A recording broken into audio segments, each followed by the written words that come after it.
Eastern.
Stand by. The BRN goes worldwide at 6 a.m. Eastern.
Stand by. The BRN goes worldwide at 6 a.m. Eastern.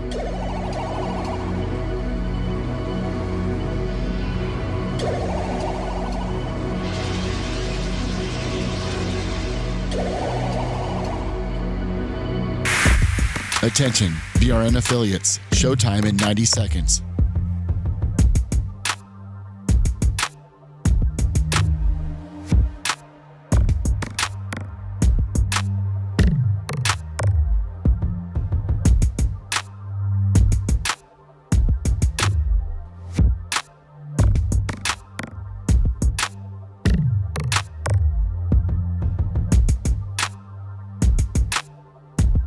Showtime in 60 seconds.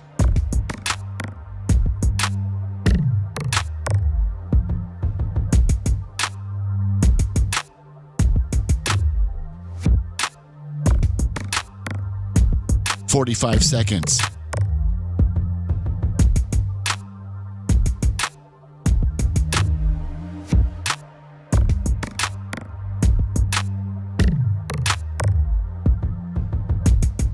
"30 seconds.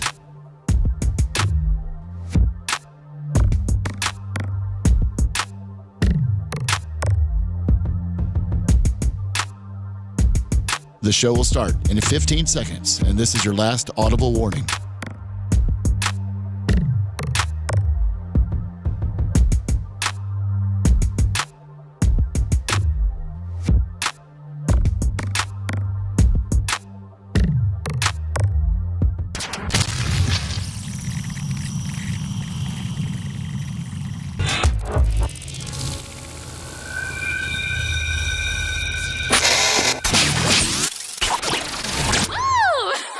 Previously on the Bubba the Love Sponge show. If I Sis My Cousin was, that probably would have been my wife and I's first song that we danced to at our wedding. Ladies and gentlemen, I present to you for the first time Mr. and Mrs. Brian Matroni. I gave my cousin head. And Brian has a confession through song. And we're not doing the daddy dance or the dollar dance or the anything. We're doing Brian gave oral to his Pasco County cousin. Wow. You're listening to the Bubba the Love Sponge show. Broadcast rights for the Bubba the Love Sponge show have been granted to this station by the Bubba Radio Network and is intended solely for the enjoyment of our listening audience. Any rebroadcast, retransmission, or other use of this production without the express written consent of the Bubba Radio Network is prohibited. Look at that right there.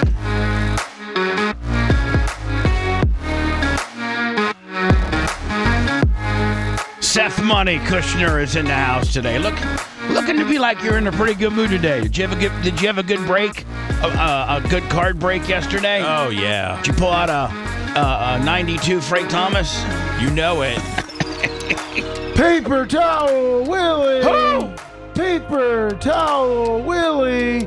$1,000! I'm Bob Ari Tips. Wow. Whew. Right out of the hole, a G-ball? What What are you out about? Last Friday, that always happens. Let me tell you something. My name's Gene Lasker, and see, I bring in the money, okay? You know what I'm saying? I'm all about the money. I'm about the money. I'm fresh from a carpal tunnel surgery, and if I wasn't here, see, you wouldn't have got that $1,000. How about it? Initially, Gene told me he was wrestling an alligator when he showed me the picture. Which, by the way, Gene Lasker, ladies and gentlemen, he's our Friday co-host. Our show has the 4 pillars of content, that being the Macho Man, Seth Money Kushner, myself, and Lummy. Those are the 4 pillars. And then we bring in co-hosts on Monday. On Monday and Tuesday, it's the Diacos. Wednesday, it's Tuttle. Thursday, it's Brian the Snowflake. Neil Malpazier, $100. You gonna call him a snowflake? Yeah, he's kind of. Is he flakish? Seth, is he snowflakeish? That he would be labeled a snowflake by the audience, yes. Yeah, Really? Well, especially if you were comparing him to Gene. All right, he's super snowflake compared to Gene. I would think. But he's pretty smart. Oh no, hold on. He's brilliant. Right. He's a lawyer, and I've been told by other lawyers, like, you know, I got some good lawyers that Brian Sharp. Like you know, Brian's voir dire in picking the jury of my Bubba verse MJ case. His picking of the jury had a lot to do with us winning. He is so smart and so good. And then on Fridays we bring in this nut job. It's Gene Lasker, and he's Do you notice how the one good thing, Seth Money, is that all except for the Diacos being brothers, all co-hosts are completely different. Like, completely different. Oh, yeah. You know, that's why people have, favorite shows of the week, or there's only certain days that they listen. I wonder, like, Lummy, I probably couldn't put up a poll today, but I wonder who's the most liked co-host. That's gonna be me. I mean, come on, this is a redneck show. Gene, I got to be honest with you. You don't have your belt showing yet. I got all day. I mean, he's got carpal tunnel, Bubba. Yeah. I mean, let's cut him some slack. He's injured, you know. Gene freshly, was it Tuesday? Yeah, Tuesday. Gene, man, I laid in there for hours. Just waiting for him to get. They were just charging me money. I got good insurance, so I laid in that bed for like 4 hours. So, Gene, let me tell you something. How, when you're going in for elective, procedures like that, and first of all, if you're just a guy off the streets and you didn't have a way to pay, they would just cut your hand off. Well, they just say, sorry, sir, no big deal. But they looked at you and said, oh, little Blue Cross Blue Shield United Willie here. Uh-huh. We got a rich redneck on our hands. We got a rich pulled up in a $106,000 dually, owns his own business. Might look a little rough around the edges, but this guy's got. My cost was $2,600, and I I whipped the money out. Boom, paid. So as soon as they saw that, in conjunction with you got the best United or Cigna. Blue, so yeah, you got the best Cigna. Sig whatever, known to man, they're going to have you in there and they're going to be giving you $10 aspirins and they're going to be just They had me in there forever. Yeah.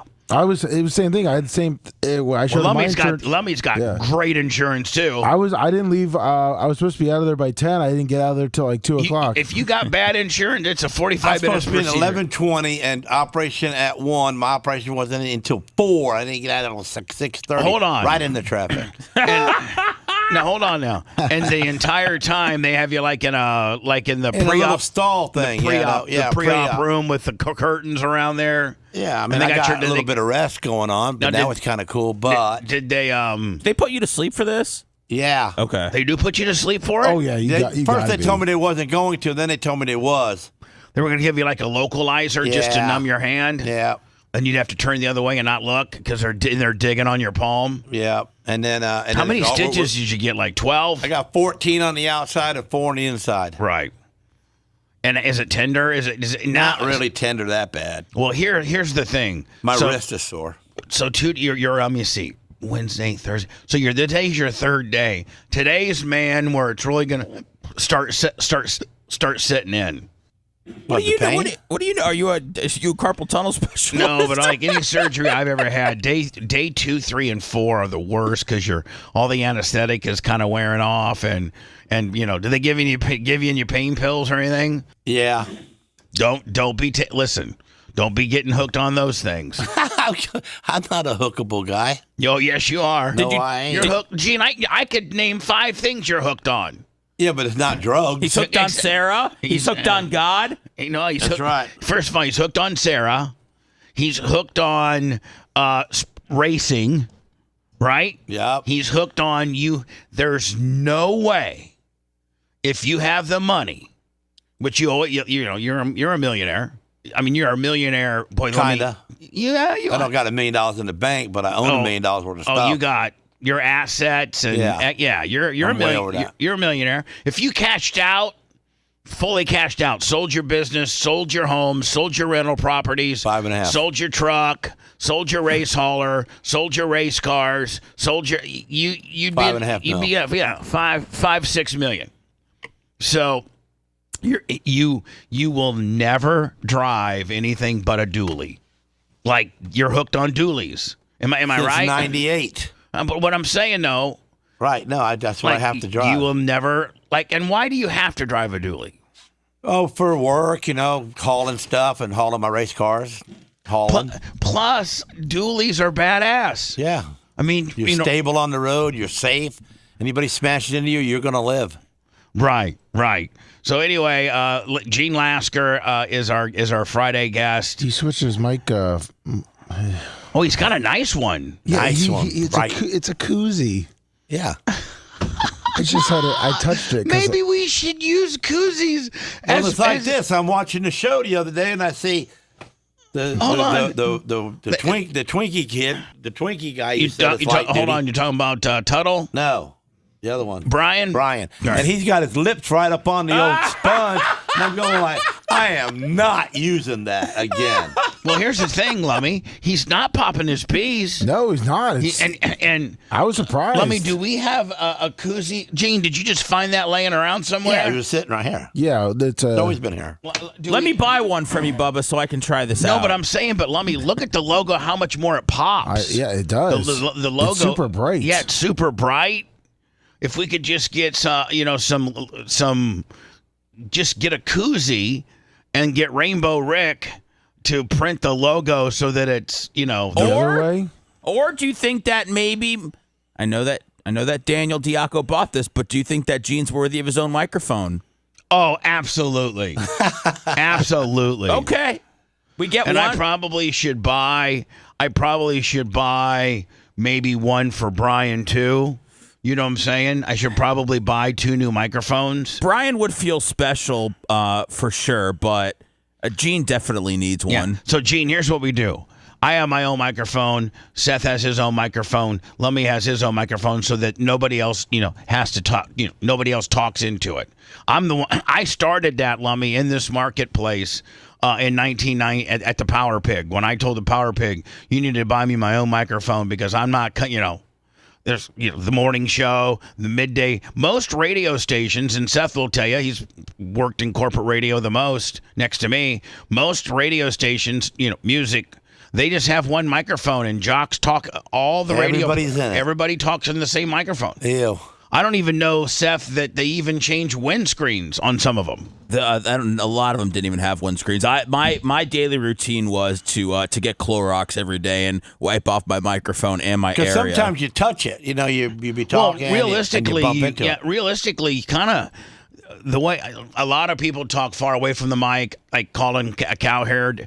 But I always, the way I was taught when they would teach you things still in radio, instead of just letting you loose, having no direction, is that you talk across the top of the microphone and that your lips like scrape against the windscreen occasionally. Like, you're based on what type of, like, if you want to get some this type of deal, or you want to get this type of deal. So I've always been taught to call, and I think all of you kind of have developed my style.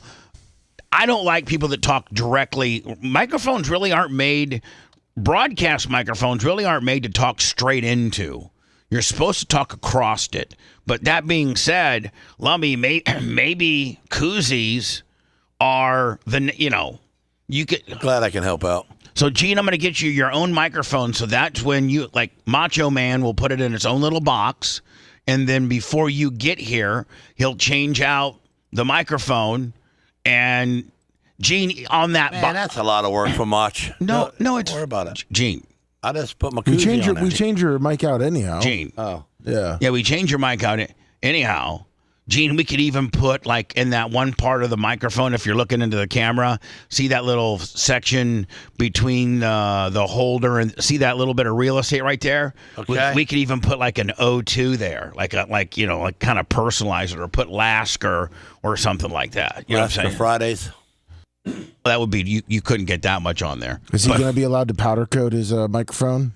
Well, you talk about my Bubba spot, my little diamond? Now, hold on. Gene, about that, Gene, here's the deal. But when we weren't, when we bought Dan his golden microphone, did we take it to you and ask you to powder coat it or not? No. Okay. No, Dr. Dan took it to someplace in St. Pete. But they and had it powder coated? No. It's right there. Listen, Dan. Listen, Gene. Oh, he had it. No, he had it. Got plastic on it. No. He had it dipped in 24 karat gold.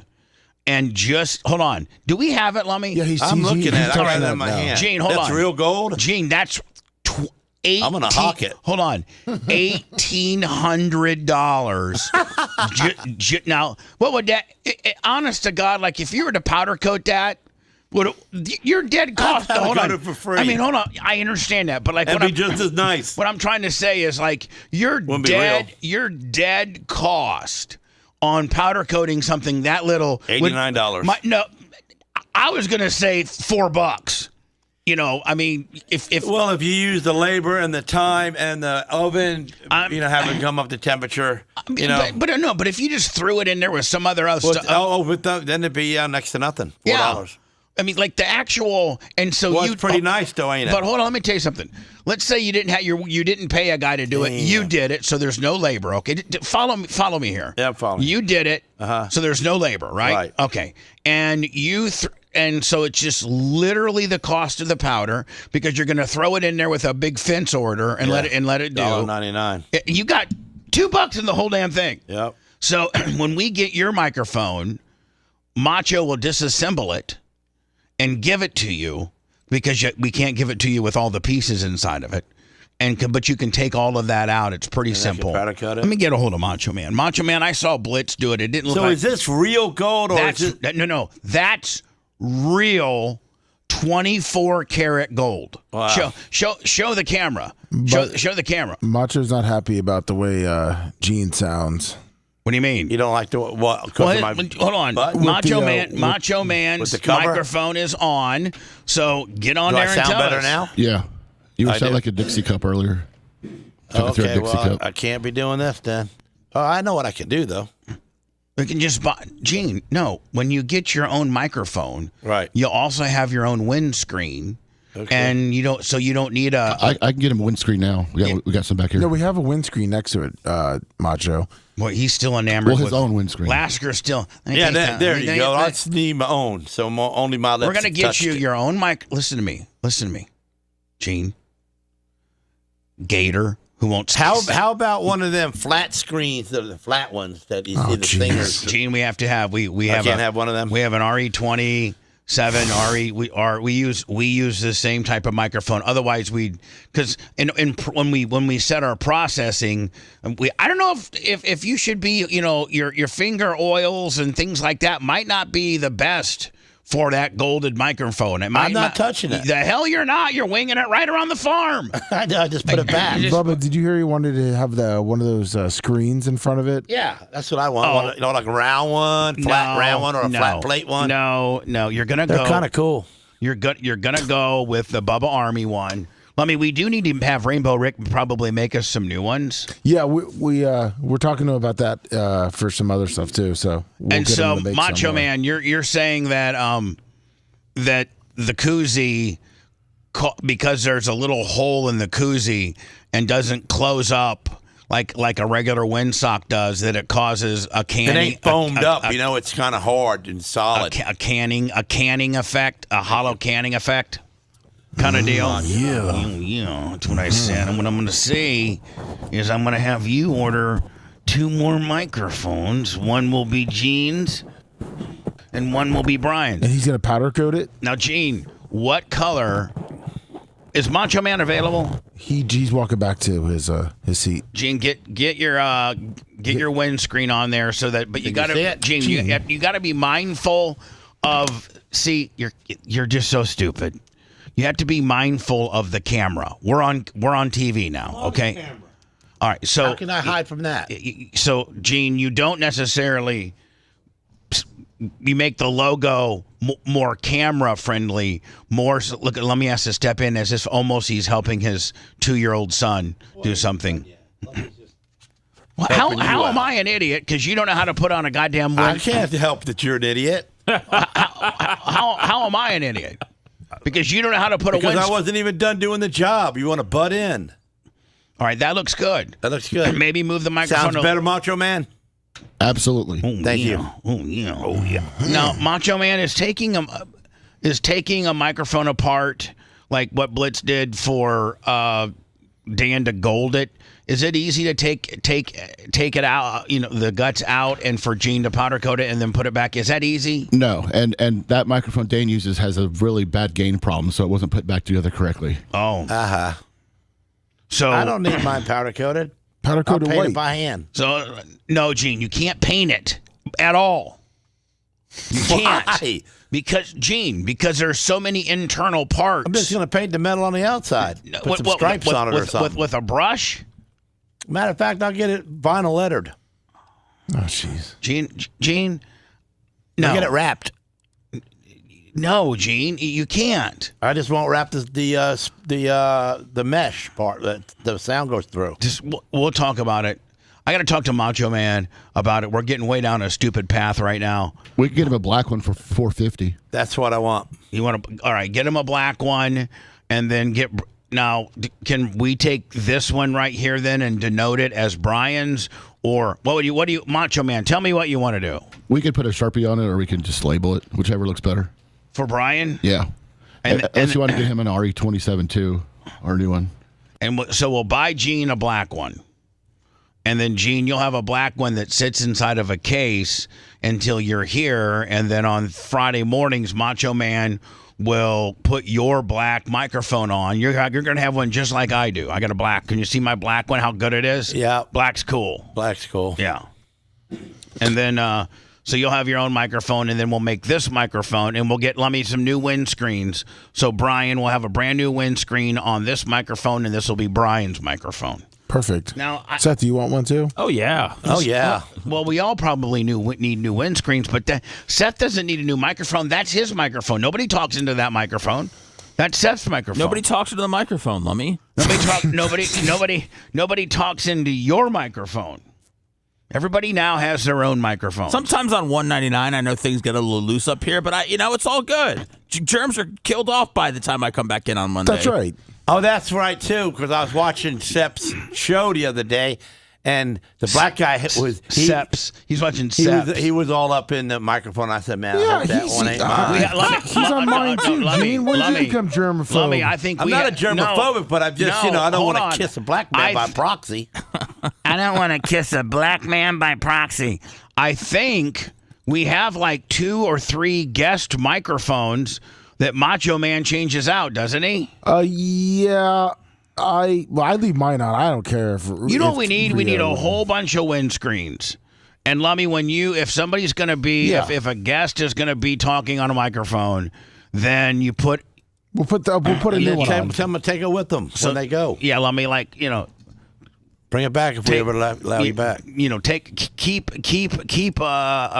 close count of your windscreen. Yes, sir. Because at the end of the day, man, that's the only thing that your mouth is really touching. Right. Is the windscreen. So, it's insignificant. All right, so I'm glad we got that all handled. Look, Gene, look at that. 6,053 on Rumble.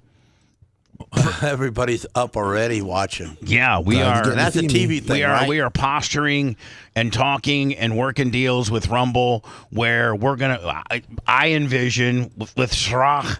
I just want to make sure I feel really, I'm kind of mind screwed now, Lummy, that I was calling him Sarah. Freaking Stein. And even during the meeting when I had with him and Vivian, I was calling him Sarah, and he never corrected me. I've talked to him for 4 years. I call him Sarah. Yeah, but we've been told by Stein that it's like Sarah or something like that. You're supposed to put like a in there. And anyway, he's really, really super high up. Lummy, I think he's like second in charge. Yeah, he's second or third. I think he's second. And I think we're in the process of working with him closely with him through Lummy. And you know what, Lummy? You know what you need to do is you need to get a hold of Sarah and Vivian and find out what their shirt sizes are, and we send them like a John Gruden type box. Okay. Up there with maybe just a whole big care package. Okay. And I had Merch Crick a couple days ago put in. That's why I was able to tell Lasker earlier that I ordered an extra pair. I think Lasker's 11 and I think Coben's 11 or 10 and 11 a half. 5s. 11.5. His shoes already same bigger size as me. Man, he's gonna be a big kid. He's gonna be. If we could just teach him to be mean. You can't teach that kid to be mean. Yes, we can. You know what? Can I tell you what we really need to do? Is we needed to get him and he would be the baddest. He'd be the little gentle giant. We're talking about Coben, who's Gene's stepson. But He's really, my real son. Well, I adopted him. You didn't let me finish, did you? Thanks. Appreciate for stepping on me. I said was Gene's stepson, but really Gene's his dad because Gene adopted him. Yeah. So, but started out as stepson.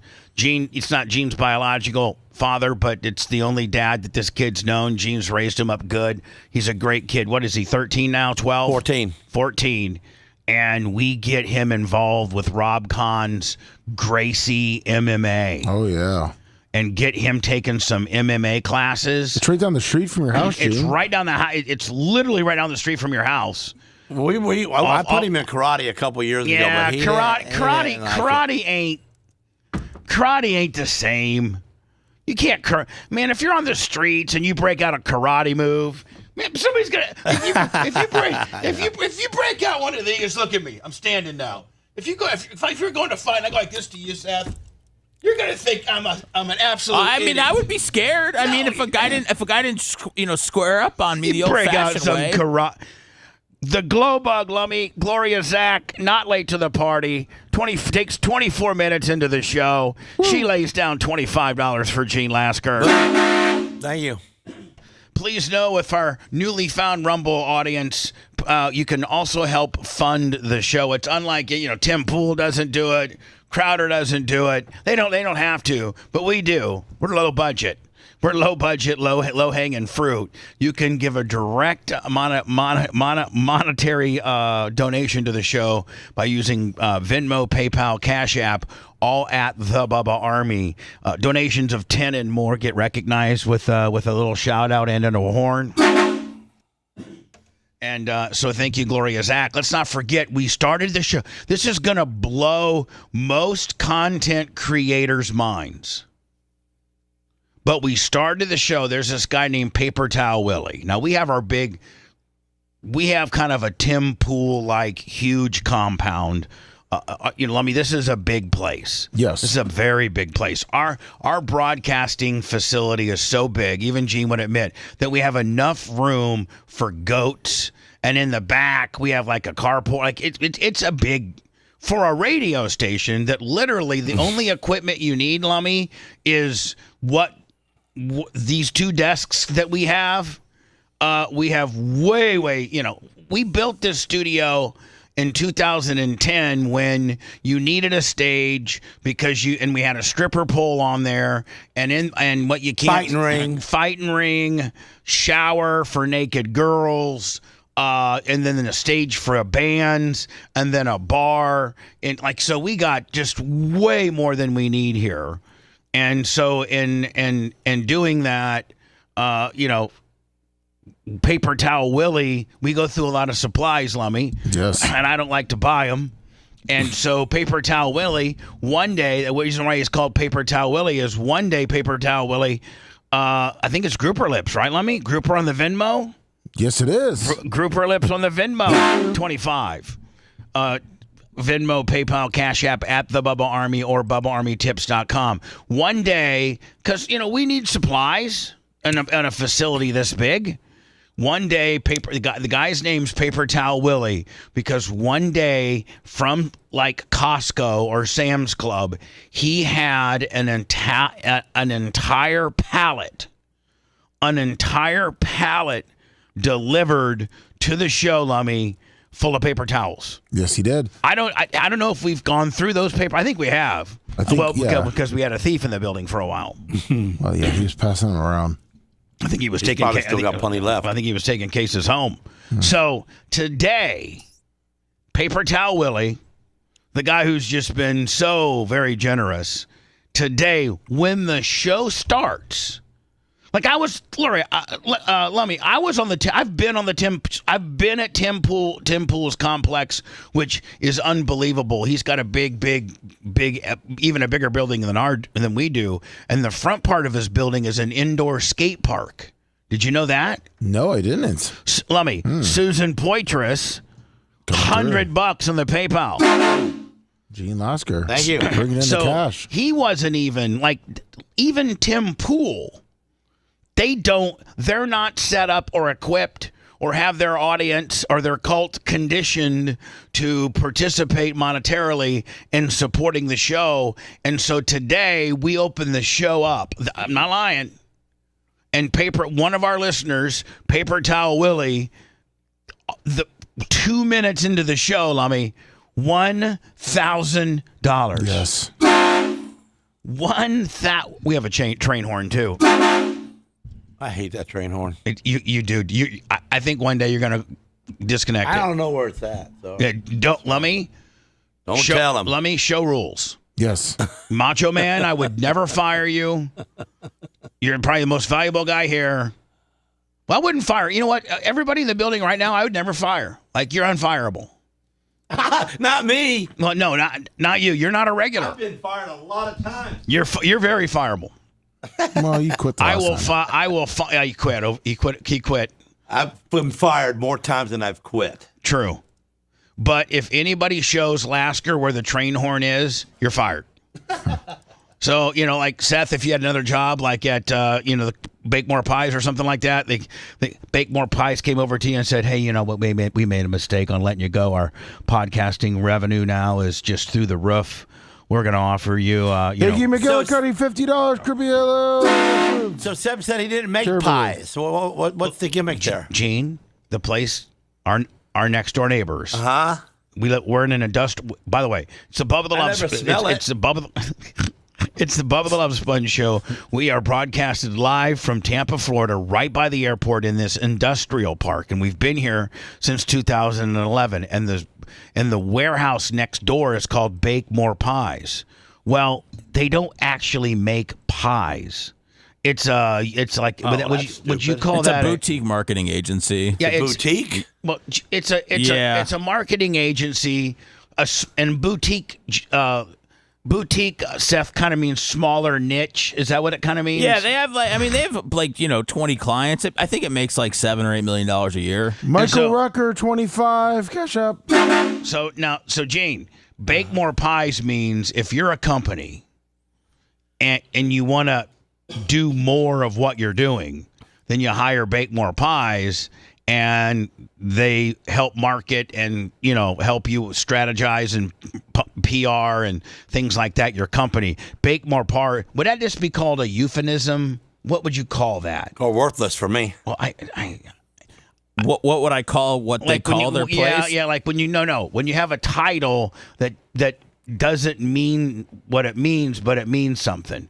Meaning like Bake More Pies means to get more business for your business. It doesn't mean that you're actually in the pie business. So it means like let's bake pies together. But what I'm saying is, weird. It's a word. Like, is that a euphemism or is it a I don't know what it is. Like when you got something that's descriptive, but it's not describing what you're really doing. I thought it might be a euphemism. I don't know. Gimmick. I guess it's a gimmick. But Gene, you're not going to smell pies. My question to you, Seth, was like if Bake More Pies came to you and said, "Hey, we'll give you $10,000 more than you're making at Bubba's." He's gone. No, I don't think at 10. I don't think he is. I think 30. He's gone, but 10 he stays because he can see that we potentially have some growth. He can see the business is the rate. I'm gone at 10. The rate. The radio business is kind of feeding the fuel of our growth. So I think Kushner, it takes more for Kushner to leave this time than it did last. And the last time he didn't leave, I don't think you even had a job lined up, Seth. It was just you were so frustrated with the Nazi that we had in here. No, I had a job with Larry Buer. Oh, did you? Okay. Yeah. All right. So I didn't know that. But anyway, I was just saying you were also very frustrated with the Nazi that we had in here. Yeah, I mean, Blitz was the worst boss I've ever had. Right. I'd call him the Nazi. Why was he a boss? Bubba flat out told me one day that Blitz is his guy, and I need to listen to Blitz. Everything goes through Blitz. Well, Everything did go through Blitz, right through his pocket. Including the bank account. Yeah.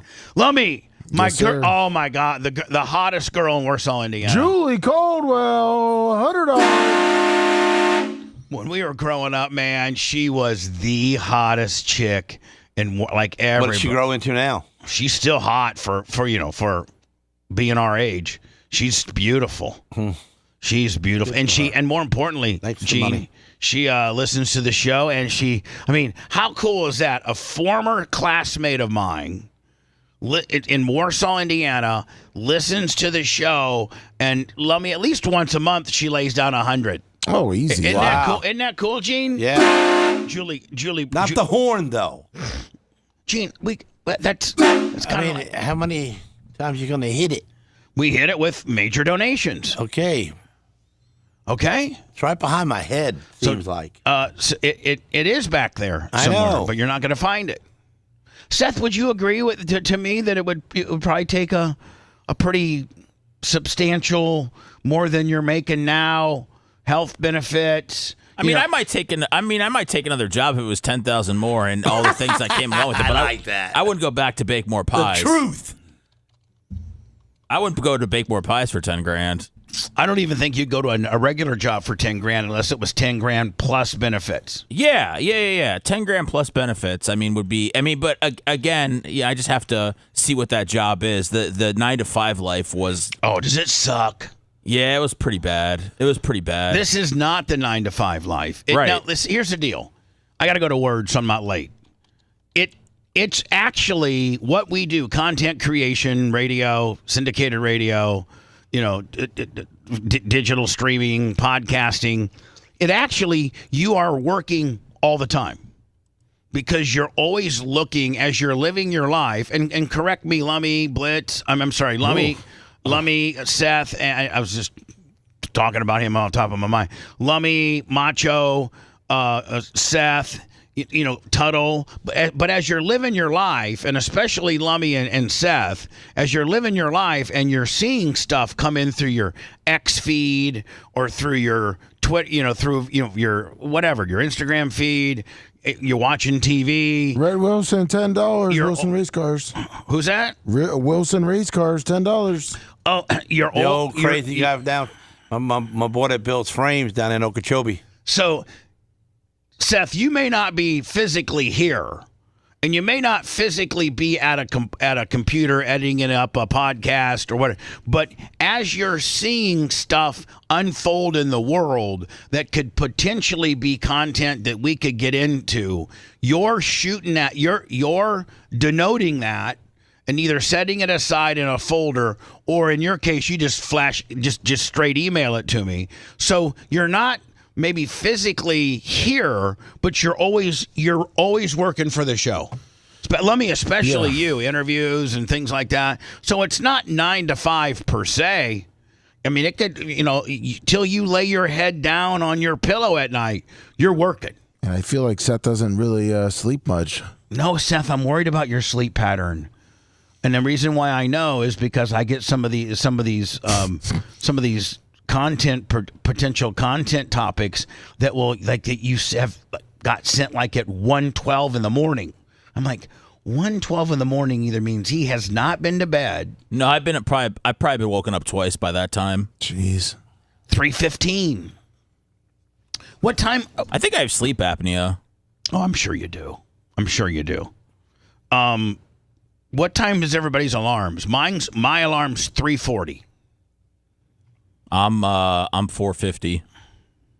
4:05. Well, 4:07 because I don't like using 4:07. Yeah. Hold on, you don't like using like 4:05. I don't like even numbers, and I don't like using 4, 5, 10. I like just a random number between. So you're 4:07. Yeah. I'm 3. You're an oddball. Yeah. Well, look at him. I'm 3:40. You're 4:07. Seth, you're 4:50. Yeah. What are you, Lasker? On days you got to come in. I'm on Sarah's time. She wakes me up. So you don't even know what time. No. So you go to bed with not setting an alarm. No. With 100% faith that your wife knows that you got to be on the show the next day. Yep. Do you even have to tell her, "Hey Sarah, No. don't forget it's Thursday night. I got." No. God, she's a hell of a woman. Macho's 3:32. 3:32. So he's 8 minutes ahead of me. Oof. I'm 3:40 on the dot. God, Gene, you got a hell of a woman. One hell of a woman. So she sets her alarm to wake Yeah. you up? Mm-hmm. Does she cook you breakfast? Yeah, if I want it, but I don't usually want breakfast. Now, she then goes, did she get you dressed and Yeah, help? puts my socks on. She put your socks on? I've never put my socks on since I met her. Wow. Ever. That's a hell of a woman. Keeps your clothes clean. Oh, yeah. Dogs fed. Yep. Sexed up. Yep. Let me, when we return, I was going to play this for Lasker, and it has to do with racing, and it's really, we got so many things to talk about. I mean, like Joe Biden yesterday, I don't care. Listen, I try to stay, kind of down the middle with the political deal. I like Trump. I think that, hell, after watching the J.D. Vance interview yesterday on Fox, I turned to Merch Crick and go, that's the guy that should be president. That guy, He's smart. he's great. I thought you haven't liked JD Vance at all. Seth, you're right. I've been very critical of him, and unduly so. I just didn't like, I was so hung up on Tulsi Gabbard being the VP that I just didn't give J.D. Vance a chance. But I sat down and watched a J.D. Vance interview yesterday, and I'm like, wow, this dude needs to be president. They need to flip-flop applesauce and put Trump in there, but maybe he needs Trump in there being a bull in a china shop, and then he comes in smooth operator, and comes in for the next election in 28, and says, "Hey, I'm the happier. I'm kind of the in-between guy. I've been under the bull in the china shop, and I've learned how he's done it, and I got a little more humbling, but yet equally effective technique, I think." But I watched an interview with J.D. Vance yesterday, and that guy's money. That guy's money. So I don't want everybody to sit there and think that I'm just trying to be anti-Joe Biden, but I watched his appearance on The View, and here's what, and I'm going to get I sent you 4 clips too. Okay, you did? Yeah, they're in your messenger. In the next 90 minutes to 2 hours, we'll go through them, but I don't know if it's rolling him out. Joe Biden rolling him out is to try to counteract. Isn't there 2 or 3 books that are coming out, of which I think 2 of the 3 books that are coming out were people that were in his administration? Yes. I think there's some books coming out about how much of an absolute. Who wrote The Bumbling Idiot? Is that us? That's us. You like it? Yeah. So he goes on The View yesterday, and these skag-ass yentas just are all over themselves because they're just a bunch of skag-ass libitards, especially Whoopi. God, she makes me... I thought she moved. No, that was Rosie O'Donnell. Oh. There's a bunch of people She's supposed to move, right? I guess she's, but they never do. So he came across... I watched the whole entire thing. And I'm not going to go through the whole entire thing. Lemmy's has kind of found me 3 or 4 clips of him being a bumbling idiot, and I don't understand. Even if there are, did they laugh at him? No, they are like, oh my God, oh no, they're Joe, all about him. Huh? Oh my God. Oh, and then his wife steps in, starts. She's kind of like the she's like the pick up the pieces chick, where he starts kind of getting in trouble or getting down the path of idiocracy, and then she comes in and then tries to bring it back to center. She picks it up. Was he touching on any of the women? No, I don't think he sniffed him. I don't know. He touched Joe Behar or whatever her name is a couple times. So I got all kinds of stuff today to get through. I mean, look at all my tabs on me. I got a bunch. Dude, what about the Pope? Oh, yeah, the Pope. We got to talk about the Pope today.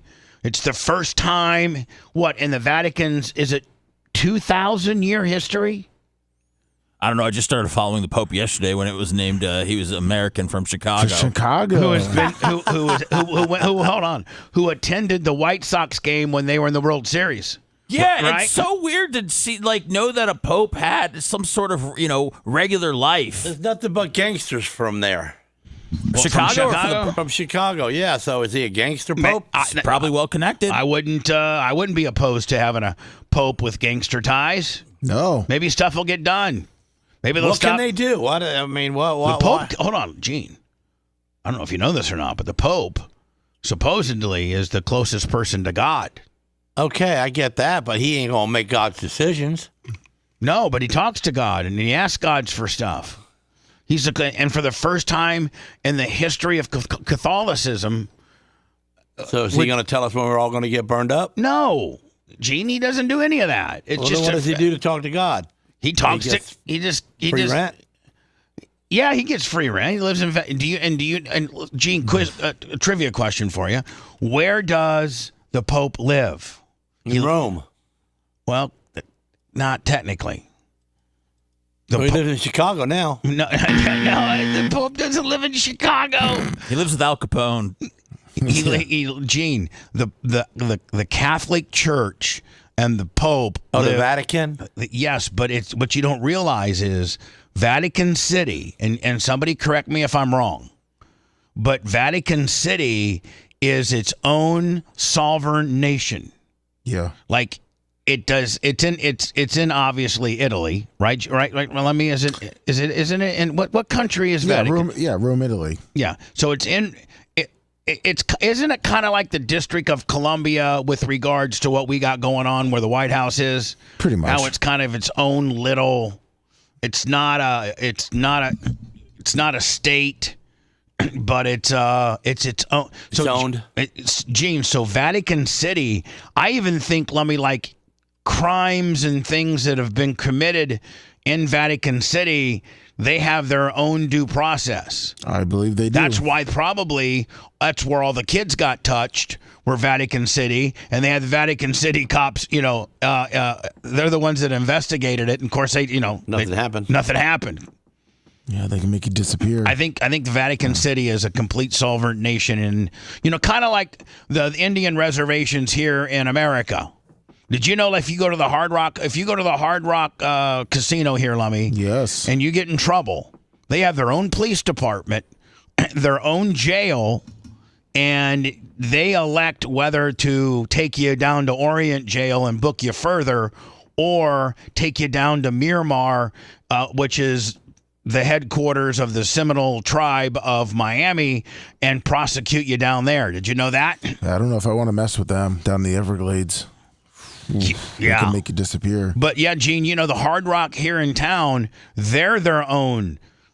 Tampa and or Hillsborough County does not have jurisdiction on their property. They can arrest you, put you in their own jail, prosecute you by their own standards. They don't have to listen either. Nope. So anyway, Lummy, I got a bunch of stuff to get through today. I'm way behind already. Back next with, I found this on the internet, Gene, and it was Kyle Busch.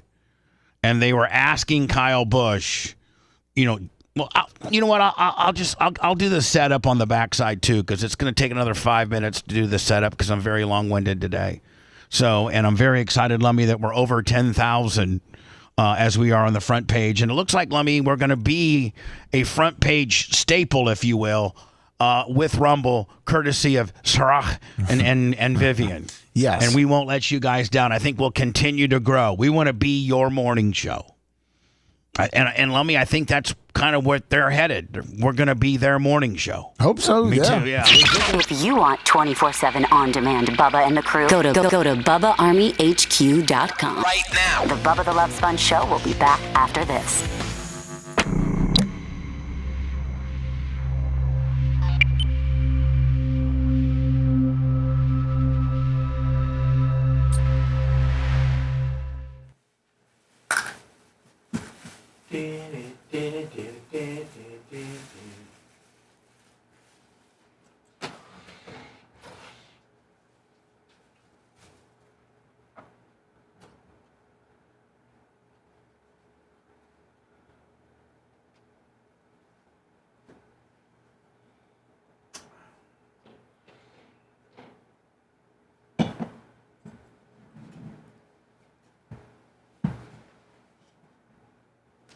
No, you don't got your fan on, Seth. Oh. You want it on low? Sure. Sure, thank you.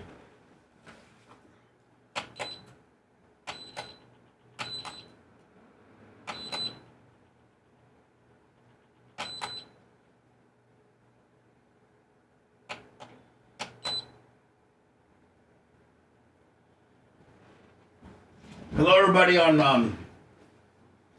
everybody on Rumble. Get ready to hit 11 G's. Appreciate yous. Susan Poitras, Gloria Zach.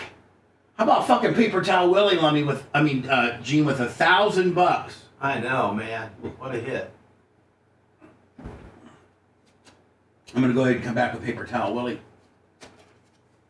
Bunch of filthy bastards. Creatine, when we getting that mini in, bud? Let me know, cuh.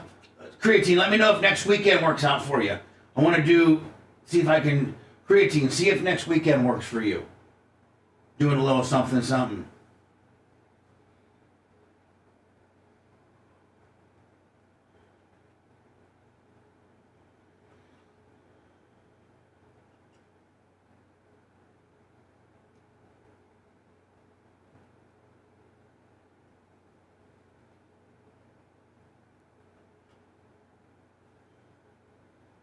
Creatine, no thumbs. Next weekend works. Okay, then I need you, buddy. I need you. Who? Maybe like a Friday, Saturday gimmick. Me? Bubba didn't seem excited about it. I didn't seem excited about what?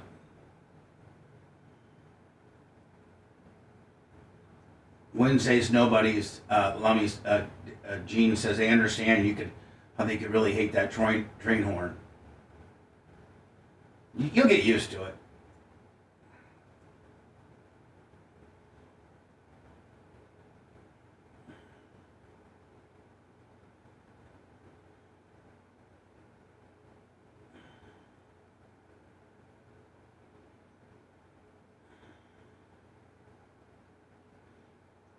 Snook Slayer said he would be. He can make. Is he HVAC? Is Snook Slayer?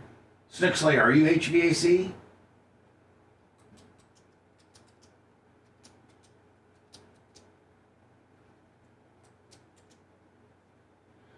Creatine, if you need. I don't know if Snook Slayer's. I don't know if Snook is HVAC, but if he is, you could probably use a hand.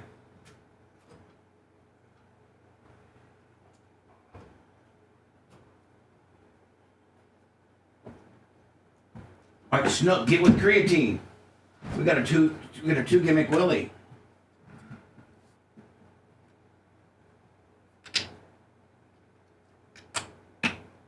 I don't know why it's configured like this now. Oh,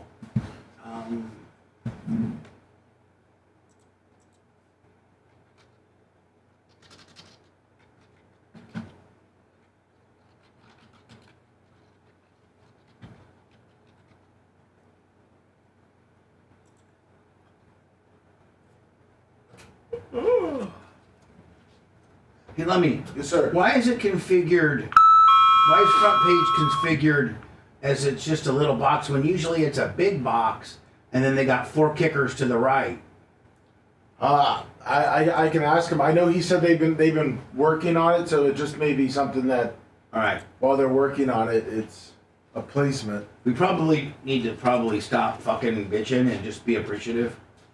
He's probably No, I mean he's been pretty cool with it, kind of like maybe ask him. Bubba want to know because the format's been a big box and then 3-4 kickers to the side. Yeah, well, I could say this. Yesterday he was telling me that after we kind of talked about the live, he said they were working on changing up the way the front page looked. Yeah. So I think maybe this is just something that they have. Yeah, but see, as you can see, Yeah. nobody else is live. Yep.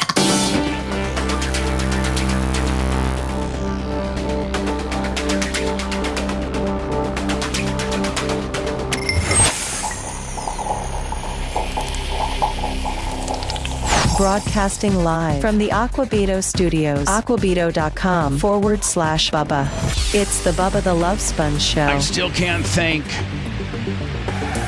Paper Towel Willie right out of the box today. Don't forget, you can always support the show. PayPal, Venmo, Cash App at The Bubba Army. Also, BubbaArmyTips.com. Anything over 10 gets you a little bit of a shout out. And today we open the show up with our good buddy Paper Towel Willie with $1,000, man. Let me that and payroll's coming up, so that makes a big difference. It sure does. Start looking to see if you guys got any bonuses and let me know by Monday if you could. God, I'm so happy it's Friday. But I think Lummy or Gene, you being a dirt car enthusiast and a dirt track enthusiast and an owner of here we go. One of the greatest sprint car one of the greatest dirt sprint car drivers in the history of Florida is Gene Lasker. And I drove for Gene Lasker for what, Gene, 5 years? Yep. And I won a track championship in Jacksonville. And 2 features. And 2 features. So 16 heat races. 16 heat races, and I almost killed him 3 times. Broke 4 motors, tore up 3 cars. But if you go on, just so real quick, I know we talked about it, but if you have your Rumble app, I got my app on your phone. I'm on my Rumble. I'm just on Rumble.com. Yeah, you should see how it looks on the app, though. How's it look? Well, you just click on Rumble, and we are right there. Really? We're the only one. Oh man, it's just us. Sarach. No other options. Sarach, thank you so much. Thank you so very much, Sarach. So I'm looking at Gene. I was getting to you like, I think we're gonna get rained out this weekend. We have a race this Saturday, which means I have to go up right after the show today and start working the track to get it ready for tomorrow. But it looks like tomorrow's a complete disaster rain wise, which by the way we need. Like I will, being a track owner, I own, Ocala Speedway, formerly Bubba Raceway Park. And, it sucks to rain out, especially all the work you put into the track to get it ready. And then at 3 o'clock race day, when you got your track and you're doing your final till and your final fluff and your final sprinkle, and then you start packing it, and then here comes an absolute, just downpour, and you're done. Like, you're completely done. So all of those man hours, all of that diesel, all the wear and tear on your grader, your tractor, your tiller, your skid steer, all of that is right out the window. How many laps do you have to complete to call it an official race? Well, you have to get all of your heat races in and finish one feature. Then it's a complete show. But the racers will be so, Gene will tell you. If you're a race car driver and you go to a track and you run your heat races, which pay nothing, maybe $100, cost you $35 a person to get in the back gate. So you got a crew of 6. It costs you $200-$300 to get everybody in. You run your heat race, and everybody buys one of them overpriced burgers. You talking about my place, or are you just talking about everybody? Every place. You got all y'all are the same. So then the street stocks. Let me as a track owner, you send your if you have rain coming, you send your bomber class out there that doesn't that pays $250 to win. Your total purse is $800, and then the rain comes. It's a complete show, and boy, are the racers! I mean, at that time, you have to literally shut the office window and lock it and pull down the blinds because they'll literally But it's a complete show. But I don't like to do that to them. No, you ain't never done that. You know what I do? I say your pit band, your good for next your week. Pit bands are good for the next time we run sprint cars, or what? Next time we run your class, you're good. Yeah. You get in for free. So, in case you didn't know, a little background about me. My name's Bubba the Love Sponge. I have a son. His name's Tyler Clem. Him and I have not had a relation. He ran away from home. He ran away from me. He's now 20. He was born in 2002, so he would be 23 years old. My son's 23 years old. I haven't talked to him since he was 20. But from the ages of 3 to 18, I had 50-50 custody with him. And at the age of 3, I got him started racing. Just this one little electric. I went and bought one of these electric race cars, these plastic electric race cars that have these little 6-volt batteries on. They'd only go so fast. Yes. And I took it right over to Lasker's, and Lasker found me or I think put an extra battery on it. Yeah, we want lithium. And so this thing was, when we bought it stock, it would probably do 5. But when we got done with it, it did 15. And I would set 2 big trash barrels out on the driveway because my driveway was huge. I was living in my mansion. We started out in the kitchen.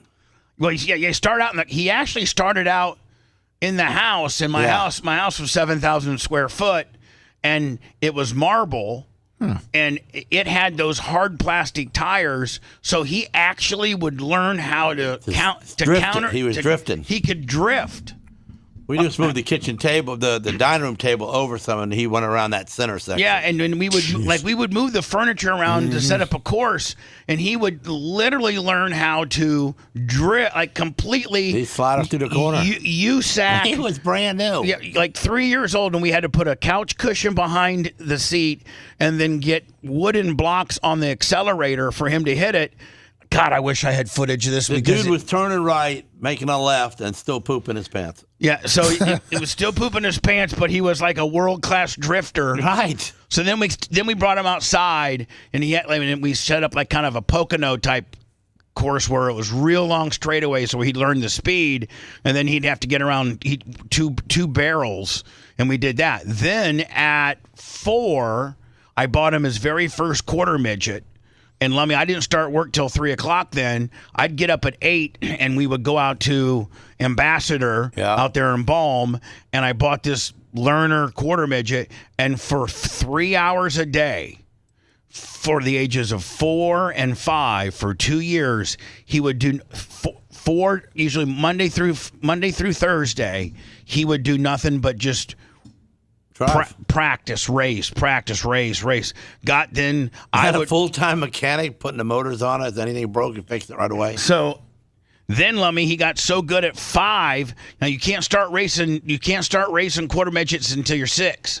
Oh, so he at 5 you can start racing at 5. 5 or 6 at certain tracks. But so by the time by the time he was ready to race, they had a quarter midget out there or a go-kart for me that I would fit in, and he would race me. Yep. And I'd do nothing but just get on his back end and try to spin him out. Did we get him an illegal ID back then too? I think we did. Yeah. Gene got with somebody at the something that knew how to make IDs. Oh, so it was actually it was a birth certificate. Gene knew something. Gene knew something. Listen, Gene knew something. This guy's long retired. and Gene knew somebody, Lummy, that worked at the Pinellas County Courthouse where the birth certificates go through. Yes. And Iggy'd up a birth certificate to show that Tyler was a year and a half older than he was. Wow. So we were tired of him practicing, man. He was good. He was so good, Lummy, that towards the end of before we started racing, he was so good that I couldn't beat us. I'd have to start in front of him and he'd pass me. Yes, he would. Whereas when we first started, we started him all by himself for like a year, and then, Lummy, it got to be where I would get a quarter midget. I'd get a go-kart that was, like 14 horse, like really fast, and I would get on his ass and do nothing but just try to upset him, like push him, spin him out, just race him hard, grind on him. And just, so that he would never, once he finally went out there, very first race, he's got an Iggy'd up birth certificate. He's really 4.5. He's supposed to be 6. We go to New Smyrna. We get this brand new Robbie Stanley, all carbon fiber quarter midget. The frames, it's, I think you have to be between 76 and 80 inches. And I get a 76 one. Nobody had 76 ones because kids were too big. So, but my kid was teeny tiny because he was only 4.5. Kids really grow it. Like Walker and Sammy, you guys know, like between the ages of 4 and 6, 4 and 7, they're really growing. Yes, they are. So I had him in a 76-inch, all carbon fiber, Robbie Stanley, Stanley chassis, had the motor, sent the that old timer out the track did the motor. And it was all legal, but Gene, it was absolutely to the highest tolerances. And so his very first race in New Smyrna, which is a really small track, really tough. They start 8 cars in a heat and in the feature. And in the heat, he went 8th to 2nd, and in the feature, he went 8th to 1st and won it. His very over kids that were like doing it 7 and 8. Been doing it for a while. So all through as he grew up, I then put him in open wheel modified. So here's the deal: he's growing up. He's getting so good. And by the way, Gene, the amount of money I'm spending at this point. You airplaned him to every state. So I bought an airplane, Lummy, so that we could be, instead of just down here doing Florida stuff, we could be up there racing in North Carolina where, people in NASCAR and things like that are looking for the next up-and-coming talent. And that's the way it used to be. It used to be. But he won a USAC championship because you traveled around the country all year. So here's the deal, man. This ties into what I'm going to play with what Kyle Busch says. The story I'm telling ties in with what I'm saying.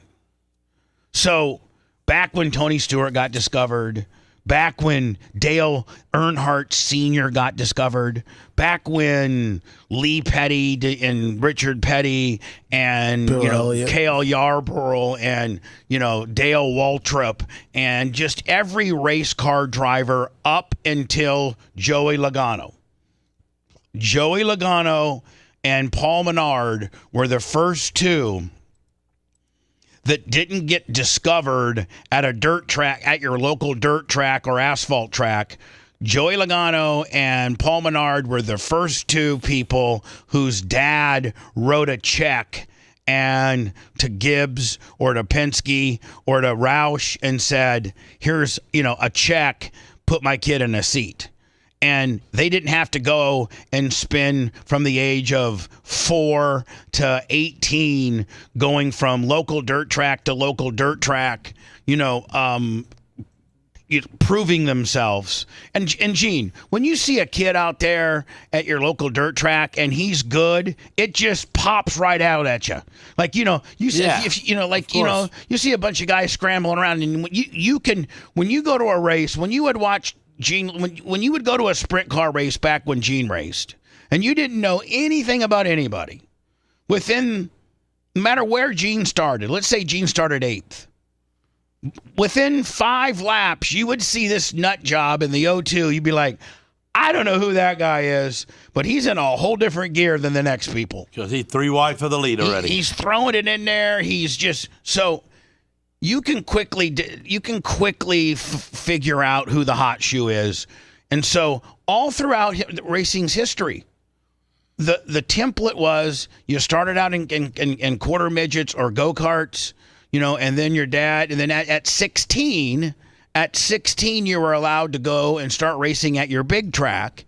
And then between the ages of 16 and 19, Gibbs and Penske and, the Wood brothers and all these NASCAR teams would have guys locally and regionally, strategically looking for younger kids. Scouts. That were good, in Missouri and Indiana and Pennsylvania and stuff like that. So, but there were no kids that were 9 and 10 that were ever looked at or even recognized because your local racetrack wouldn't let young kids under the age of 60. You had to have a driver's license. So you bought a racetrack and put him in a regular car. So hear me out. So you had to have, when you pulled into your local racetrack, you only needed one thing: a race car, pay for the pit pass, and a driver's license. That's it. Gene, you've been doing this longer than me. Yeah. That's all you needed. Of course, if an old timer like you, they didn't have to even, ask for your driver's license because they could tell you, you're old. But if you were a young, fresh-faced kid and you pulled up with your hauler and you got out to go to the pit gate, they'd say, we need to see the kid's driver's license, and he has to fill out a form if he's under 18, and that's all it was. That's all it was. But you had to have a driver's license. So here Tyler is at 9. And at 9 years old, he's won. There's nothing left for him to win in kids classes. They're not. He's a 4-time USAC champion. He's won the 3 crown dirt, the USAC 3 crown series at 8. He's just he's people were freaking out at how good he was. And it was because I had invested hundreds of thousands of dollars, and including buying an airplane so that we could go. And I had a full-time, remember I had that old-timer, Michael Atwell's dad, Dan Atwell. Yep. And so I made a deal with a guy named Dan Atwell. Michael Atwell, but by the way, is racing. He's doing good. Yeah, he's racing late models. Yeah. But you know what? He's never going to get a shot. Nobody's going to get a shot. So I got Tyler. So let me, we can't race anywhere for 7 more years. Jeez. He's 9. So I go, I got to buy a racetrack. I mean, and this is when I'm making really good money. I'm making and I'm not bragging, I'm just giving you the stats.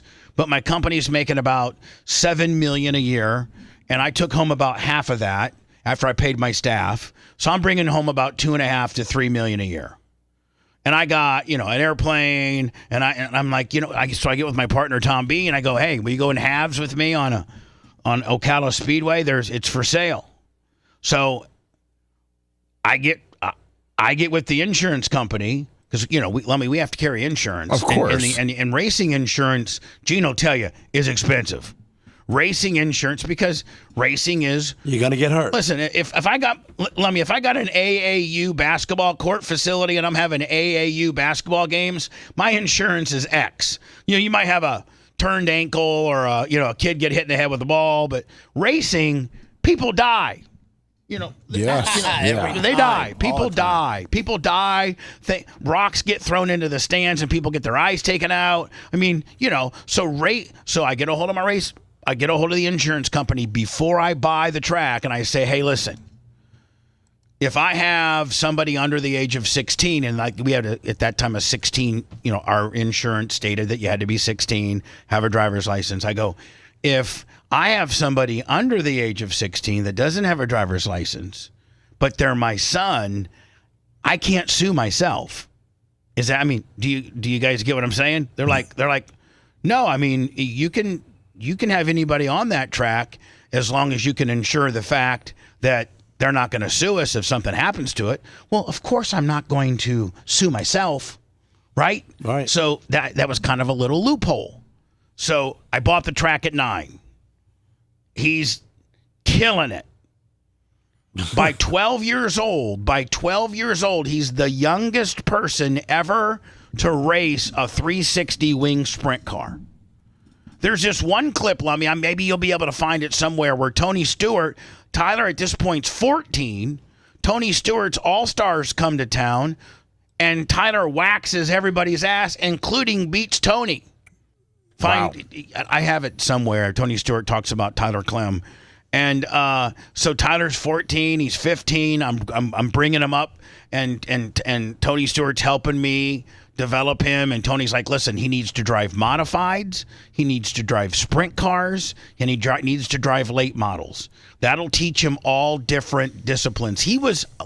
I'm not trying to brag on my kid, but my kid was Kyle Larson before Kyle Larson was Kyle Larson. Bama Boy 352, $20. You know what I'm saying? You can drive anything. And he won in everything. So I got him dirt late models, winning. Open wheel modifieds, winning. Sprint cars, winning. This is all before the age of 15.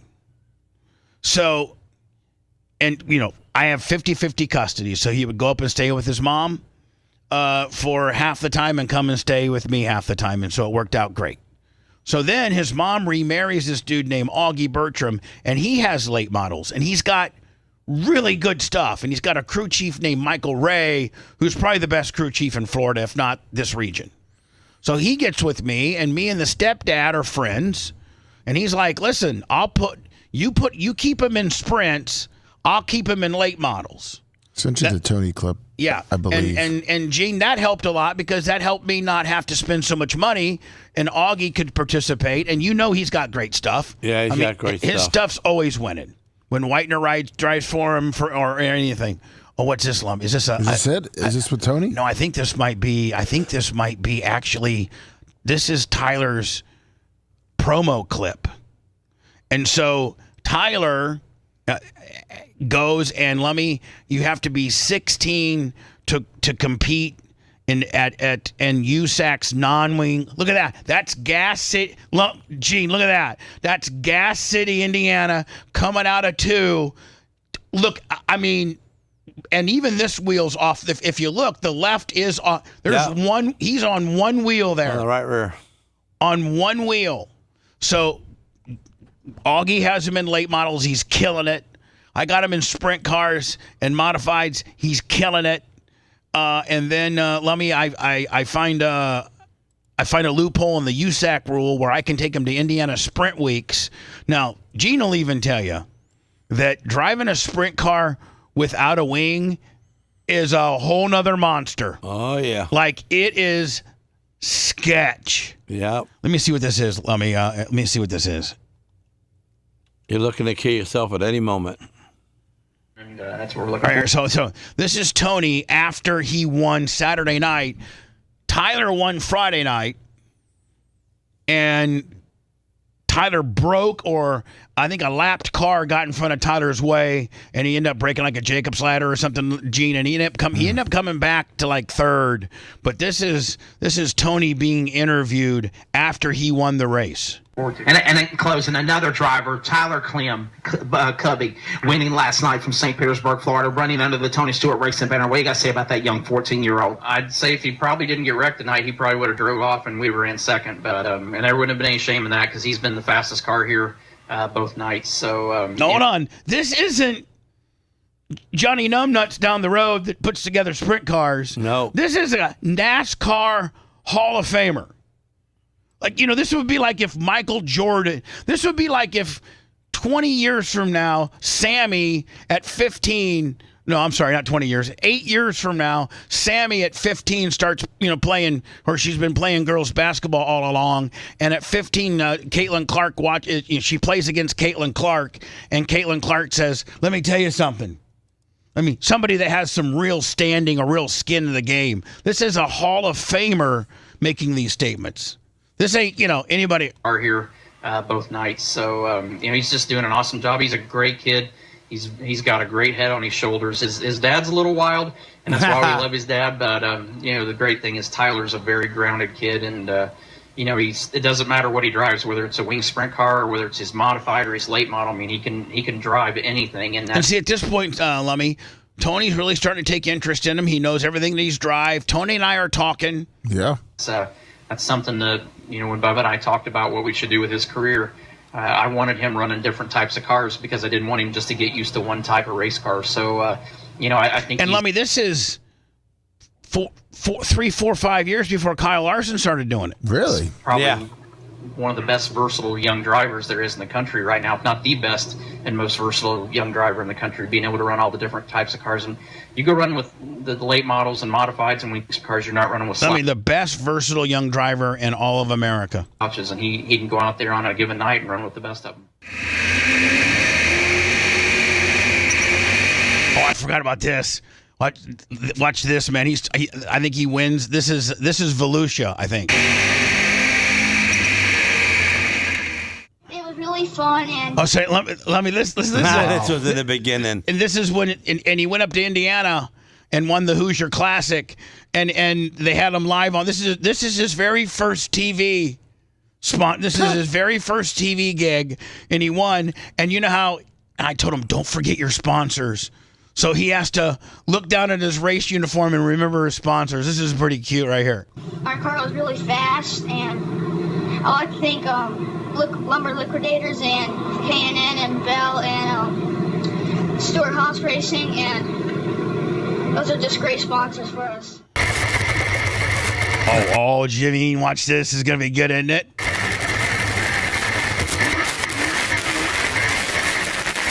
These are 360 sprints. He's got such great car control, doesn't he, Gene? Yeah. The other guy, he knows the other guy's going to push out wide, so he knows he's going to. All right, so here this is. He's at Talladega Short Track. He's 12 years old, Lummy, and this is the weekend that NASCAR raced. When NASCAR races Talladega, they have a big dirt race across the street. Okay. So all the NASCAR guys come over. Tyler at 12. Now remember Ronnie Johnson, the Hall of Famer. Gene. Tyler was. Him and Tyler for 40 laps were side by side, and Ronnie ended up getting him at the end. But the place was going nuts for Tyler. And look at the people. So they're interviewing Tyler after the race, and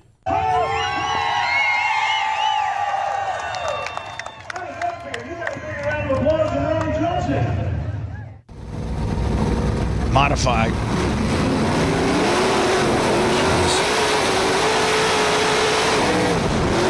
This first lap. And listen, that we don't have a bigger motor. He just has better car control. Yeah, something he's not spinning the tires right there. Right, something you can't teach people. No. Oh, here you go. This is where the big boys play, Gene. You'll tell them, right? Look at this. Look at it. 410 non-wing. By the way, he's 15 here.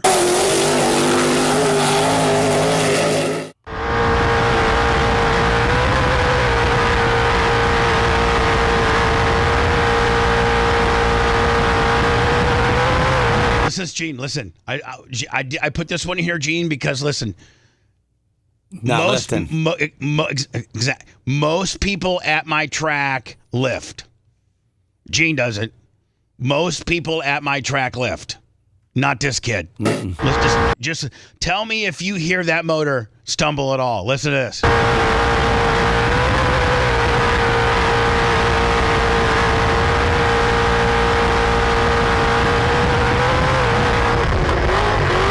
Well, you got to lift in 3, you're going to kill yourself. He just burped it getting in. He's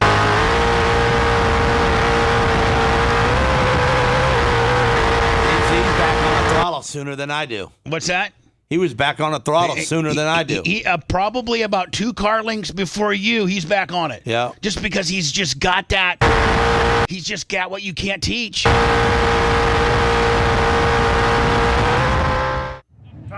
Here, this is the best. This is the announcer at Talladega. This gives me goosebumps. Makes me want to cry.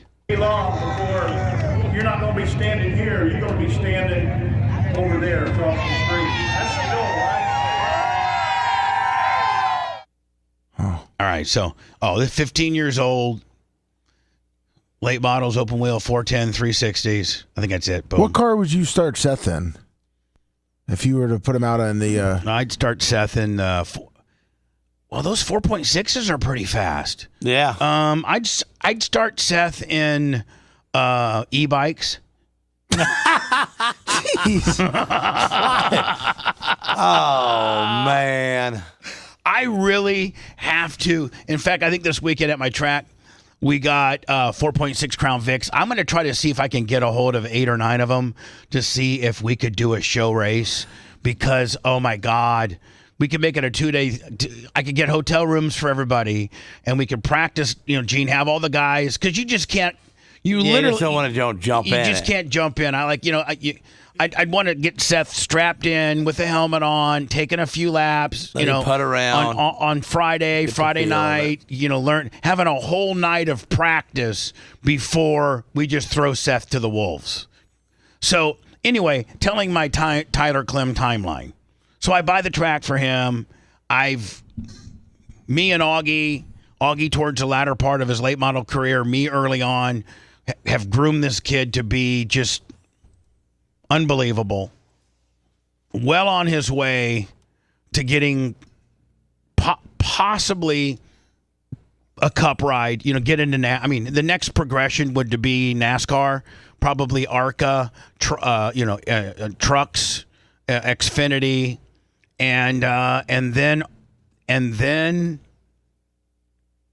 at 18, when Tyler's 18, I go through my tough time, Lummy, of losing my house.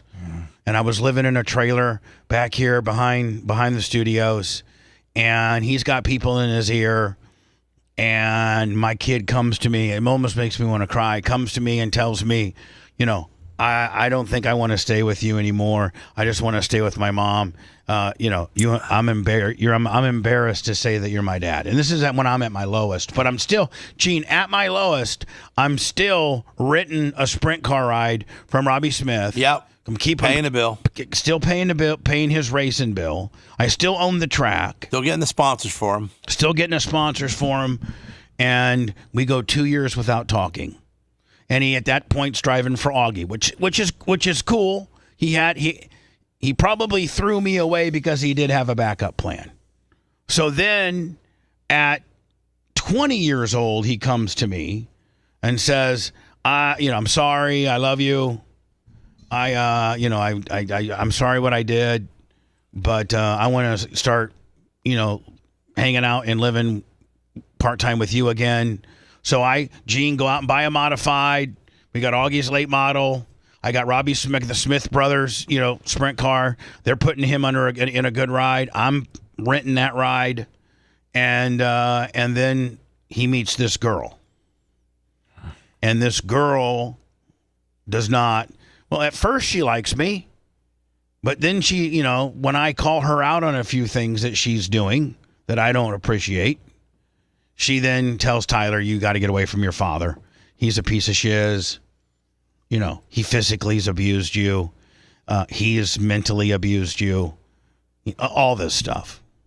Me having given Tyler, probably 4 or 5 spankings over his lifetime as a kid, she's convinced is physical abuse. And me getting on him, because he's being lazy. One time, we're out cleaning. It was behind the building here, and we're out. We're power washing his. And Gene will tell you the least glamorous part of dirt racing is washing the car. You got to power wash you got to take all the body panels off. You got to take the wheels off. You got to take, Gene, it sucks. It's the worst. And so we're out power washing the car, and it's 15 till 2. And I'm doing we have 2 power washers. He's doing the tires, power washing all the tires. And I got a rain jack parka. I got the car up on the lift lummy, and I'm doing, Gene, you'll admit, the tires are easy compared to an open wheel modified, getting up underneath the body and, getting the rear end and, all that. That sucks. Because you get it on you. Yeah. So at 2 o'clock, no, I'm sorry, at 15 till 2, I see him shut his power washer down, and he's getting ready to go get in his car that I bought him. And I stop and I go, whoa, we're not even close to being done. He's like, oh no, I gotta go pick up. Her name's Aislinn. I gotta go pick up Aislinn. She was a senior in high school at the time. Tyler was already out of school. I gotta go pick up Aislinn and Carline. I go, okay, but Carline, school doesn't get out till 2:35. It's 15 till 2. You're only 15 minutes away from her school. He's like, yeah, but you don't understand. If I'm not first in line and she has to walk more than 5 or 6 cars, she raises all kinds of hell. She gets really, really mad at me. And I go, are you? I saw red. I lost it. She has to walk? And so I grabbed him. I said, are you kidding me? Are you kidding me? I'm out here at 55 years old, paying for all this, busting my ass, making sure you got a sprint car ride, making sure that you got a modified ride, putting a roof over your head, and you're gonna you can't finish the last 15 minutes because you got to be first in car line, and if you're 10th in car line, you get in trouble. You soft ass pussy. Oh wow, a sap. I'm just saying, yeah. I'm like, are you kidding me? Yeah, Dad. And then I got physical with him. I yoked him up. Whoa. I grabbed him. I was like, are you? I didn't hit him or nothing. I didn't hit grabbed him. I just yoked him up. You grabbed him. I didn't hit him. Just grabbed him. Like, are you kidding me? And boom, that's done. She has pulled him away from me, my mom, my sister. And, and he dabbles this. I guess he still drives 360s. By the way, he did Augie just as dirty last summer. Augie won't have anything to do with him. He's on the Summer Hell Tour, which is 26 races in 30 days in the Midwest. And literally it cost a car owner, Augie probably $150,000 to commit to the entire tour. And he's got Tyler, and of course Ace has to be there with him, and he's got those two on the road with Michael Ray, and they're doing this too. And Tyler is 4th in points, Lummy, through 20. There's 4 more races to go, and a couple guys were going to. Tyler had an opportunity to win the Summer Hell Tour, which would have really reestablished his brand. And you got some of Augie's money back. And Ace, works at some hospital, and she had to be back, so Tyler had to race 3 races without her. Jeez. Just 3. And she left. She played all kinds of reindeer games with Augie where she didn't want to go, and she didn't. Augie finally took her to the airport and said, "Get out." And Tyler quit the next day and told Augie, she's my rock, she's my foundation, she's my everything. I can't race without her. And he left. Wow. And so Augie's like, I'll never, Augie got burned too. So Wonder how Robbie puts up with it. Oh yeah, Robbie and Wesley. I don't know. I really wish that I could talk to Robbie and Wesley, because me and Robbie and Wesley always got along so well. But them continuing to give him this opportunity and what have you is not allowing him to have to suffer through real life tough love. Go find your own deal. Go get a job. Gene, like how you had to start out racing, or how I had to start out racing, where I brought money to the table. Yep. So. He's had this Robbie Smith, Wesley Smith safety net, which, deep down, Robbie and Wesley, I appreciate y'all. I appreciate y'all for giving my kid a chance, but I wish you could understand that it's not helping the situation. You should make him have to suffer through tough love. But Wesley and Robbie are so obsessed with winning, and they're winning with him, that I get it. I truly do understand it. So very long-windedly,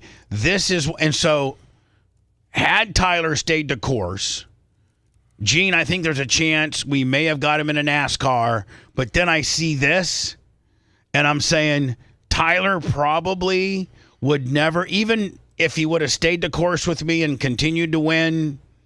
You had some pretty good connections, though. Yeah, I did. I think we would have slid him in. But here is what racing has become. Oh, no, it's become all of the... And here's the deal. Like, it's the only sport where your dad can write a check and your talent doesn't matter. They'll put you in a simulator. They'll give you a good enough car to be competitive if you have any ounce of ability. You got to qualify. But this is what racing has become. And they're talking about a guy named Corey LaJoy, who's a pretty damn good racer, and he's Randy LaJoy back in the day, I think, won the Busch Series a couple years. Yeah, he was a good driver. He was a good driver, and he makes seats now. He makes LaJoy seatings. He makes safety seats or good seats. And but Corey LaJoy has been struggling a little bit in Cup, and I think they moved him down. I think he lost his Cup ride. And they moved him down to trucks.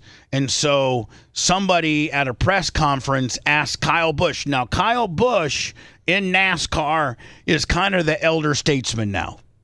He's the oldest guy there. Yeah, I mean, everybody else is gone. Everybody's cycled. Everybody's gone. Jimmy Johnson dabbles in it a little bit. But, I would say that your elder statesmen are probably Kyle Busch, Keselowski, God, I can't even think of who. Maybe chat can help me. Petty? No, Petty's are gone. He's gone? Yeah. Jeez. I don't know, the old timers. I don't know. Kevin Harvick retired a few years ago. Isn't Mark Martin in it? No, Mark Martin's been gone years. Please. 10, 15. So Kyle literally got Kyle and Kurt Busch got discovered by driving Legends cars at the little bull rink in Las Vegas. His dad put together two cars. They were brothers, and they would go out much like Tyler when they were 9 and 10, and just dominate in Legends. And then they progressed up to super late model asphalts. And I don't know where they signed first. Maybe Gibbs. Maybe, I don't know Roush. I don't know who signed the Busch brothers first. I know they've been through a couple different owners, but that's how they got discovered. Tony Stewart got discovered. Gibbs discovered him through Indy and IRL and USAC. Tyler Reddick. I think he might be one of the very last. Christopher Bell. There's been some dudes now that have Gene. I don't think had to write a paycheck. But like Lummy, my dad could have never written a check to the Green Bay Packers for me to be, the starting center. Yeah, probably not. No.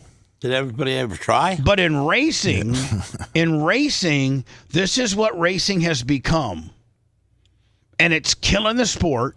Because back when you used to have to get discovered, that means you were a kid that had raced probably 1,000 races throughout the country, and you won everywhere. And then people regionally, when they would watch NASCAR on Sunday, would be like, "Man, I'm Clint Boyer. I remember seeing him in Missouri one time." driving a modified, whipping everybody. So you would establish kind of a regional fan base, being a hot shoe kid, and then those people would, Gene, follow you to NASCAR. Sure. Yeah, you'd already did 9-10 years of racing hard on the road as a kid, and your ability. I've often asked Tony Stewart the question. By the way, his dad was a shop teacher. Nelson Stewart was a shop teacher in elementary school. in high school. I said, if Nelson had to write a check to get you your racing seat, could he have done it? No. And Tony's like, no. My dad made $18,000 a year back then. So this is what NASCAR has become. This gentleman here, Kyle Busch, is the elder statesman of NASCAR and has seen it all, and this shows you what NASCAR has become. What the next step, and if it was invaluable for him to go back to trucks and work his way back up. In your opinion, because you've been... They're talking about Corey LaJoie and what he needs to do to get back up to Cup. An owner, so you evaluate talent. What does he need to get that next step to be a full-time Cup driver? I kind of knew where you were going. This isn't to be mean or rude or a bad word, but he needs $6 million and he'll be in a JGR Cup car next year. That's all he needs. It's not a success game anymore. It's a money game. So if he can find the cash, then there will be a seat for him, I'm pretty sure. John Hunter was in here earlier, and a lot of people were asking. John Hunter Nemechek. I'm sorry, I thought it was Corey LaJoie. It's John Hunter Nemechek, whose dad was Joe Nemechek. Yeah, even a better driver. Yeah. And what the next step, and if it was invaluable for him to go back to trucks and work his way back up. And the old timers, that's what happened. If they brought you up to Cup too fast and you're a little green, they take you back down a couple steps, have you do a year there or so, and then bring you back up to Cup because they knew that you were good. In your opinion, because you've been an owner, I just want to play it one more time. So you evaluate talent. What does he need to get that next step to be a full-time Cup driver? I kind of knew where you were going. This isn't to be mean or rude or a bad word, but he needs $6 million and he'll be in a JGR Cup car next year. That's all he needs. It's not a success game anymore. It's a money game. So if he can find the cash, then there will be a seat for him, I'm pretty sure. John, isn't that sickening? It's life. Well, I mean, does it guarantee the best product's going to be out there? No. Does it guarantee the best? Hopefully you get a good product with money and then you have some fun. No. Hopefully you make some money. Yeah. So anyway, my son has not spoke to me now going on 3 years. I've been blocked by. I can't follow him on Facebook. I can't follow his Instagram. I can't follow his X. I can't follow anything. He is completely. If you hit the lotto tomorrow for $9 million and you took home $7 million, would you give your son $6 million to put him in a NASCAR? Nope. I'd give every dude here $150 or $200,000 bonus. Woo! And I'd pocket the $4 million, and I'd buy me a Prevost. I'd lease me a 3-year lease on a Prevost RV, and go travel. I'd go travel a little bit. Good for you. That's what I would do. You just want to go to Indiana. I do. You know what? Take the Prevost right to Warsaw. Is that what you're saying? Travel Indiana. Hold on. I call Larry Plummer up and say, Larry, I don't care what it costs. I'll send you. It's your turn to get in the closet. No. Want to listen to the show on demand and on the go? Enlist today at BubbaArmyHQ.com. Sign up and start listening. The Bubba the Love Sponge Show will be back after this.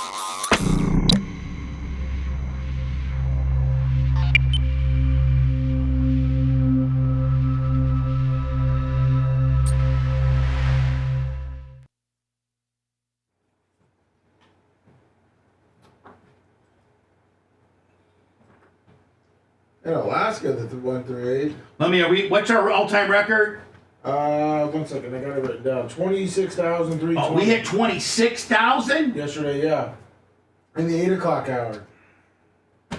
Man, Hello, Rumble. And that was when we weren't even on. We were the second one on the front. Hello, Rumble. Tell my Shara. You guys say it every different way. Tell him about my big gimmick. He knows. Well, they have an idea they want to pitch to you when they get a couple of things up and running. Okay, buddy. All right. So just so you see, just here when you click on the app, here, see, look. This is what it looks like when you click on Rumble. No matter who, like, if I'm not logged in. Whatever. All right, go ahead. So if I click on it. Oh, that's great, man. So anyone. That's why. Are you starting to do your hair? Yeah. Don't you think it looks better? Yeah. The only thing that sucks is when you go home and start working. Well, yeah, because I got to go cut the grass today. He got a mower in his truck. Yeah. I got the push mower. I got to go cut the rental. It's a quarter of an acre. I'm fixing to. I gotta cut mine, and that's more than a quarter of an acre. But I have to sod the front yard. I'm fixing to. Just leave. You get the. I don't know, man. It's so nice right now. It's so perfect. I figure if I spend a little bit of money and sod it, I'm not gonna sod it. Coben's gonna turn into a Mexican. What are you buying St. Augustine? No, I'm gonna put the Behar up there because it just lasts. No, I know it does. Gene, why don't you do this? It was quick. Gene, why don't you get a Harley rake and a skid steer? I know. And prep. Get it prepped for seed, and then you hydro seed it. It's way cheaper, and it will grow better. Well, right now, man, you can get a pallet for $110. And Coben's not getting killed. Oh, it's just throwing stuff down, man. Okay. Educate you. You get a Harley rake. I could bring my Harley rake. That's farm life, man. I don't want to get all that. It's a couple months ago. 8 pallets? At the rental. That's a lot of sod. No shit. Not doing anything. I got a couple of dudes that'll do it for, a few bucks. Let's put our official drift down. These front yards small. What up, Fred? What's up, Scott? Shit. Yeah. It looks big. Huh? It looks big. It's probably... What's up, Bonagino 40 Army? feet to the road. Thank 50 you. feet to the road. And Thank probably you 180 for the feet follow. wide. But all of the house is only 30. How wide is the house? The house is 40 feet wide? I don't remember. It might be 40 feet wide. The house is like 40 feet long. So it's got Freelance Tom. 60 or 80 feet wide on the front yard. But it's got a lot of side yard, but I don't care about the grass. Hey, over the there. new Pope said he used to listen to you at nights when you were out in Chicago. Him and Julian Jumping Press. There's really a chance that he heard you. There could have been. Lummy, did you send me those 3 clips? What's up, Permagrom? What's up, Felix? I actually sent you 4. All right, so so Did we resend them since I took that other stuff? Well, just tell me which ones they are. Are they here? X? It's the one, yeah, that one, yeah, those 4. Okay, so X. What's up, Mitch? They're all X. Yeah. X. What's up, Xerxes? What's up, Slick Rick? X. And X.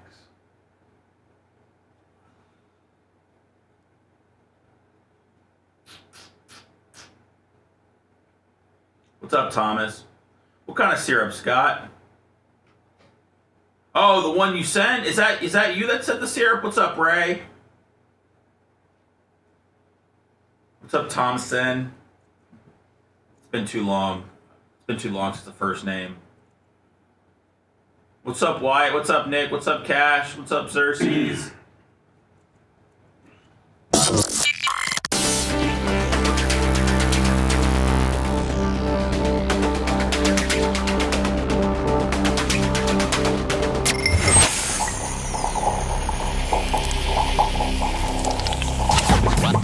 You're a hot ticket. Now let me tell you something. God does not jump out of your wallet to pay those bills. Those bills keep on coming, oh say the great Gene Lasker. Go ahead and open the wallet for us though, and donate via PayPal, Venmo or Cash App, all at the Bubba Army.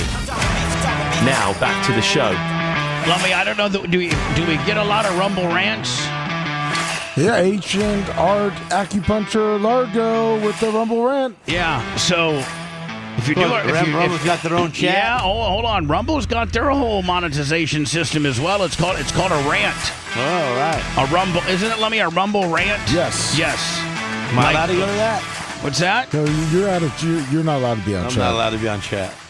Yeah, Gene, you can't read chat. I mean, literally, most of them love him. Everybody loves Gene. I don't think I've really ever seen anything bad about Gene. So, what, are you afraid that somebody's going to say something bad about me and I'm not going to like the guy? Seth, the last time he had chat up, he couldn't stop reading it, right? He couldn't stop reading it. That's I right. wasn't paying Because they were putting him over, Right. and Bubba was asking him questions, and he was reading how cool Gene Lasker was. Right.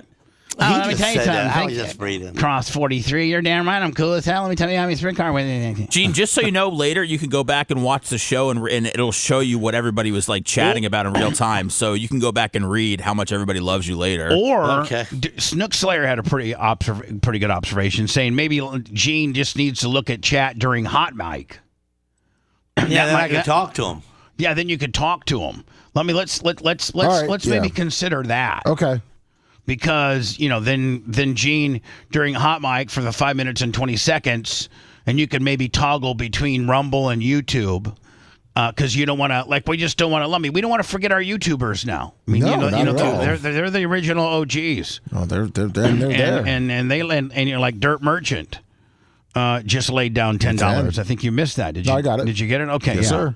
So, Xerxes and Cash and Cliff Mitchell and just there's a lot of great people over there. We just can't sit here and, Rumble is the new shiny object. They're obviously corporately, we're working with them. We're very excited with where we are headed with them. But, we have two girlfriends, Lummy. We have two girlfriends. My fingers are starting to wrinkle a little bit now, Lummy. Oh, God, he's getting it's back, Lummy. The swelling's going down. There you go. What's he saying? I'm a bad hand. I never thought Gene would be more of a pussy than I was on this surgery. Wow, he just said Gene was a pussy. Oh my God! Hold on. What's he? He was so casual about it. What's he pussy? I don't know what he's talking about. His surgery, I'm just saying, man. The swelling's going down. I can see some wrinkles on my fingers. Oh, okay. He's not being a pussy. But he's been babying it for 2 days now. I was back at work the next day, Gene. So anyway, you don't work, Lummy. You sit there. Yeah, I mean, backhand him with your bad hand, Gene. So anyway, listen, Lummy, open up Rumble and YouTube, Yes. Rumble and YouTube chat. Okay. For Gene. Gene, toggle between both of them. We'll show you how to do that. Okay. And you can talk to chat during the hot mic. Okay. I really thought the best. How do you lead the world without having? I don't know where the hell that's coming from. I got to try to find where that's coming from. That's Joe Biden. Is that just a bad line? Is that Joe? Is that? I think it was. Yeah. Here we go. Yeah, that was Joe Biden. There's the touching of the J. That's what I get into. Him touching her too. I found this to be so cool. This is a Metallica show, and there's a kid or a guy. It's probably a dude. Maybe an adult. I'm assuming. I don't think a lot of 14-year-olds are front row at a Metallica concert, but maybe.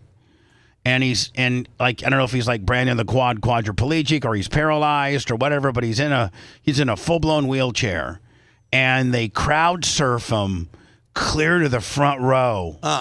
Yeah. In the wheelchair. And it's just like, man, what a cool deal. That took some power. They didn't spin a wheel. And flip it on you. Here Top we go. you.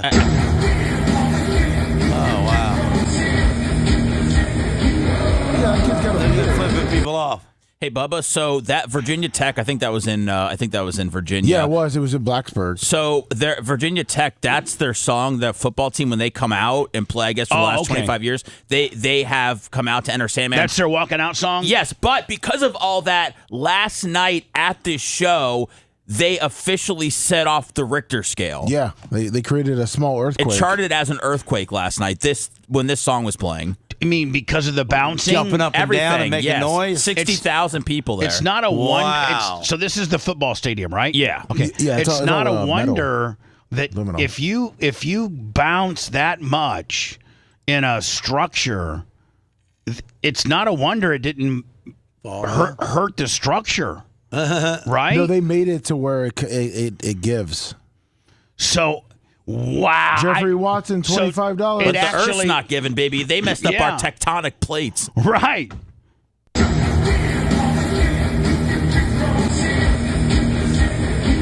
But I mean, how cool you're it's not. It sucks to be in a wheelchair.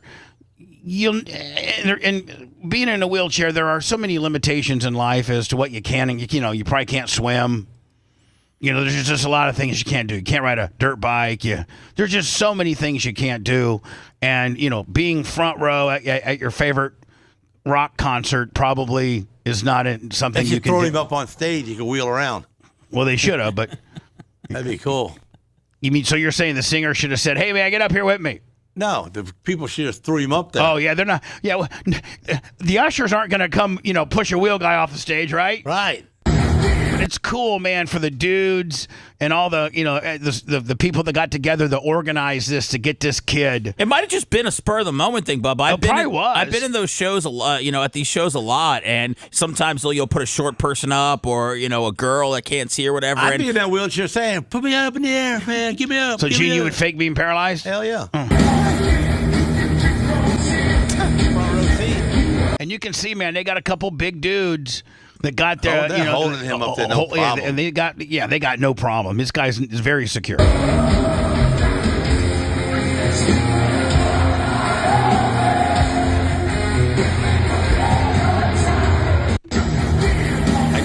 I IM'd you a video of Metallica's perspective from last night. Oh, it was ridiculous how crazy it was. It's really weird for Metallica to make the news for just playing a show, but they. They're over. It was a huge deal. Oh yeah, they're so over. They're going to be here in a few weeks. So Blacksburg, Virginia is literally in the middle of nowhere. I've been there a couple of times. And now, is it Metallica and AC/DC, or are they? Those Metallica and Limp Bizkit. Yeah, okay, Limp Bizkit. And I think Pantera.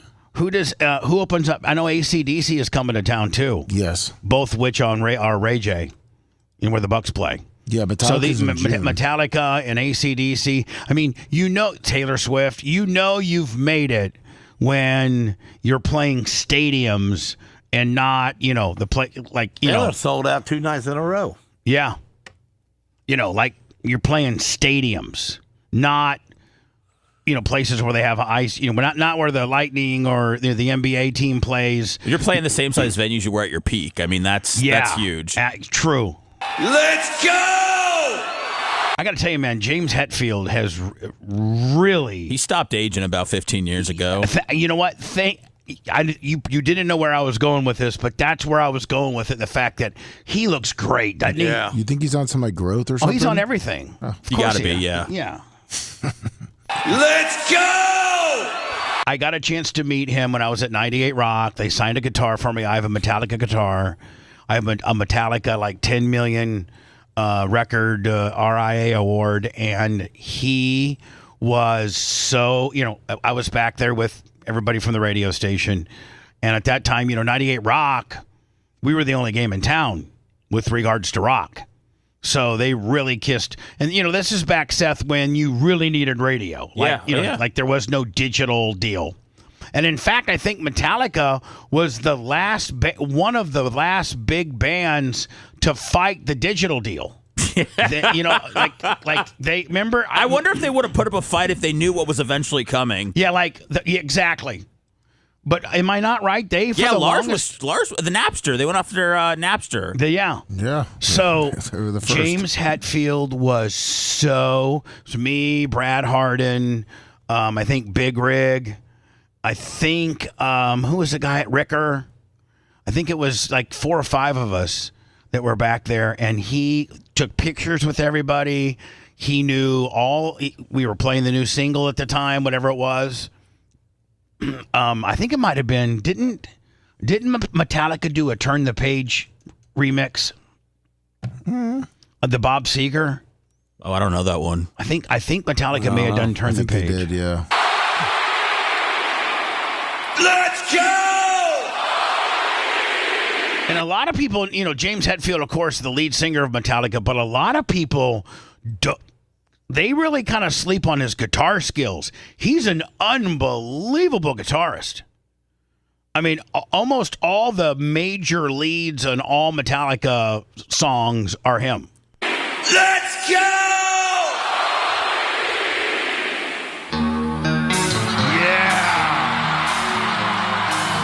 I mean, I know all of us have been to one of these type of shows that are just got such a great vibe, such a great, as soon as they start, the minute they get into that hit. I don't know, but this is like a college football game crowd. I mean, this is different. I can't say I've been to a show like this. Really? Yeah. I went to when U2 played the old Sombrero, the old Tampa Stadium, Lummy. Yeah. I went to there, and it was Flavor Flav, open it up for U2, and it was a lot like this. Wow. Except Bono got on like every third song and did some kind of political... Save Africa. Save Africa, save AIDS, God, does that not if that doesn't give you goosebumps, man. Let me see how many songs Metallica's sold over the years. I think they fly on like a 727 or like they got a big plane they fly on.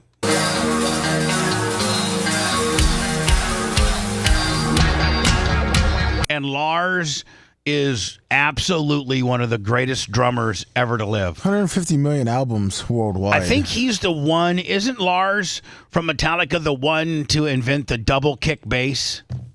I think he's the one that may have been the first to really double kick. Are you trying to flex your drumming knowledge here? No, I'm trying to flex my rock knowledge. Look at how he puts double. So Lars is the most famous person hold on. to make it popularized. So Lars is one of the most, Metallica and Lars are one of the most famous people to double kick. Yeah, it was invented in 1930 by Louis Bellson, a jazz legend. But that's all Lars does is double kick, though. He's got two bass kicks that have two different, like he can double hit he can four hit. If that makes a sense. I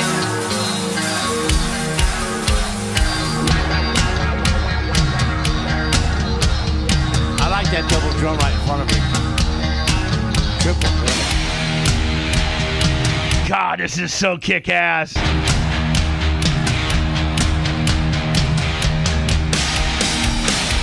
And by the way, Lummy, what a great sound! Oh, it is.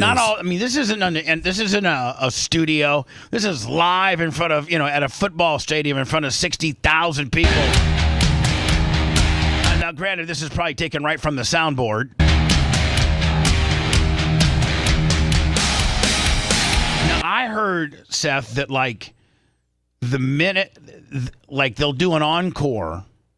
And they got these, I think OAR used to do this, so it has to be on a smaller scale. But they have this machine that's connected to the soundboard that has 1,000 thumb drives in it.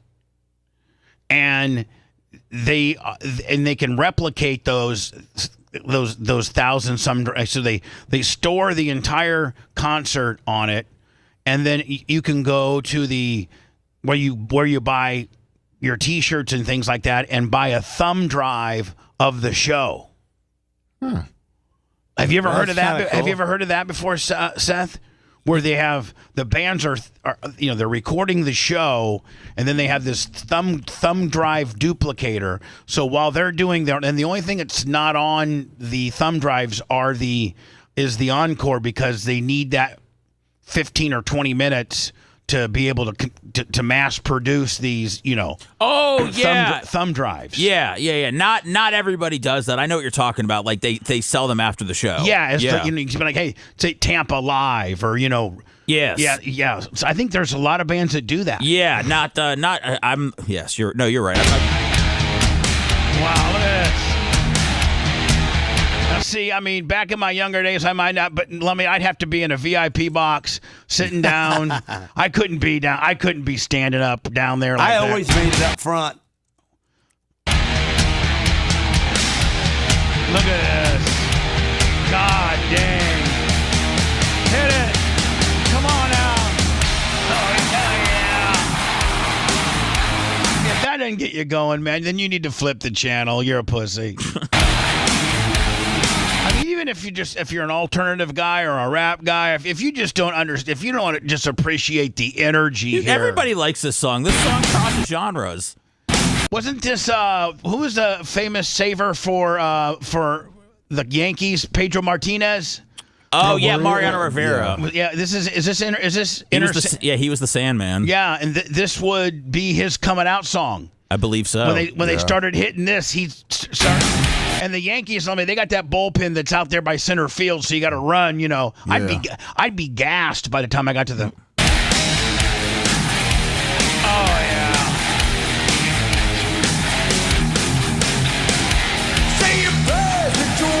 Look how good he looks. He does. Jesus. How old is he? He's got to be 65. I would say a little older, right? Alexa, good morning. Good morning, Alexa. I'm not quite sure how to help you with that. Wow. Hey, Alexa, how old is James Hetfield from Metallica? James Hetfield is 61 years old. 61 years old.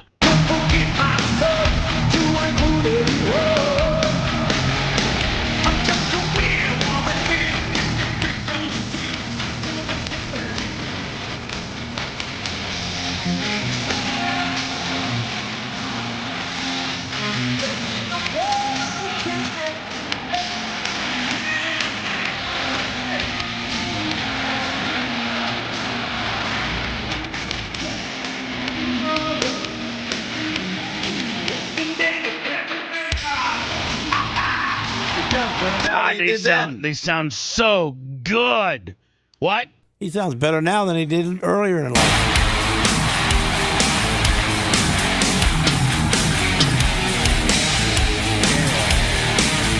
Oh my God. Gene, you want to buy us all tickets to the show in a couple of weeks? We can go have some fun, get up right up front, find somebody in a wheelchair, give them the time of their life. You know how you get up front? How? Alka-Seltzer. What? Yeah. What? That's the only way you get to the front. Well, you put it in your mouth and it looks like and you're then foaming. You foam out, drip down your jaw a little bit, and think you have rabies. You have one of your friends holding you, trying to get you to the front, and then everybody moves out of the way. So they're trying to get right up to the front, hold spit on, it out. Hold on. So then, like, you're trying to get to the front for the ushers to Yeah, be to able save me. to take you Yeah, backstage. he's dying. Oh my God, I've never heard of such a thing. It works every time. So you pull in your mouth, you got foam coming Foam's down. coming out. When you open up your mouth, and then you have your the buddy. foam just pours out. And you got your buddy saying, "I got to He's get this holding guy, your arm. I got to get like this guy you're help." crippled. And you're like, and everybody moves out of the way like parts to sea. And then you get up there and spit it out. Spit it out. Wave to everybody. If you liked that segment, then you'll definitely like the new redesigned BubbaArmyHQ.com. We'll be back to the Bubba the Love Sponge show after this.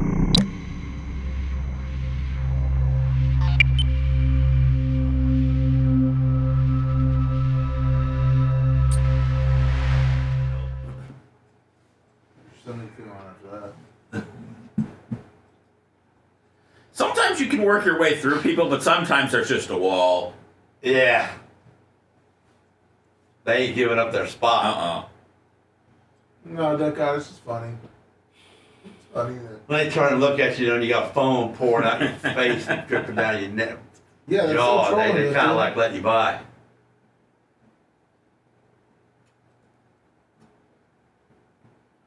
When you make yourself right to the edge, don't get by any big guys though.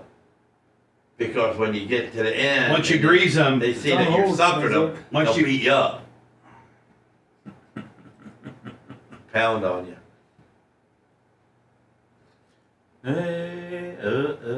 I got to go to that show now.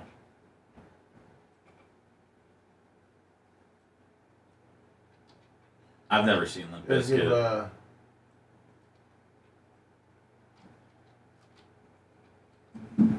Did the Diacos have a box for that? Probably. Yeah, they usually get first option on that stuff. They got to be going.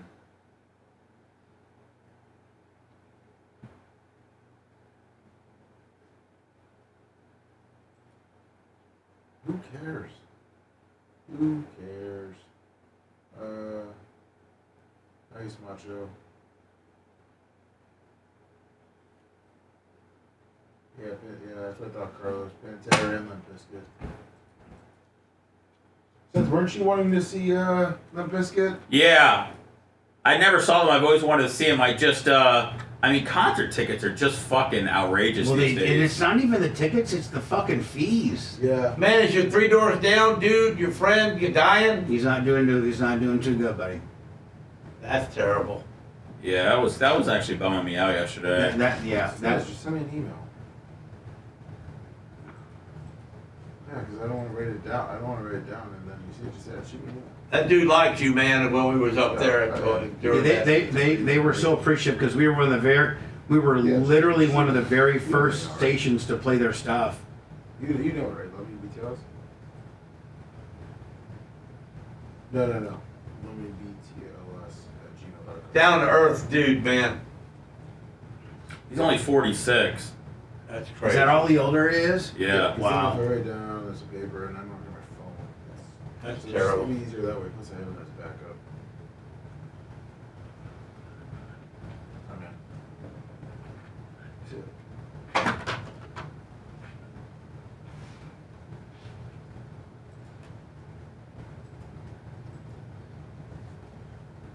I'm holding out hope, man. He didn't say it was inoperable yesterday, so.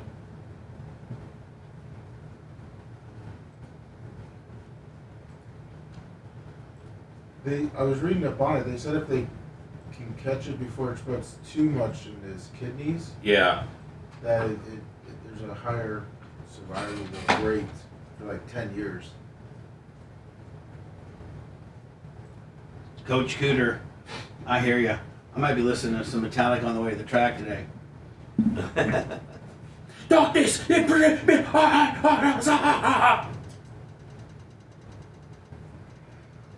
Lummy, did you hear merchant $10? Lummy, did you hear back from the band from Taylor yesterday? Yeah, absolutely. Gene, has your girl been going crazy over the alpha? Yeah, I wear it every day. It's good shit, ain't it? Hey, when do you think they can pick up the pink stuff? The what? He's on the phone. You can text it to me? Oh, Gene's on the phone. That's me on the phone, man. I gotta tell somebody when to pick some roller coaster parts up.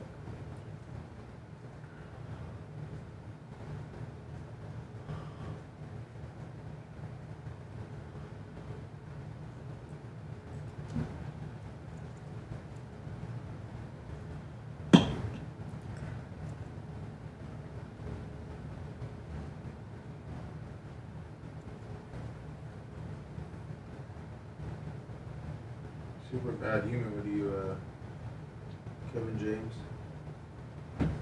This Pope's going to give the Knicks a rub, too, because he went to Villanova.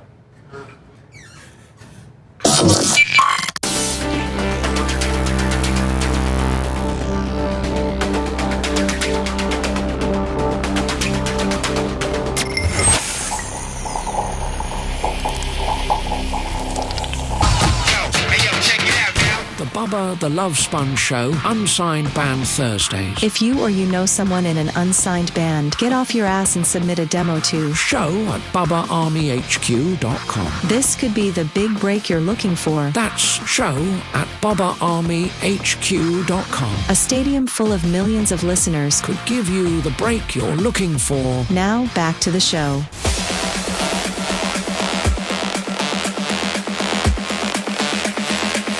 The Bubba the Love Sponge Show.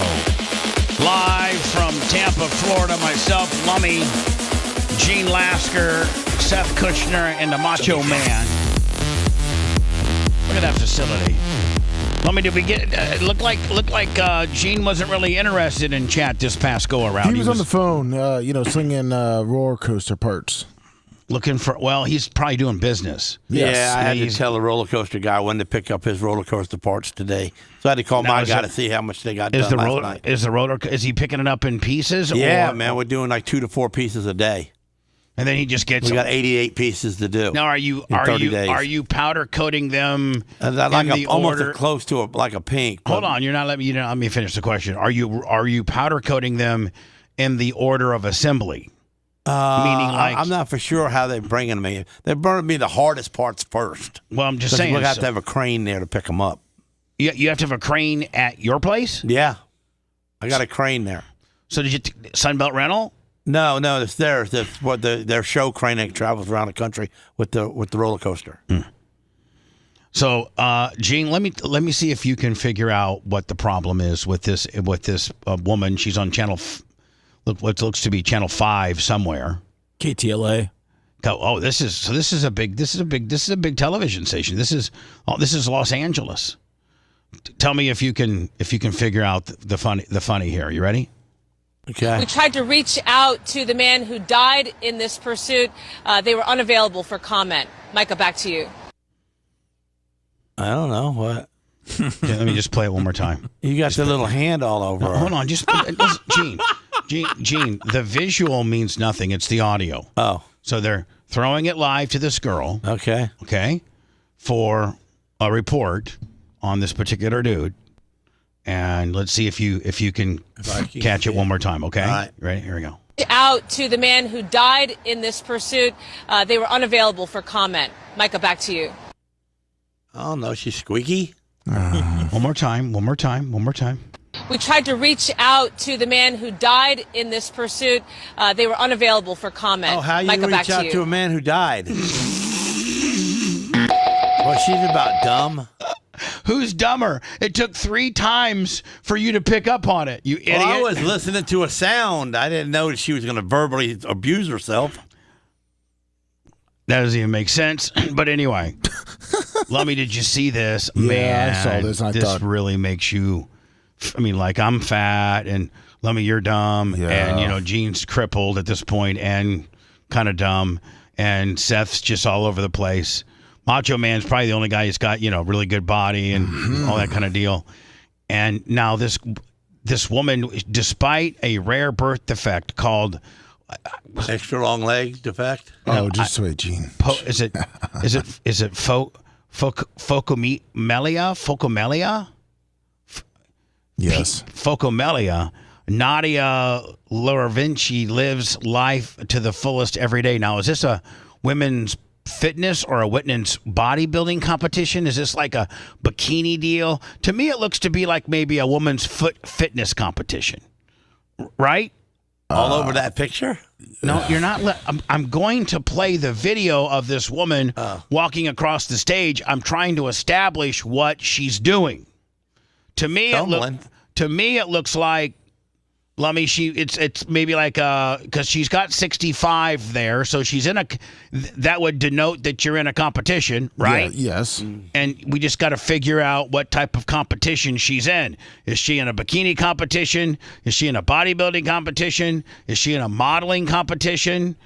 And she's got some type of rare disease that looks like you're just all. Well, let me just play it. Oh, heck no. So it looks Gene. So hold on. It looks like that's sad.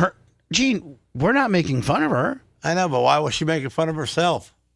Well, she's not making fun of herself. Well, why Gene. she's in a competition Gene, for what? she's trying to show you her inner strength, and that she knows that she's got a completely artificial right leg all the way to the hip. Her back is crooked. No arms. And no arms.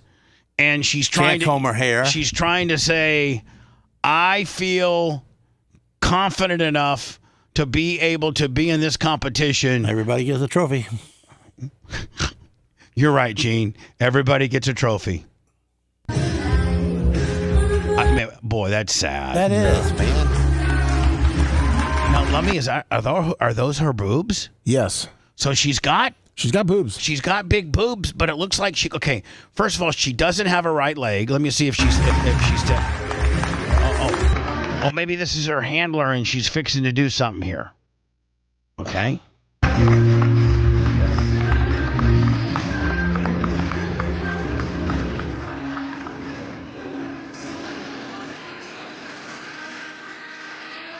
I think I don't get it. I think it's a bodybuilding deal, and she's just showing off her leg. But I don't know how.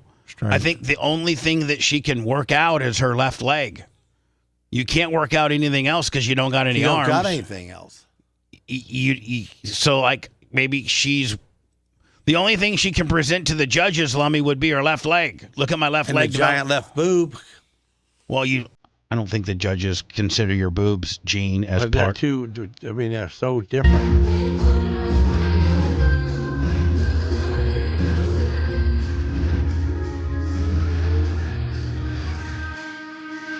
I wish I had Dan here because Dan could potentially break this down. But wow.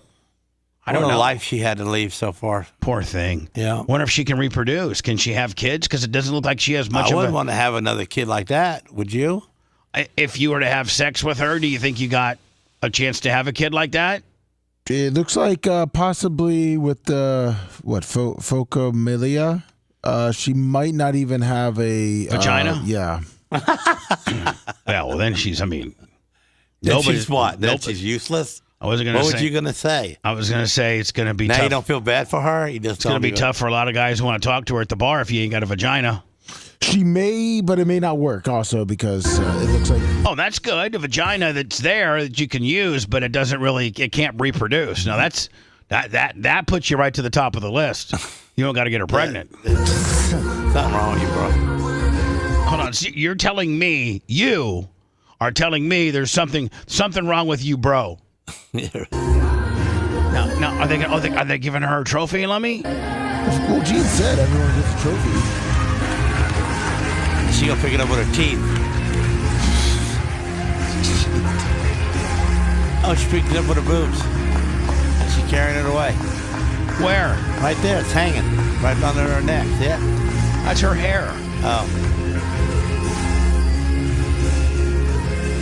Well, then what did she do?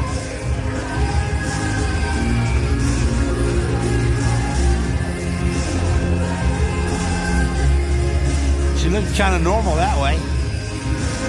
Gee, she's got one of those legs that, remember, Lummy, when we had those football games, the rock'em sock'em kicker guy, and you hit his helmet, and he had that one leg that just went out. She looks like a rock'em sock'em kicker. Looks like Bob outside the punching bag thing.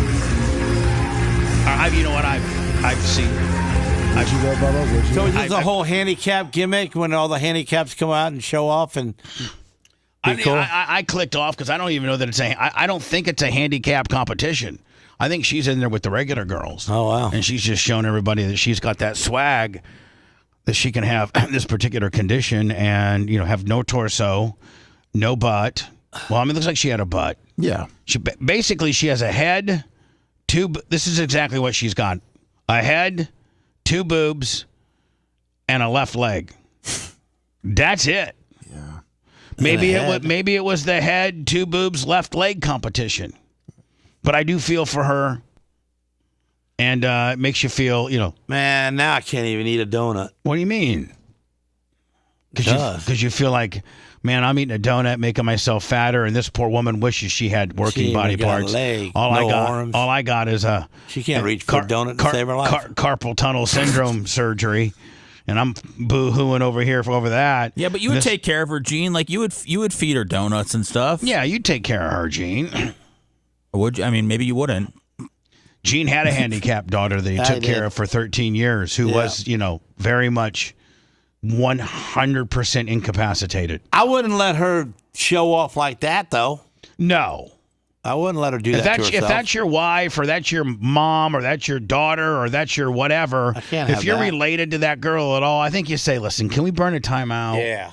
And we really appreciate that you've been working out that right leg and everything, but it's going to be on the internet. It's going to be on the internet. People like fat radio personalities named Bubba the Love Sponge from Tampa are going to play it. Although I'm not playing it in a making fun of her weight type of way. I'm playing it. And that she's got, I really appreciate her swagger and her inner fortitude to even be able to go out there in that condition and do anything. Yeah. I won't even take my shirt off at the beach, and I got full body parts. You know, right, Lummy? Yeah, she was very brave. So she gets a bigger trophy than you. She should, as she should. You know what, Lummy? I wish we could get Lasker in on politics because, you know, politics have kind of a protocol. You have to follow procedure while you're talking. People have to yield time back to you. If you want more time, you got to ask the speaker. The speaker can shut you off at any time. You know, it's like old school English protocol. You know what I'm saying? Like a parliament type deal. And so Jean would be the worst at it. Is this Marjorie Taylor Greene? Yeah. And she is told to actually, I think, did they shut her up or was she allowed to continue? I think she was. I think they shut. I don't know actually. Now let's go a little bit further with this. Madam Chairwoman, your time has expired. You're not recognized, Miss Crockett. Mr. Liffelt, Can you imagine if Gene's holding his and they tell him his time's over? And let me tell you something. My time ain't over until I tell you it's over. That's right. They're MS. wrote a blog post where you. All right. Well, MS is not the bad guy. No, Mr. MS right there, Liffelt. Ms. Green. I know she's not the bad person. Oh, you'd be sitting there and it would say, her voice is bad. Mr. Lasker. Oh. You wrote a blog post where you said that one day your daughter. Madam Chair, on a point of order. This is my time, and I'm the chair of the No, committee. that was your time. Your time is over, and now we're asking, are we? The chair has discretion to assign time. I've lost and you know time. it, sir. I have lost As long as time. we have that understanding, that's fine. I've lost time. I yield 2.5 minutes to the chair lady. Mr. Liffelt. Now let's go a little bit further with this. Yeah, I think they did because somebody gave her some time. Yeah, people like were a giving her guy. time. If there's somebody in that's scheduled to speak, Gene, and he's got extra time, and he's in, like, you don't understand politics, like, and he's in your same party and you guys get along, then he could save your ass, like he just said, by saying, I'm giving my 2.5 minutes to the chair lady. So he's rubbing up on it while he's getting coffee. Well, yeah, she's probably rubbing his boner in the coffee room. Now here's another example, Lummy, of a United States representative. Is this the woman from Crockett? Is this the woman from Texas? Yes. That's full blown, 1,000% insane. Yeah. She has a fake accent. She really puts it on. Yeah. They say. Miss Gosgraves, I want to play a game. It's called Trump or Trans. You ready? Okay. So I'm going to ask you a question. So since when are we using the House of Representatives at the U.S. Capitol building? Half of the U.S. Capitol building is the Senate. Half is the House. This is the House. And since when are we playing Sporkle-type games? Aren't we supposed to be, sledding She through? probably watches the show on Thursdays. No, she doesn't. She's just being she's being a horse's she ass. got it from us. It's called Trump or Trans. You ready? Okay. So I'm going to ask you a question, and I want you to tell me whether or not... This might be, you know what, actually, Seth, this might be a topic that Babyface might want to adopt. Just something, sounds like maybe a pretty cool game. I don't know that I'd be playing it in the House of Representatives, but it might be a game we play. Yeah, right? we're seeing if it has some legs here. Okay. So. It is Trump or trans people that are responsible. You understand? Got it. Okay, very good. The first one, gutted medical research. Trump. Kidnapping Americans and sending them to foreign countries, a.k.a. deporting them. Trump. Driving us into a recession. Trump. Increasing the cost of everything. Trump. Waging an idiotic tariff war. Trump. Harming farmers. Trump. Ignoring the Constitution. Trump. Proposing to take away Social Security. Trump. Cutting health care. When are we going to get a trans? That's the only thing about the game is that it seems kind of one-sided. Seems pretty easy to win. But I think that if you mix in more She trans... should have said, what's that girl who did the Bud Light commercial? Oh. Dylan Mulvaney? Dylan Mulvaney. Trans. Ding, ding, ding, ding, ding. Who's the person that won the swimming competition? Leah Thomas. Leah Thomas. Ding, ding, ding. Trans. Ding, ding, ding, ding, ding. Hiring government workers who keep our country safe. Trump. Encouraging an environment of hate and divisiveness. Trump. Trans. If I'm Miss Goss Graves and I'm obviously a witness being questioned by some type of subcommittee here in the House, I'm saying I'm not playing your games. I'm answering questions. Wow. So or is this woman dancing with her to? She's dancing with her. She's the CEO of National Women's Law Center and the co-founder of Time's Up Legal Defense. Okay. Thank you so much. This committee could be engaged in actual oversight of fraud, waste, abuse, and mismanagement.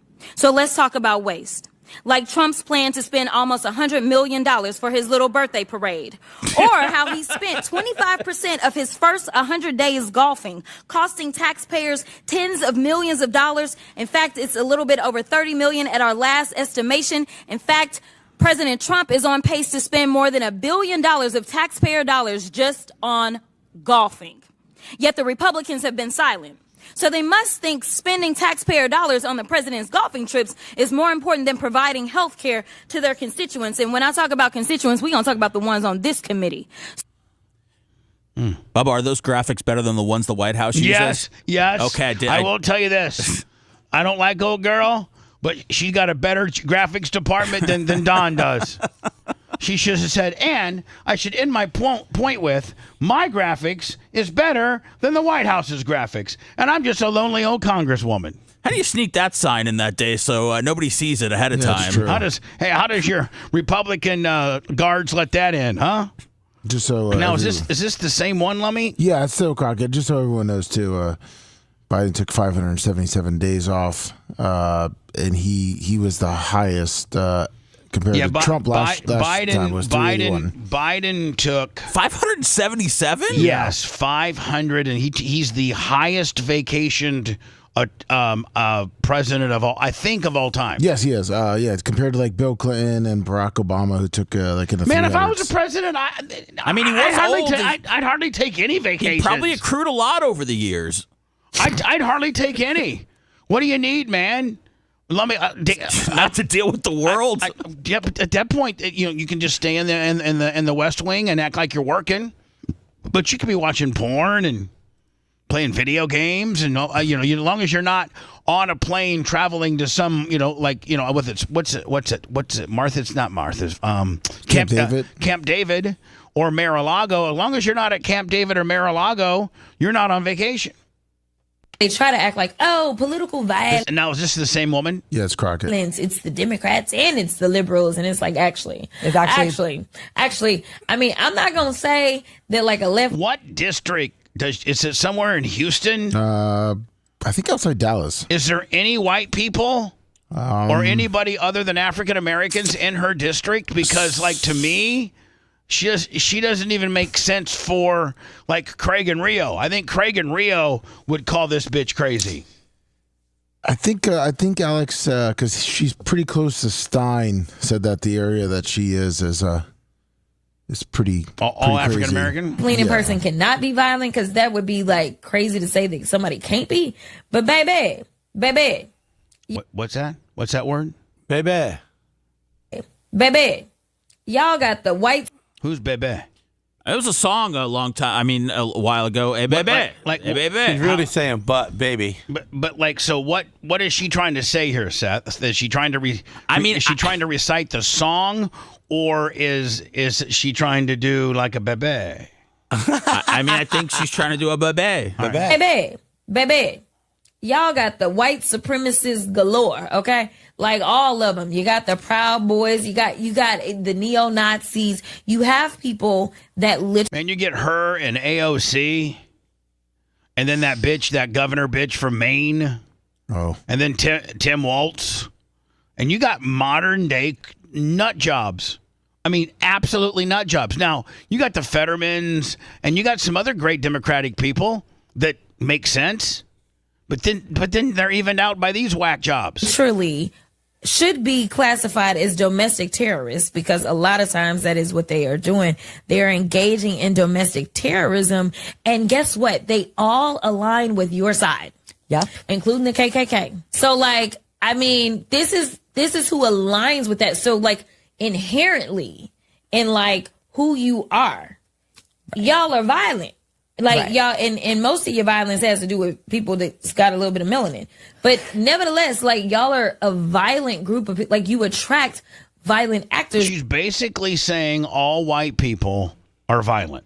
Now, couldn't any other ethnicity other than black, so could a Hispanic, could a white, could an Asian, could any other congressperson put that rap on black people? No. If I'm a congressman from wherever, and I'm like, hey, listen, man, I'm gonna tell you something. The black people, you're violent. Comes in all different shapes and sizes, man, but y'all are violent, man. I mean, you're just straight violent. This is what I was talking to. Now, if you go to Rumble and you look at the front page, now see how they have the big Willie there? Yep. See, so they just hit that, and now they moved us down to here. But when we were here, we were small box Willie. Yeah. Now all of a sudden it's a big box Jones. Well, so he said they're daily messing with stuff. Okay. So live. So. As in, like, I couldn't say all black people are violent, and it has to do with the color of your skin. That's what this woman is saying.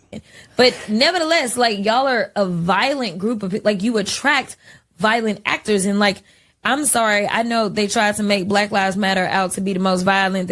What about Black Lives Matter? No. Black Lives Matter not only were violent, but they were thieves buying, 2 or 3 $6 million properties in L.A., not using the money raised for the matter. About Black Lives Matter? No. So that's the thing. Like, they try to pretend like that. What the heck? What's this? Betches? When I come back, Lummy, we'll start digging into the bumbling idiot Joe Biden on The View yesterday, and I just don't get it. Lead him out to pasture. Let him retire. Let him live in his nice little, is he from Delaware? Delaware beach house. Wait, do you want to kill him or do you want to? No, I just want him. I don't think that he has anything that he can add to any television or any type of media. And I think that all he's going to do is embarrass himself. And so I think there comes a point where you take a former president when they've lost their cognitive skills and they are aging out, so to speak, that you keep them off of, media. Come on, this guy, Biden's like Timothy Chalamet compared to where, what was it, Jimmy, who was the guy that just passed away? Carter. Yeah, Jimmy Carter. Oh. That was tough. That was tough to see. Yeah, but Jimmy wasn't going out on The View every day either. Well, if he could have, maybe he would have. They were propping Jimmy up in his chair. That's right. So he could watch the sunset. That was Jimmy's big thing for the day, and it wasn't on national television. It was just in his own backyard that some paparazzi caught. But if Jimmy could have set up some sort of Zoom and talked to the ladies on The View, I am absolutely sure that he would have. That might have been the only thing that was worse than Biden. Okay. They say Joe misses the spotlight. Well, we're going to get into what Joe misses. And his Start a podcast. And his appearance... And Joe's you know what? If Joe Biden would do like a completely, I've lost my bearings. I'm incoherent. I'm stupid and old. I'm a bumbling idiot. If he was to do a podcast, it would explode because everybody would love to just see him. Like the 4 clips I'm going to play here from The View just shows you that his cognitive skills and his talking has in the 120 days that he's only 120 days removed from being our leader. But just in the 120 days, he's slipped. And they rolled him out on The View yesterday with his wife, Dr. Jill, because supposedly there's 3 or 4 books that are coming out, and a couple of which were people that were either in his administration or worked for his campaign, were very close to him, and they're not very favorable, so they're trying to roll him out to counter that. We'll do that next. If you want a deep dive into the Bubba the Love Sponge show from the past, go to BubbaArmyHQ.com. We'll be back after these words.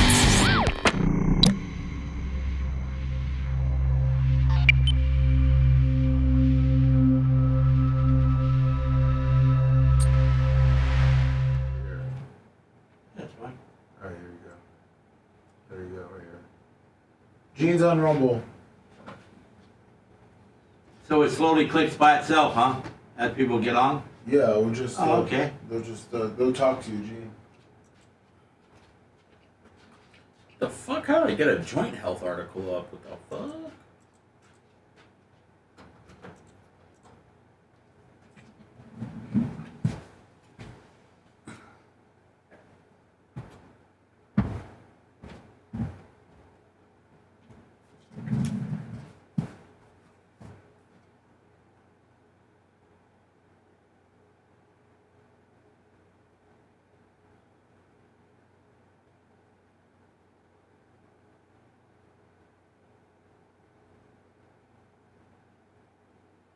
Now, Gene, you gotta talk to these people.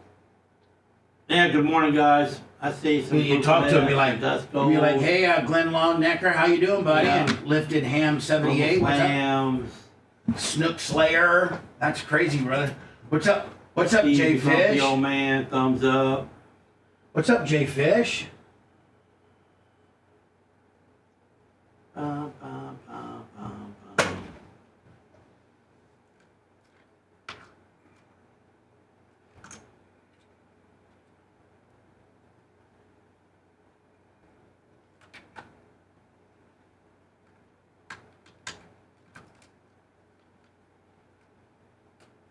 Jay Fish on the hook.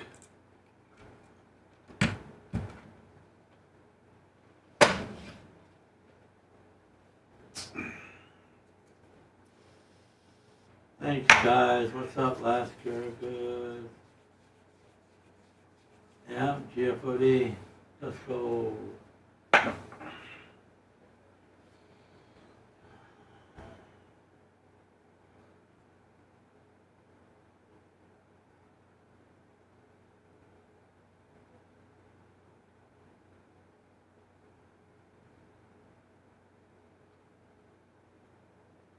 They just say anything they want to say, don't they?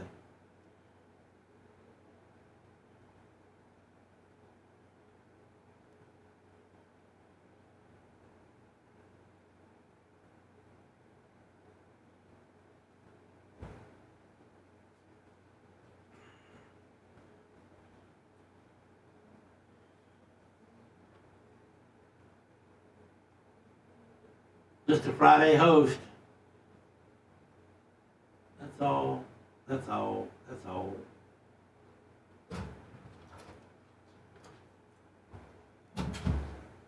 Gene, you gotta talk to him, man. Let me. I'm ready. Were those videos not up on screen last time? Yeah, the Crockett? Yeah, David Allen Cole was 1%. Still is. Will be for the rest of his life. Rest of the time.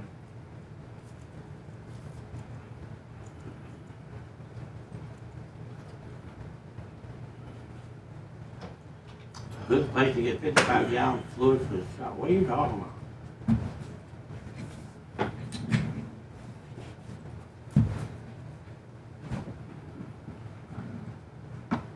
Glad you get 3. Seth, including the girl? Oh, no, that was Okay. just the political stuff.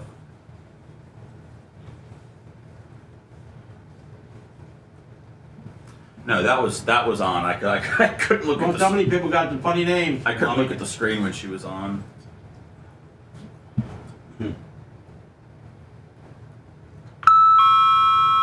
Julia 990.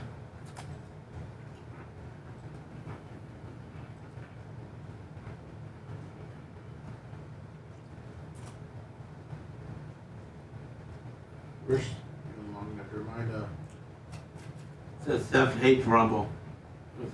Mine broke. What's that? I'm a YouTube guy.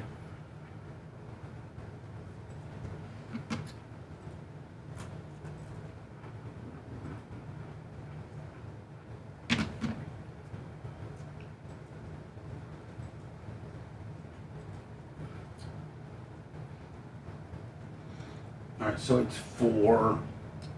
It's 8:30. What up, Charles?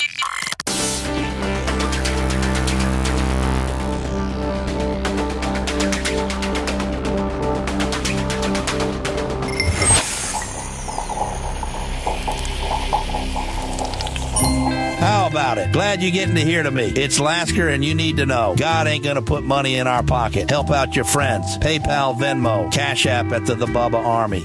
Broadcasting live from the Aquabito Studios. Aquabito.com/Bubba. It's the Bubba the Love Sponge Show.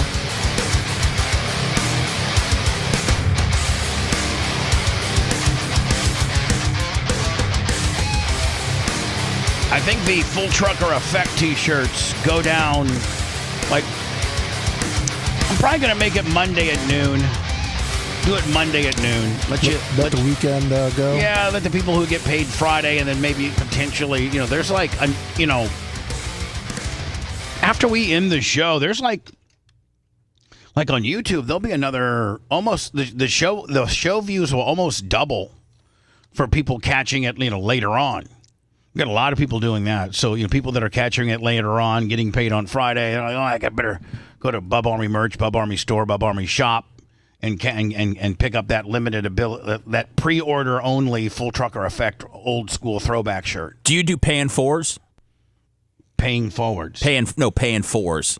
Where they can give you 4 installments? No, hell no. That would be paying fours. That would be a nightmare. Okay. PayPal does it. Bubba merch, Bubba Army merch, Bubba Army store, BubbaArmyShop.com. The shoe order got put in 2 days ago, Lummy. So Nice. Those will be, they should be here in about 8 weeks. So we're talking about, and our main bullet point is that Joe Biden, our former president, just about 120 some days ago, appeared on The View yesterday. I can't understand, is The View, The View is ABC. I can't understand with the salaries that they pay these bitches, and I just can't. I've never seen a more pathetic, liberal-leaning show than The View. At least Fox on some of their specialty shows will try to throw in a couple liberal people to counteract the conservatism. But these people, and it's just all these chicks that have probably never really worked in life and whatever, have been entitled because they were either an actress or married to a rich person or for whatever. I think they're all talented, including the most talented, the least talented and most hated. I cannot stand Whoopi Goldberg. I can't stand her. Did you hate her before The View? Like, did you like Ghost or Sister Act? I liked her in Ghost. Sister Act was good. So whatever. So they parade Joe out. Now I don't know if he's on a big media tour now or I think he's got a book. Is it a book? Does he have a book? Or you said somebody else? His book. His book's writing called a book. He's writing a book. I pooped my pants. He's writing a book that's going to come out this year, possibly, if it gets done. So I have 4 clips of him on The View. Now, if Joe came out there and Joe was like Barack Obama, talking about past presidents, I think Bill Clinton. Can you maybe find me the latest situation? The last time Bill Clinton was on some type of media, and let's see how sharp Bill still is. I think Bill's still relatively sharp. I think he most recently, had a couple of health issues, but and Bill's in his 80s. Hillary's poisoning him. Yeah, Hillary's Bill's in trying to his kill him. 80s? I think Bill's in his 80s. Wait, what? He is? Hey, Alexa, how old is Bill Clinton? Bill Clinton is 78. Okay. He was born on August 19th, 1946 in Hope, Arkansas. All right, thanks. And he got horny 5 minutes after that. That's right. He said, I don't know how many lawsuits. Do you remember the Jennifer Flowers? And he settled a bunch of stuff. Remember the one time he supposedly gave a girl kind of a black eye kind of a busted up lip, and he said, "Put some ice on it." No, I didn't know about that. Yeah. He was part of all types of. Before he got into office, when he was the governor, he was a rascal. Essentially, last time, Bill. I mean, this may not be the exact last time, but. Ladies and gentlemen, please welcome the 42nd president. All right, so this is a month ago. All right, so this is 30 days ago. You want to fast? Yeah, there you go. All right, let me just fast forward a little bit. Look at Hillary just eyeballing him. Let's watch the whole thing. Ladies and gentlemen, please welcome. And see how the walking is, and just see how the whole thing is. Welcome. And again, he's 78 years old, correct? The 42nd President of the United States, William Jefferson Clinton.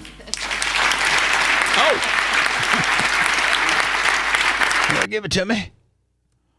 Now, there's been reports over the years, and factual ones, unbiased ones, that he, IQ-wise, was one of the smartest IQ as far as being rated on the IQ chart. He was one of the smartest presidents ever, IQ-wise. I mean, you know what? It still looks like he gets up pretty right. Look at him. Looks like he's on rolling pretty good. Yeah, looks like he's on a people mover. I mean, he looks good. Look, Little sidestep in action there. Boom, boom. I go over here. Hey, what you doing? How you doing? Now let's watch the stairs. Right, that shows a lot. He taps this guy in the crank with his folder. Does he? Hold on. Gives him a tip hit. Yeah. Gives him a hit on the tip. Good to see you, buddy. Oh wait, let me hit that tip. Ready? Hold on, ready? Boom, boom, boom. No big deal. How you doing? I tell you, he looks good as hell. He sure is. Oh wait, how you doing?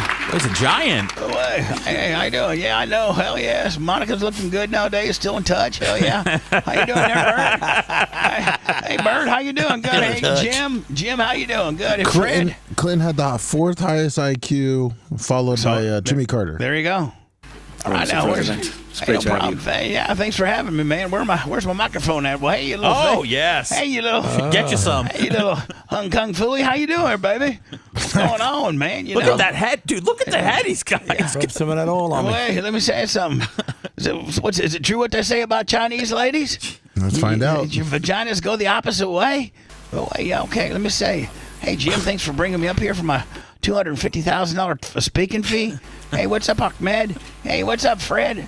Hi, Rhonda. What's going on? Okay, here. Well, all right. Put my book out here. You know, the first time... With my voice, I've lost a little bit of my voice. A little power. I ever gave a speech as an elected official was in 1977. It was a long time ago. I'd just been elected Attorney General of my home. I'm telling you right now, if somebody put a gun to my head and said, they should have propped this guy up to be the next president, I'd take him over Joe Biden any day. If you said, hey, Joe Biden's last couple of years, he's really slipped. He's really we're going to throw Bill in there just to take over for 2 years, just so we have somebody there that's at least, awake. I'd take it all day. You can only do 2 years. Then the election's going to come down. And you know what? I've seen Barack talk too. He's as smooth as he's ever been. Let me find me the latest Barack gimmick too. Site. I went to this civic club dinner. Oh, I got Hillary. Is that Hillary? Yeah, she's not looking so good. Oh, wait, see, as good as I look, see, my wife, she is not aged well at all. Now you know why I cheated on the bitch. She looks like a bulldog. 40 miles away. She does look terrible. There were 500 people there. All right, so that's the latest Bill Clinton. Bill Clinton looks great compared to this. It looks like Fire Marshal Bill, does it not? He does. Let me tell you something. Poor guy. Yeah. Mr. President, since you left office, there have been a number of books that have come out, deeply sourced from Democratic sources that claim... Let me see if you can find me a Barack gimmick. I'm looking, yep. In your final year, there was a dramatic decline in your cognitive abilities. In the final year of your presidency, what is your response to these allegations, or are these sources wrong? They are wrong. There's nothing to sustain that, number one. Number two, think of what we were left with. We were left with a circumstance where we had an insurrection. I'll get Brock next. When I started, not since the Civil War. We had a circumstance where...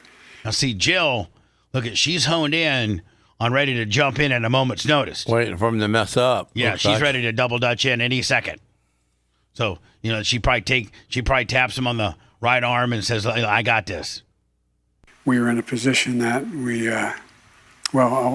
See, hold on. So this is where the wheels start coming off.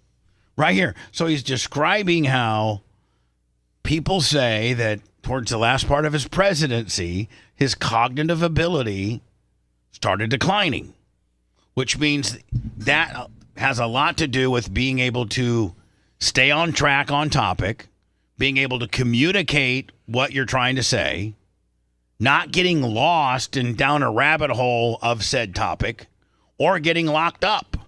Like being able to communicate just in general.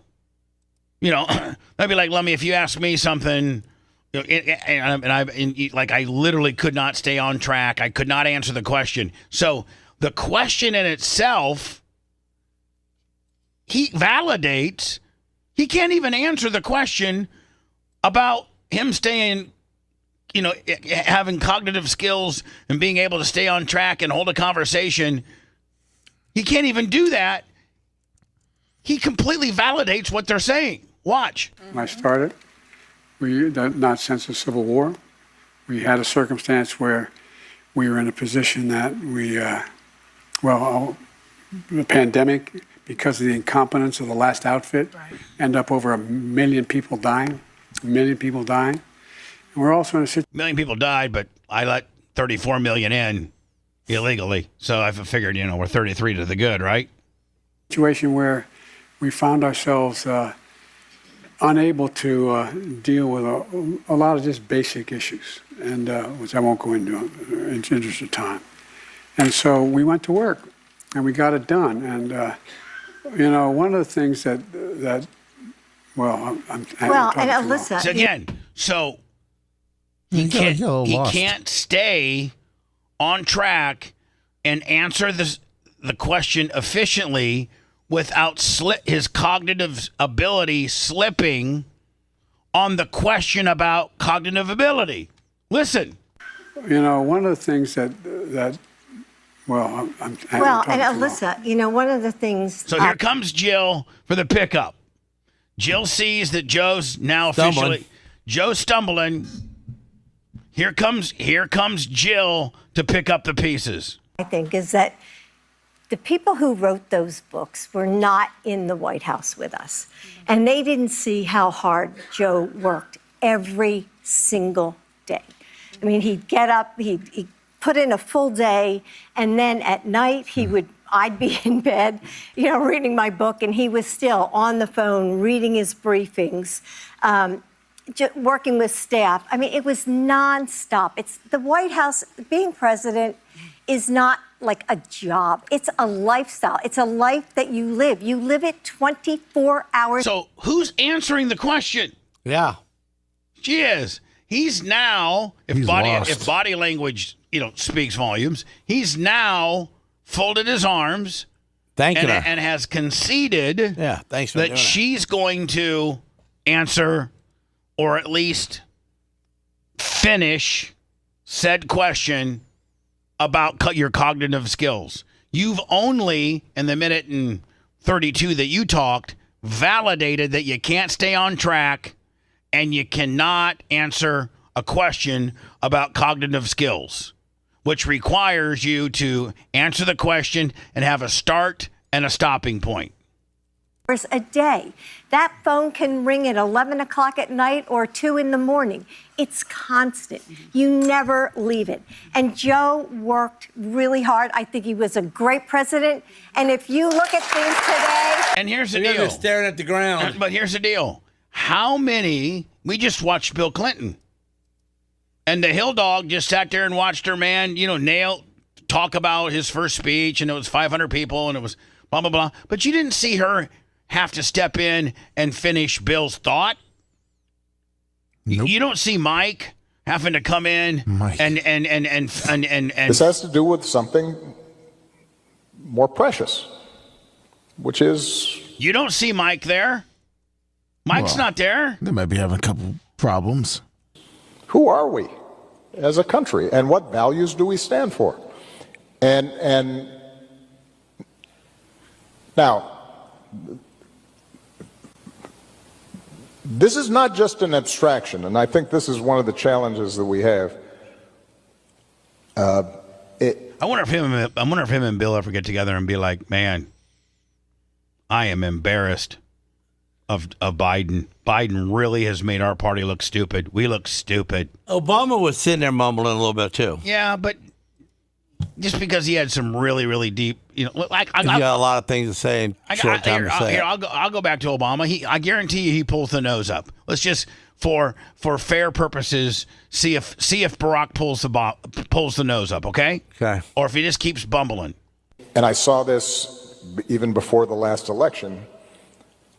I think people tend to think, democracy, rule of law, independent judiciary, freedom of the press, that's all abstract stuff because it's not affecting the price of eggs. Well, you know what? It's about to affect the price of eggs. He ain't there either. One of the things that has distinguished us. But hold on. He's coming up with an actual thought. He's not answering. That's true. He's not answering a question. Right. He's giving his opinion on the tainted press. He's trying to say it the right way. Right. And what he's saying is far more intellectual than Joe just asking whether he still had a full deck of cards on him. In the past has been this basic idea that we are a rules-based society. What that means is that, you know what, I can support one candidate instead of another, and I don't have to worry that the police are going to come harass me or my customers. So, I mean, he still got it.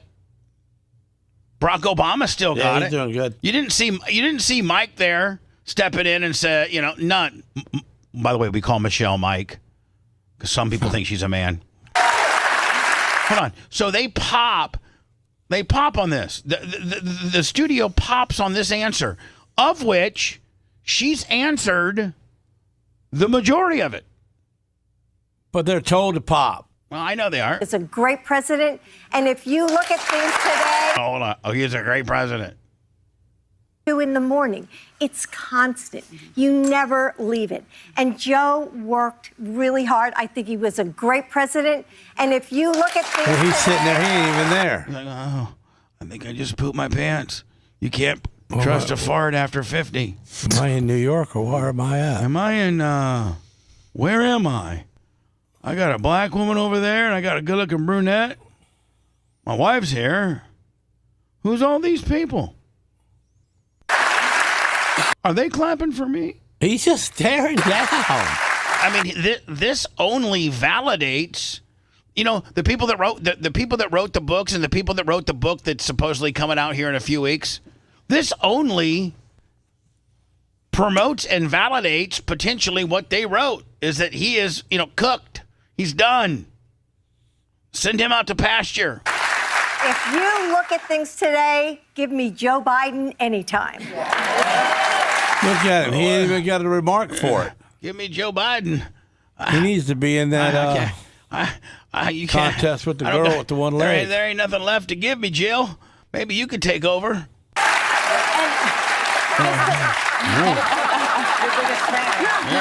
That's worth the invitation to come to the show.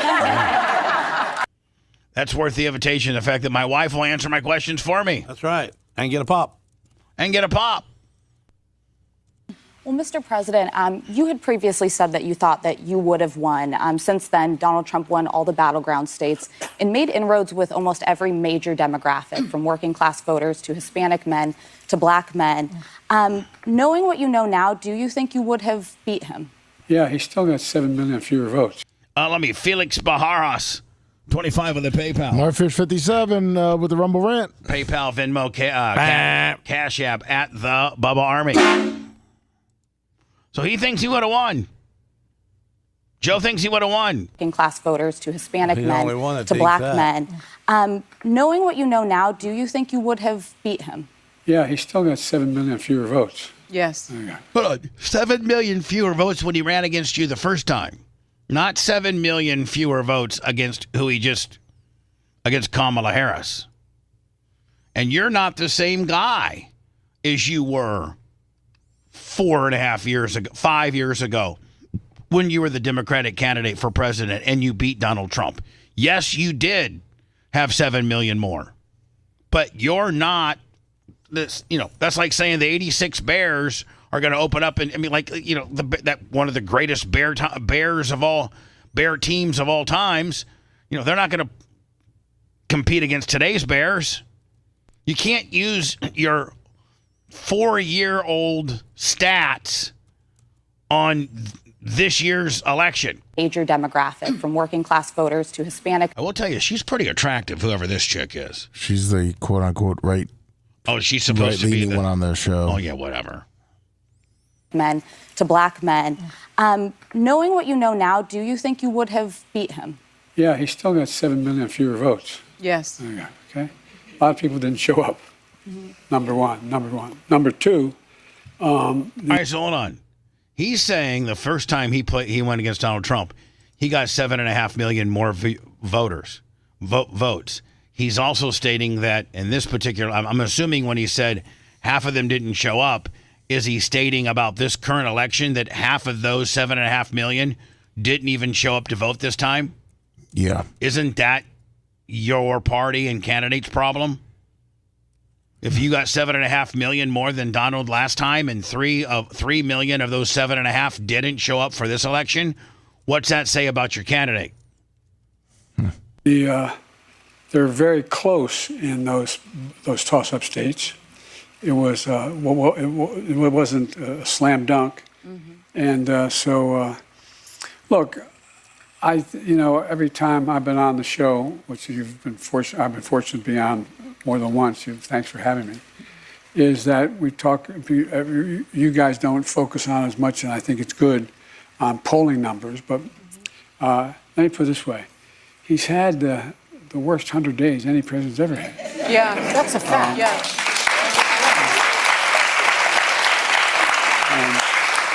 And I would not say. Well, I mean, has he? The tariff stuff looks like it might be. I mean, UK stepped up yesterday, Lummy, and it was a win for America. They're saying now that the UK deal might shape the rest of the tariff negotiations. We're supposed to be sitting down with China to start negotiating that. He's found $168 million budget over, in the Doge program. He has zero tolerance with letting people that were not born in this country and people that entered into this country illegally through this president. He has zero tolerance of that. He's sending those people all back. I mean, it's the worst 100 days according to whom? I think it was a Washington Post ABC News poll. Okay. And Whoopi. Honesty's been a strong point. A couple more, and we're going to go to words, Lummy. But then election night came, and it was like 2016 all over again. Yeah. So why do you think the vice president lost, and were you surprised? By the way, he blames it on sexism and racism. What he blames it on? I wasn't surprised, not because I didn't think the vice president was the most qualified person to be president. She is. She's qualified to be president of the United States of America. Right. But I was surprised. I wasn't surprised because they went the route of the sexist route. Although, by the way, you Rumble people, make sure you follow us, Lummy. We need to get those followers up. We got, make sure you hit following. Thumbs up. Yeah, I mean, we can have 300,000 views, but we need our followers to get up too. Whole route. I mean, this is. Hopefully, where you found something, you stumbled upon something you might like. My name's Bubba the Love Sponge, and I got a great cast of characters. We're on Monday through Friday, 6 to 10 a.m. live. A woman, she's this, she's that. I mean, it really, I've never seen quite as successful and a consistent campaign undercutting the notion that a woman couldn't lead the country and a woman of mixed race. Yeah.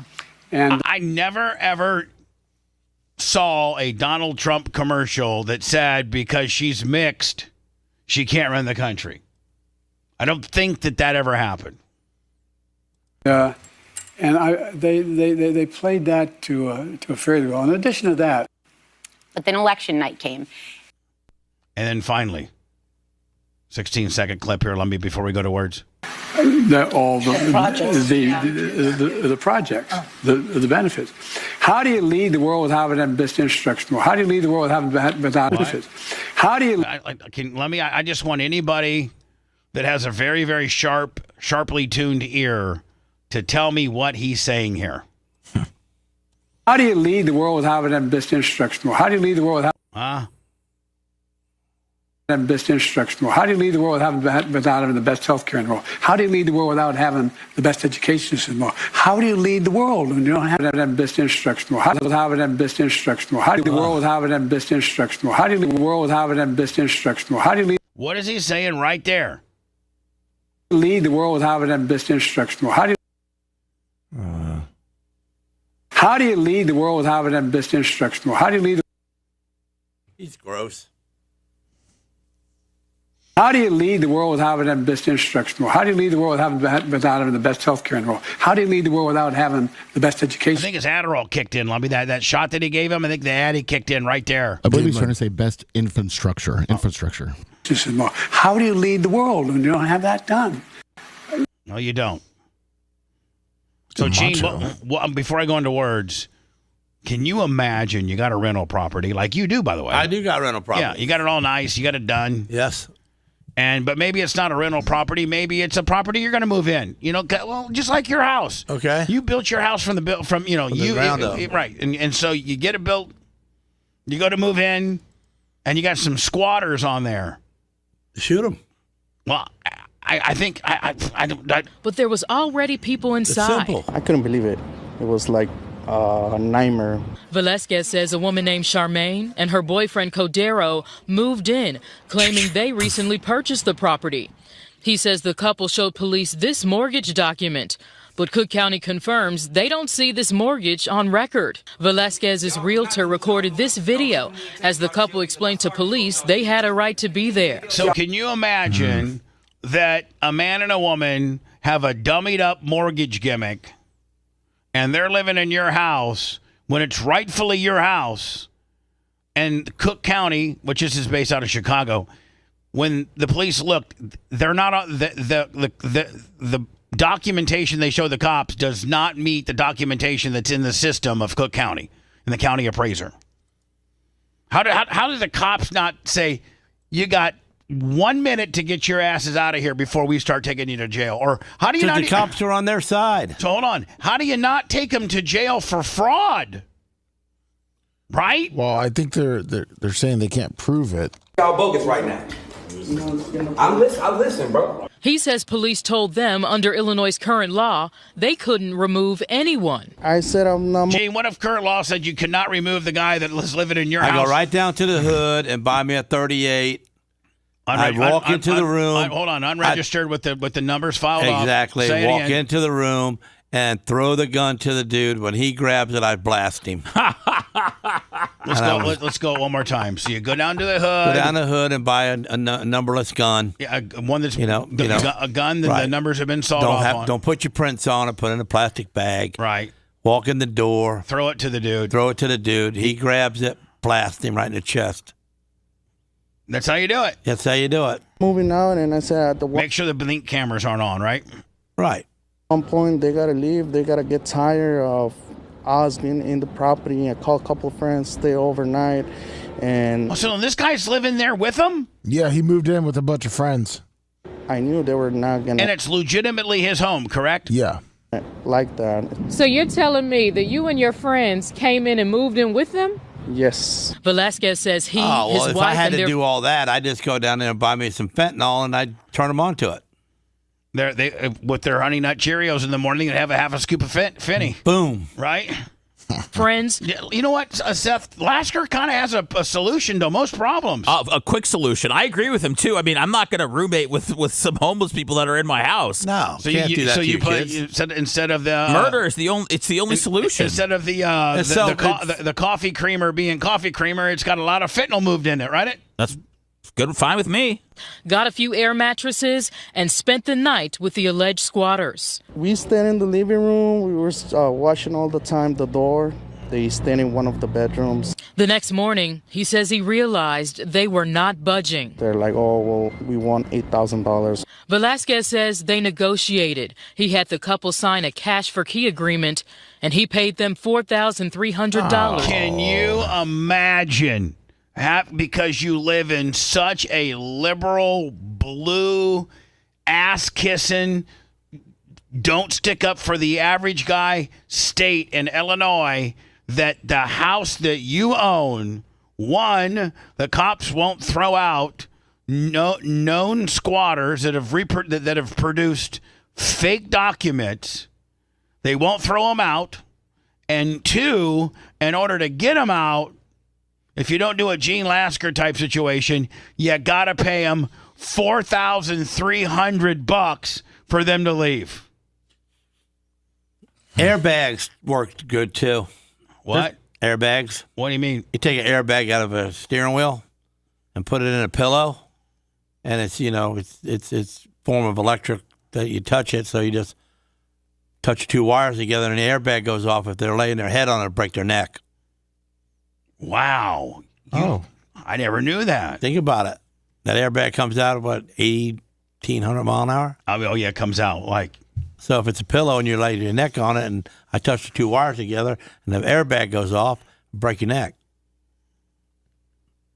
Well, Lasker should write a book. Sorry about your luck there, bud. Wrong house. Leave. We wouldn't want to give them money, but we heard, really bad stories about squatters taking over properties 6, 8, 10 months. Squatters don't want to take over my property. I'm telling you. Lummy, I have heard a lot of things in my life. I've never heard of the airbag pillow gimmick. No, me neither. My God, Gene. Gene, have you known people to do it?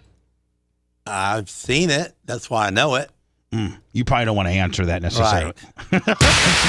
You're listening to the Bubba the Love Sponge Show. If you want 24/7 on-demand Bubba and the crew, go to BubbaArmyHQ.com. The Bubba the Love Sponge Show will be back after this.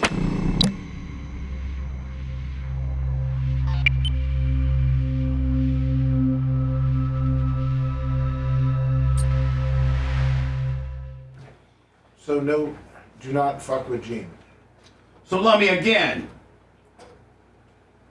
they didn't do this. They didn't do that in the mooring. Now they're back to that. I'll talk to him about it. Yeah, and we're off the gimmick. Well, he said we would be psycho. Yeah, no, I know that, but I just wish we would have this. When we're on, Yeah. That's fine.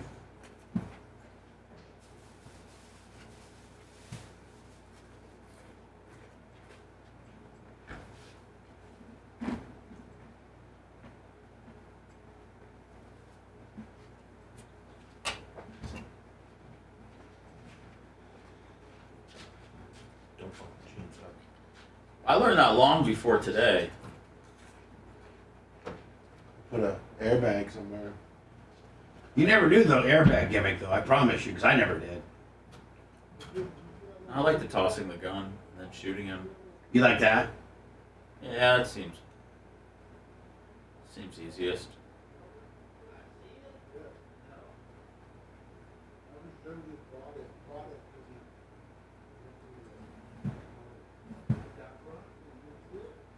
Does the Pope do interviews? I think he does.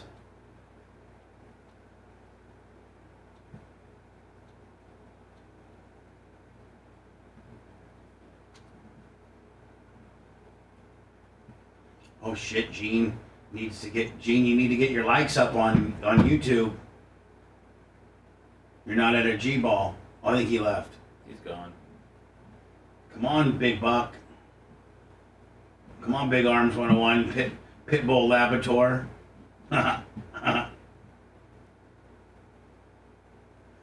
Gene should start a property management company.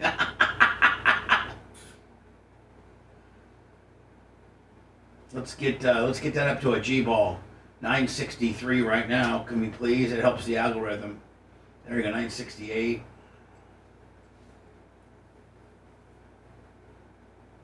Wow.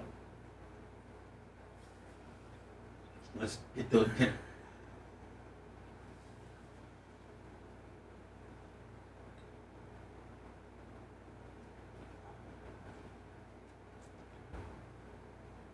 So what do I got here? I got that. Then we got Cardinal.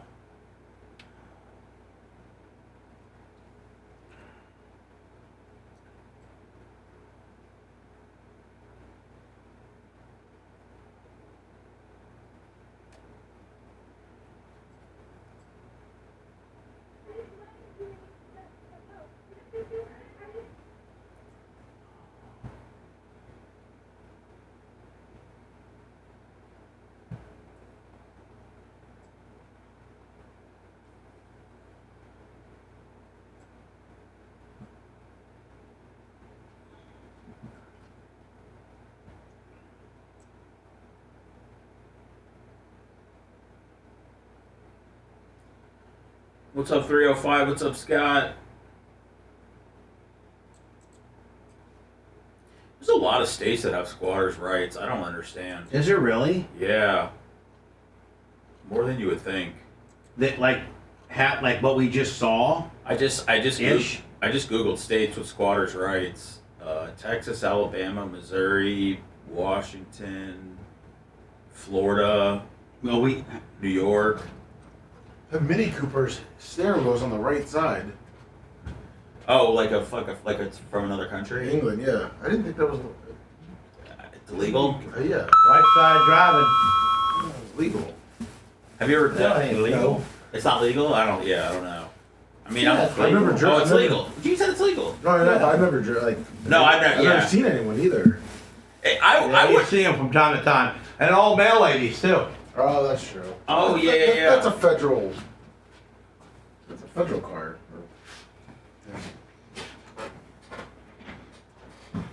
I feel like I need to drive on a European street once in my life. I did. It was a pain in the ass. I kept going the wrong way all the time. I know. Over in England, they got them moguls in the road, man. You hit one of them on a motorcycle, man, you flying. What? Moguls. They got like little humps in the road.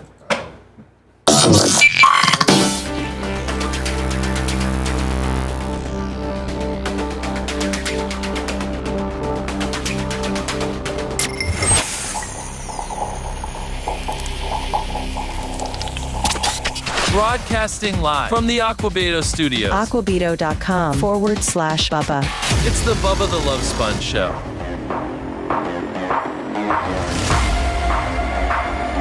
Mushroom Mitch on the PayPal. Last 45 minutes of the show. Venmo, PayPal, Cash App. All at the Bubba Army. Also, BubbaArmyTips.com. On the YouTube side of things, Lummy, where we have not hit the 1,000 thumbs up. Lasker demands that and more. It's been hit.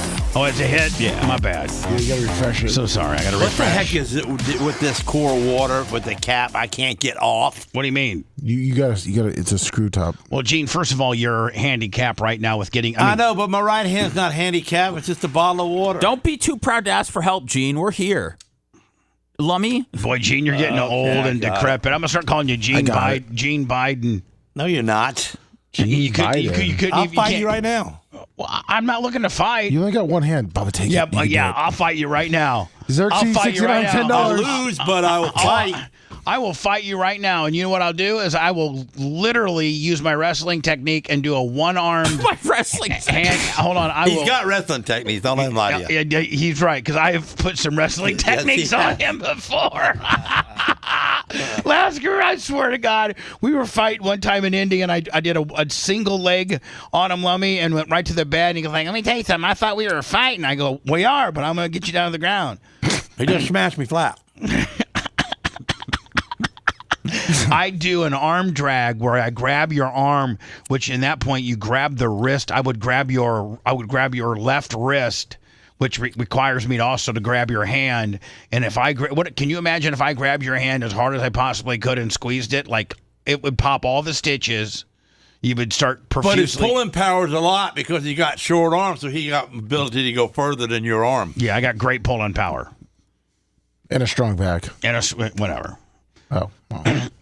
So anyway, thank you for the 1,000 thumbs up on YouTube.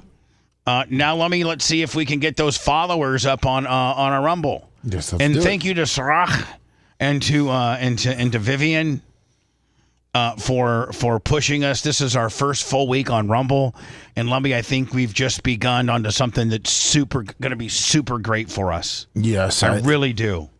I think that we are going to be a major player on Rumble. I think we are going to. I mean, I really do think we're going to be a major player on Rumble. Like one of their big, like with the Crowder, the kind of maybe fill in the Bonagino crowd a little bit. Obviously Tim Pool, friend of mine, he's huge on Rumble. I think we're going to be they're helping us. They're giving us front page real estate when the show starts. I think we'll be Lummy kind of the Rumble dedicated morning show, so to speak. That's what my goal is. Are there other ones? There's other people doing shows, but not nearly not as in the morning. Well, we happen to have a great time slot, 6 to 10, but I don't think the quality, like the Russell Brands and the Tim Pools and the Steven Crowders, those guys all tend to be a little bit later in the afternoon. I think we can be their big early morning franchise. Lummy, is that how you're feeling it? Yes, I feel that. I feel that way, just from our conversations that we had in the meeting. So make sure you emphasize that when you talk to Sarah. I will. That we have a Gene Lasker. We want to be Rumble's early morning franchise. I'll tell Sarah. My wife's watching on Rumble. Perfect. Hi, who's this? 813-90 Bubba. Hey, Bubba. Yes. Hey, what's up, man? I'm Jeff from Philly, FTE. Hello, Jeff. How you doing, man? Good. Listening since the Sirius years, and I just wanted to say, man, Lasker, man, that guy knows a thing or two about a thing or two, man. He knows. He knows the streets, doesn't he? Yeah. He's talking about throwdown pieces from the hood and exploding heads with airbags. Man, he's a fly devil, that one. He is. Yeah, that's why he's been my friend for so many years now. For a while, we were arch nemesis and enemies. He had planned on killing you. In the beginning. Yeah. Oh, that was in the beginning. Yeah. In the beginning, listen. Come close. In the beginning, Gene wanted to kill me, and he had a plan. I lived in Pinellas, which I have to drive across the Howard Franklin Bridge to get there. After the races on a Saturday night, Gene was going to take him and his crew in the dually with blacked out windows and get right beside my truck and basically get him on the bridge because there was like a 60-foot spot, no TV. Gene knows where the surveillance is on the bridge, and they were going to literally, blast him right shoot me like bridge. a gangster. Then we became friends. And we've had, probably 4 or 5 breakups. But, Gene, I really feel like this particular time, since I don't think we'll ever break up ever again. I think we got a whole different understanding for each other. Or I think as we get older, we have a better appreciation for each other. We got much time left. Yeah. There you go. Yeah. So, Gene Lasker is quite worldly in a way different way than most people are. Yeah. All right, buddy. Thank you. I love. Appreciate you, buddy. Thanks. Let me don't forget this weekend or whenever, if you live in our general vicinity and you get stuck. By the way, there's a lot of rain that's coming, so that means you might get stuck. There's people that let me get stuck trying to do various odd I'm gonna jobs. sleep like a baby tomorrow. And so if you get stuck.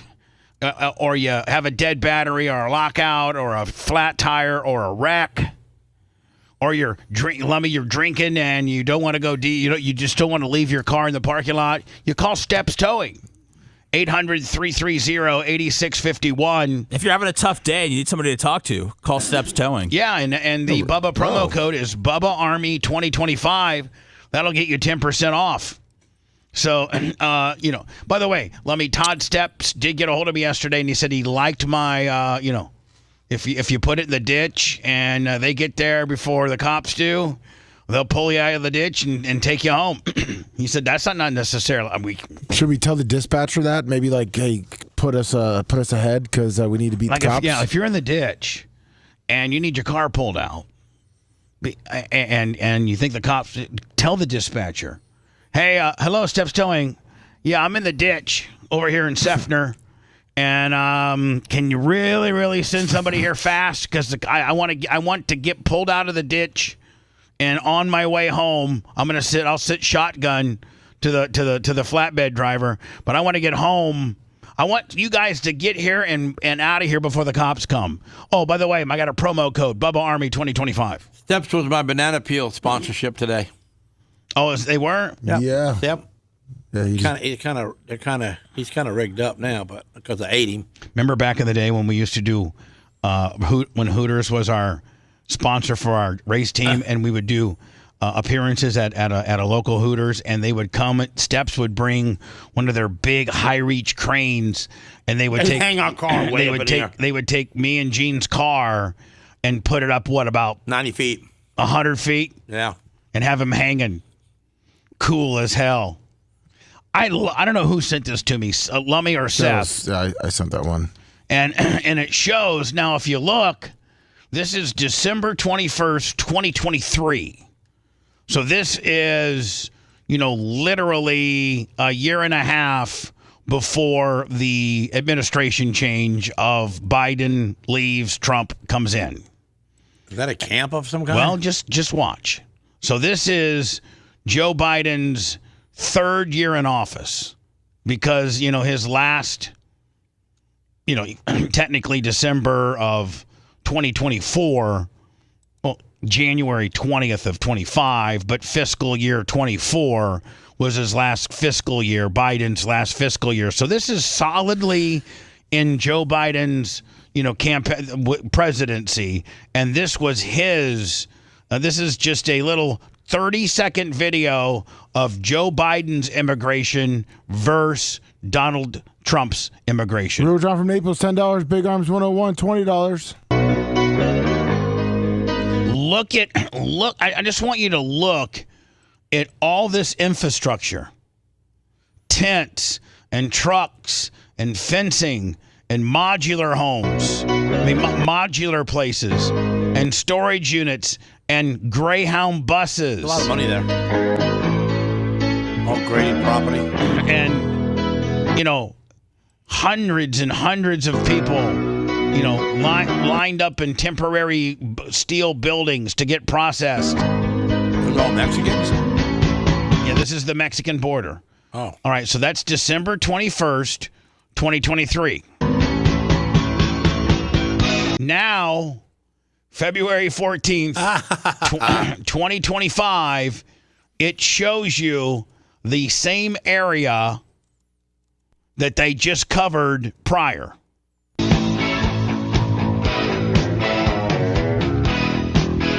It's a nice place. Yeah. This is Donald Trump's immigration.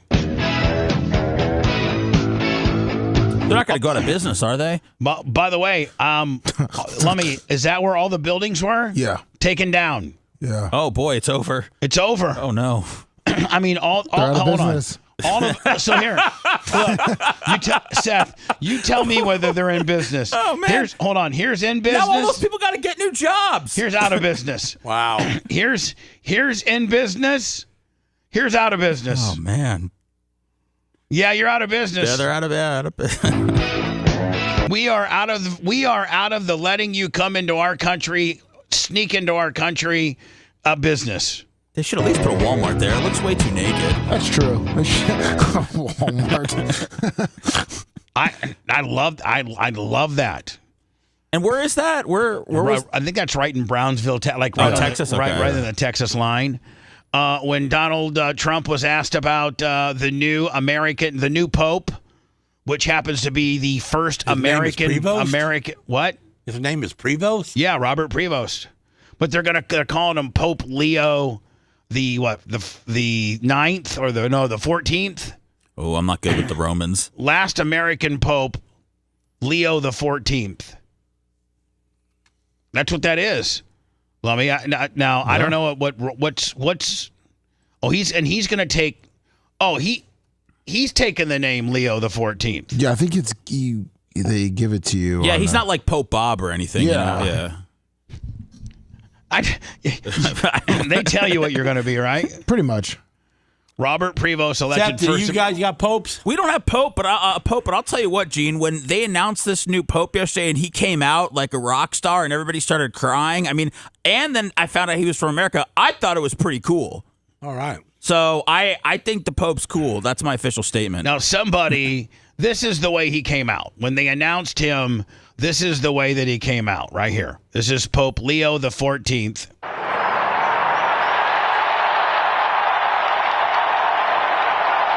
The first formerly Cardinal Prevost of the United States, and what I'm assuming, what I've read is the first American-born Pope ever.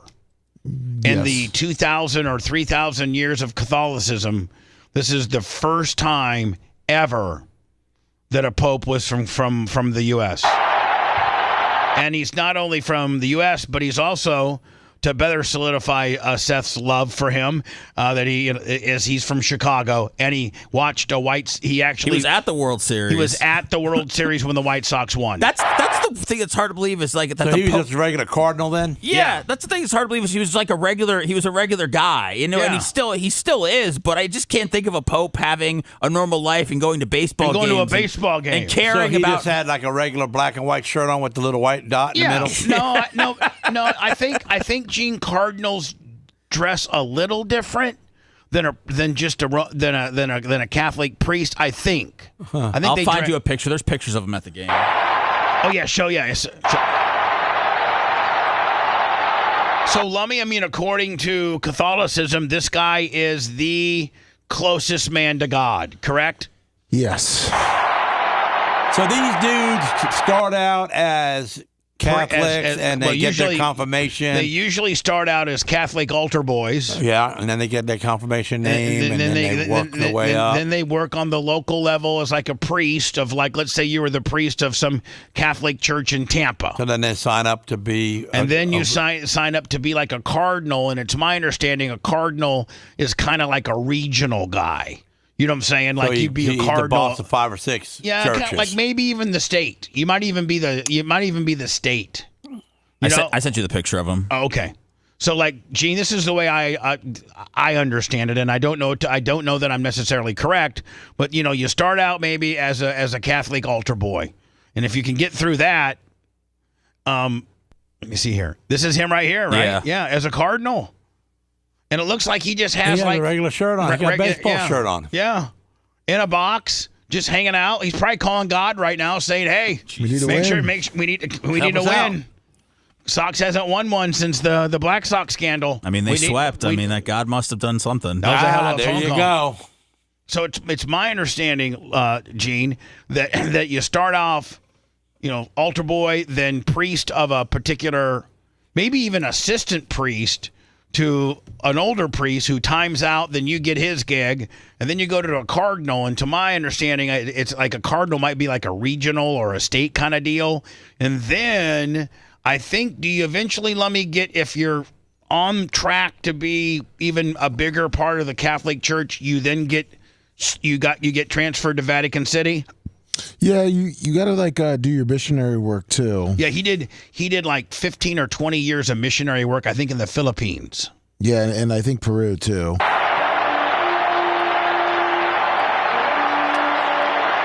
Now, can he get laid? A lot of people cheering for him. Can he get laid? I don't think so. I don't think you can. I don't think he's been getting laid for a long time. And by the way, Cotton, you're right. I don't have any idea what I'm talking about. Please, nobody. I do need to stop. Somebody needs to look up because I don't know. And you're right. I don't know. Who's Cotton? Oh, they're like, don't talk about things you don't know. Just stop, buddy. That's our whole show. We don't know about anything. If you love that segment, then check out BubbaArmyHQ.com and do a deep dive on past shows. The Bubba the Love Sponge Show will be right back.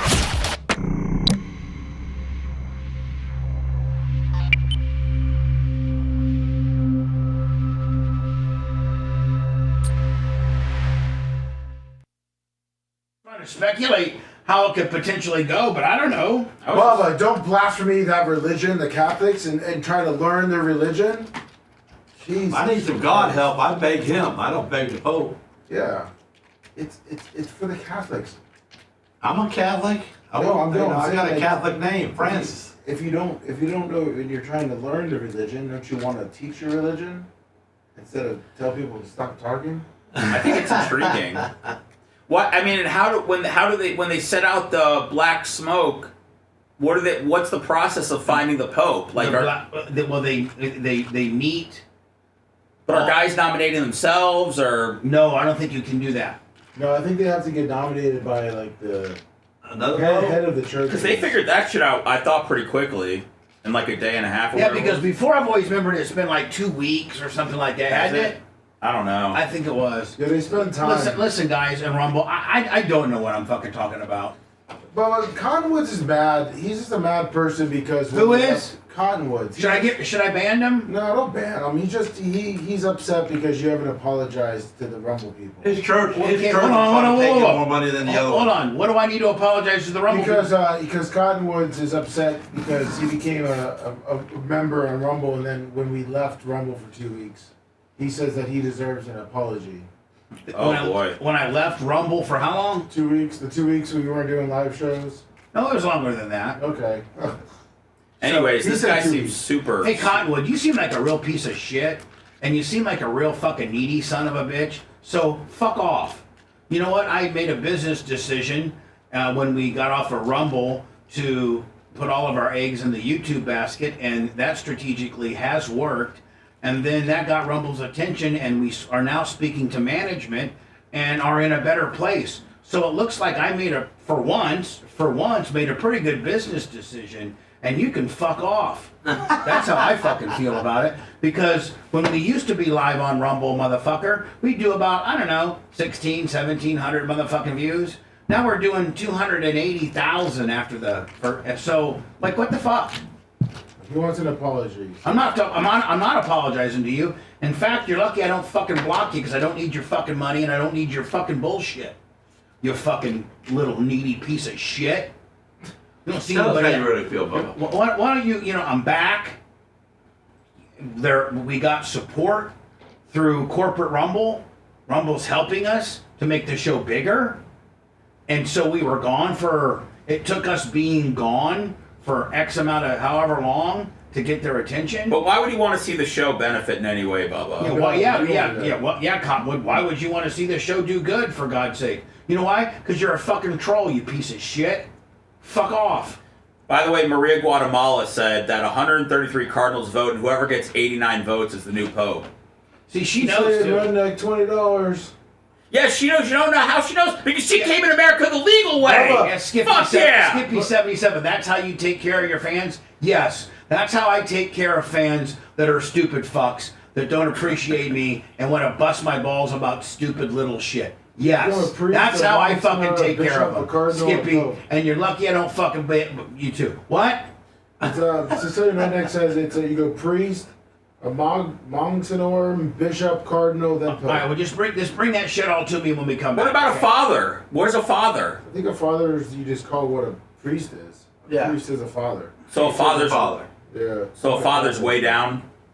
Yeah. Fathers running local mini mall churches. Oh, fuck. Please listen to me, Father, for I have sinned. Bucko Bill, you're out of here, you fucker.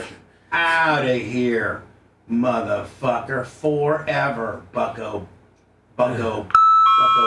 He'll have it. Fuck around and find out. Go start a new name. Go start a new name. They got the process down so fast, it's not even. I'm not going to ban everybody. I'm just not going to put up with any fucking bullshit telling me how to run my fucking business. See, I tell you, all wars are started by trolls. No. Don't tell me how to do my business. No.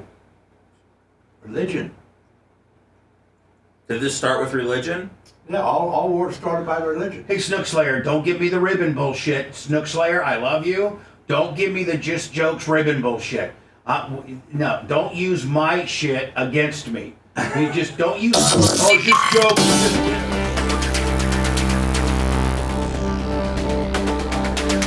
Don't use that. That ain't going to work for you, Snook. I don't care if you can HVAC or not, bitch. Well, if you guys don't start hear that this in between the shows, Broadcasting live from the Aquabito studios, aquabito.com/Bubba. It's the Bubba the Love Sponge Show. What Lasker's talking about is the hot mic, the 5 minutes and 20 seconds that were gone. Cottonwood's gifted one subscription to the Bubba Army. Yeah, well, Cottonwood, you know what? I think I'm going to block next time. He's gifting subscriptions.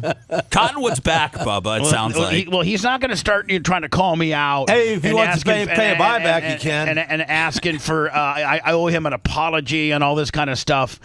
We left Rumble for an extended amount of time to better our position in negotiation, and look, it worked, and it's gonna work. And I'm Johnny Rumble. Now I'm Johnny Rumble.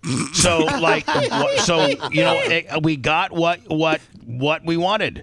So, and then Snook Slayer, you're pretty damn creatine. You better put a muzzle on Snook Slayer. Because Snook Slayer's, don't get mad, it's just ribs. Don't use my vernacular and my techniques on getting heat on me. That don't ever work. That's just jokes, cuz just ribs. No, bitch. It ain't gonna work like that, okay? Then somebody else was like, that's how you treat your customers. No, that's how I treat trolls. Okay? Period. Adam Wiley, thank you for the PayPal, Venmo, Cash App at the Bubba Army. About a little bit of that old Bubba coming out. That's right. It's the art of the deal. Donald Trump's doing it to China. They're not going to buy anything from China now? Jesus. It's the art of the deal. We don't need nothing from China. That's right.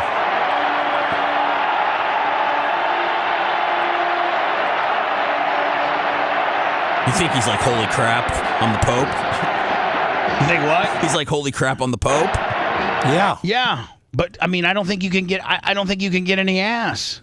Well, no, you can't get ass. But why do you need ass when you got girls crying? Think about all the hot women that would say, "I blasted the Pope." Think about all the ass you'd get.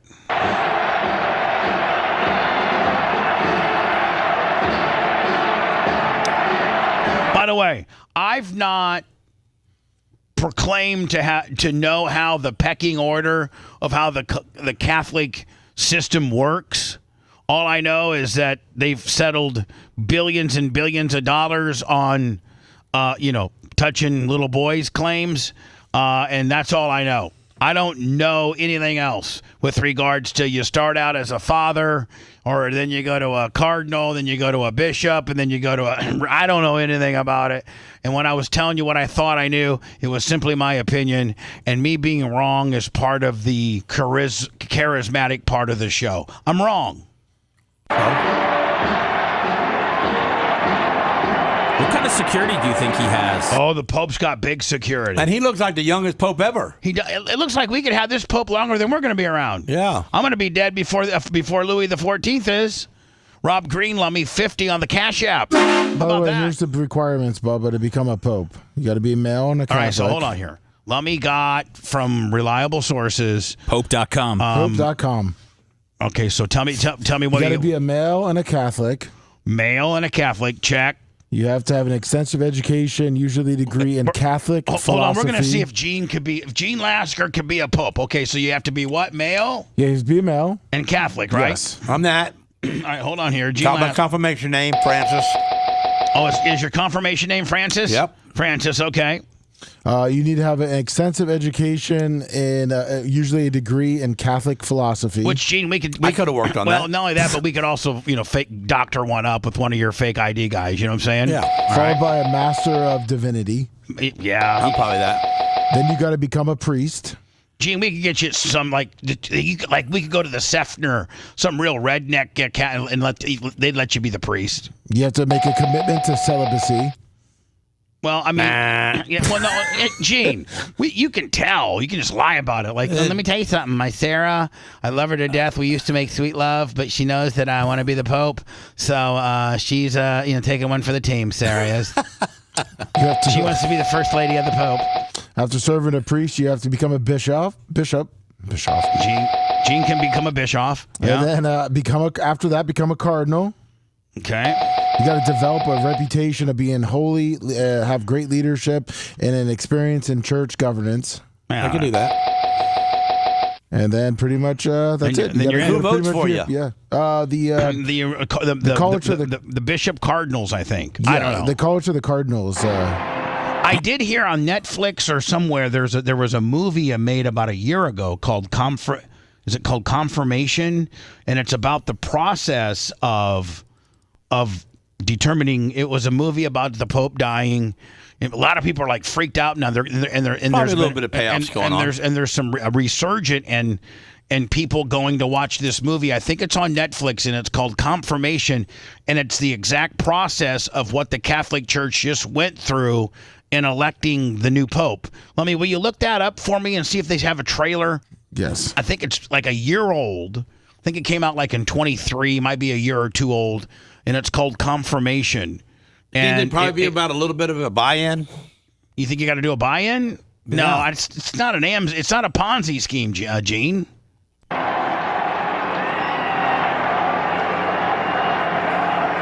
Think he's nervous? Yeah, he's nervous as hell. He's the closest man to God. You can't mess that up. Donald wants to say yes. If you believe in God, you're close to him. I want to just let as you. Close as the Pope. I want to let you know that the Vatican's already called me. They want me to meet with them, of course. I was second. I finished second to the Pope. I was going to be the Pope too. Are you planning to meet the Pope in the near future? Mr. President. Have you met him before? They've already called. They've already called. When is that? Do you have a time in mind? They have already spoken to us. We'll see what happens. But again, to have the Pope from the United States of America, that's a great honor. That's a great honor. And it's my understanding, Lummy. By the way, of course, we had to white trash it up, and somebody made a meme of the Pope walking out of what we just watched, but they put Leonard Skinner, Freebird in there. Oh, nice.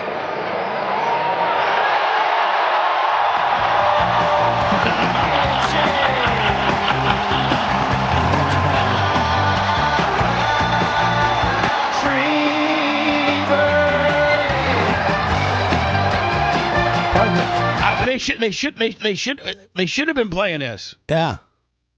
He's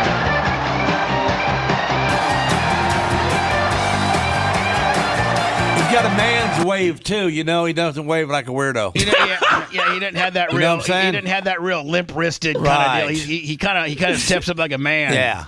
It's called.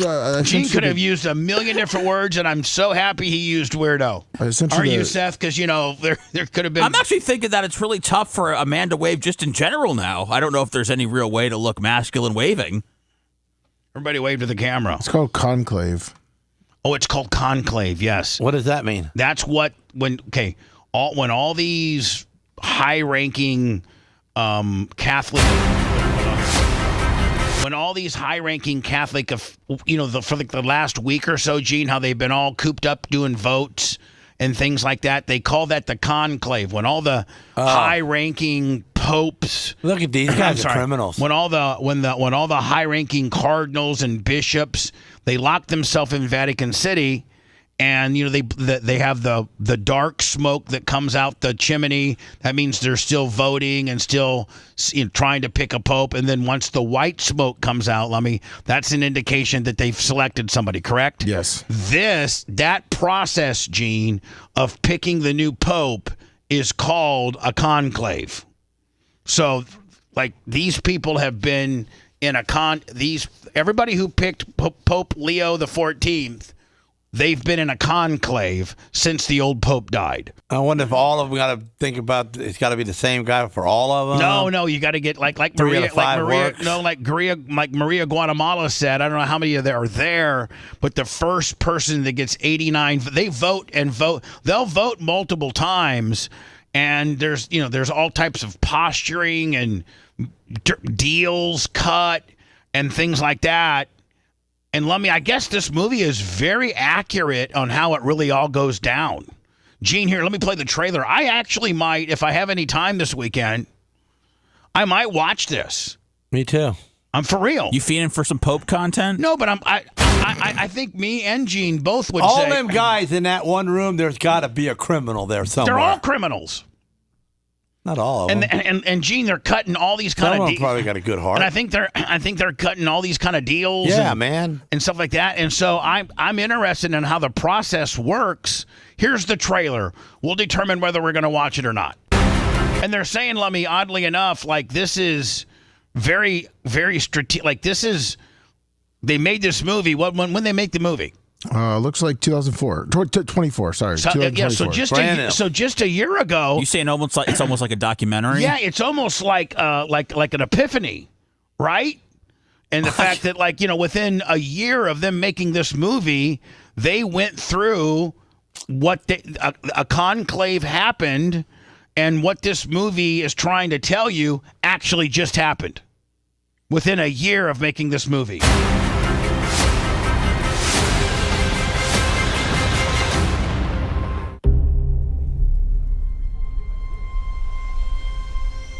There's popies from all over the world. There's popies, yes. The throne. Call for murder? What? No, they're not getting why called they for worried murder. about what they saying here? What they want the public to, they want to frame it how they want to frame it. For the conclave falls upon you. You have to perform. Let me think. This might be exactly how it went down. Yeah. I've heard that this is very, very factual. Yeah, we should have got a black guy in there. If Leo wouldn't have made it, put the black guy in there. Are the ones who do want it. Louis the 15th. That sounds ominous. Leroy would have been like Leroy the 15th. Yeah. I wonder if I could have a word in private. You look anxious. These guys are gangsters. Everything under control. We'll never find a candidate who doesn't have any kind of black mark against them. Although we sisters are supposed to be invisible, God has nevertheless given us eyes and ears. Oh, there's a lot to this. The bitches want the girls to vote now too. Oh yeah, nuns are saying, "Man, don't nun us out." You should be. Oh, I'm watching this. Did you see the bottom line at the $65 million? No. Was money's zero? Involved? I told you. Was it zero? It was $65 million on the bottom line. The one thing we know they're not doing Paperwork he had in his is hand. checking Instagram because their devices have all been confiscated. I believe the kids call it raw dogging it if you're going to go through a long period of time with no electronic device. Yeah. Oh, right. Well, they're of a certain age, so they might be used to There you go, raw dogging. If you have to go a certain amount of time without your electronic device, you're raw dogging. I don't like to raw. I mean, I like to raw dog in other situations, but not electronically. Let me do some words. We'll end the show. How about the poor woman getting eaten by the gator? Yeah, well, I love it. What? That's cool. We always end on such horrific stories, Bubba. What is so cool about a poor woman? She was kayaking. What was she doing down there? She was kayaking. She was 25. Okay, the gators are right there. You know your role. So you're saying, maybe get on an airboat or something. They can't. But if you're kayaking and you're just literally floating above the water, and bring your weapon, and the gator happens to, have to pop a cap in between his eyes, have a little bit of a snack attack. And they said, let me when they pulled the gator out of the water, she was still in his stomach. Yeah, and the husband watched it pretty much. God, what kind of husband are you if you're not taking your oar and absolutely just doing everything you possibly can to listen? I'm telling you right now. I'm just telling you right now. If me and Merch Crick were doing, I could hit a gator hard enough over the head with an oar, even with my short little arms. I could hit him hard enough to make him not want to eat my girlfriend. I think there were two gators. You don't got her I insured. think there was. Her husband tried to intervene, but I think he's like 67. Oh, he got tired? That's probably. She had probably plenty of insurance on her. Oh, look at Gene. See, you ever notice, Seth? Gene goes right to the street. Yeah. So he had insurance on her. Everybody's going to pat you on the back and feel sorry for you, and you got $14 million in the bank. If you want 24/7 on-demand Bubba and the crew, go to BubbaArmyHQ.com. Right now. The Bubba the Love Sponge Show will be back after this.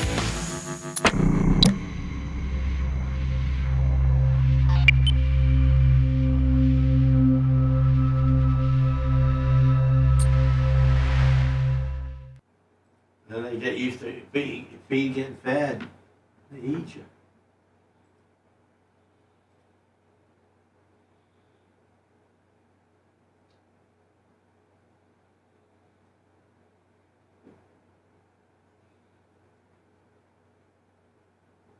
I said kayak? Yeah, that's a canoe. Well, canoe trip.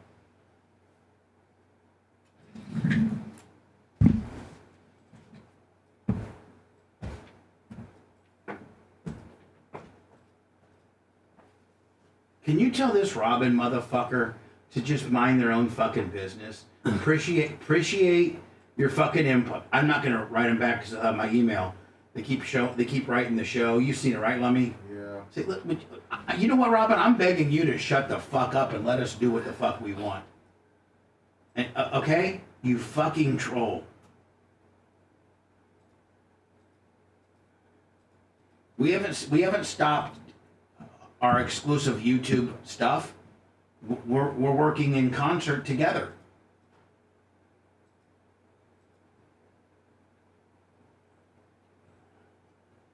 Fucking idiot.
So Dave Slave 82 mods.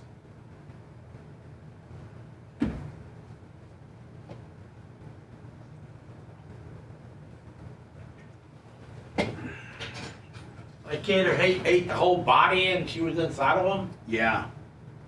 Wow. He was hungry.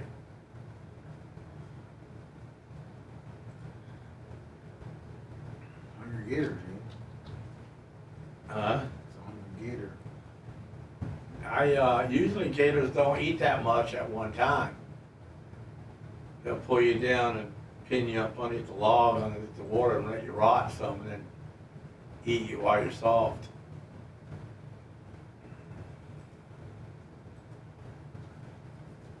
Not all at once.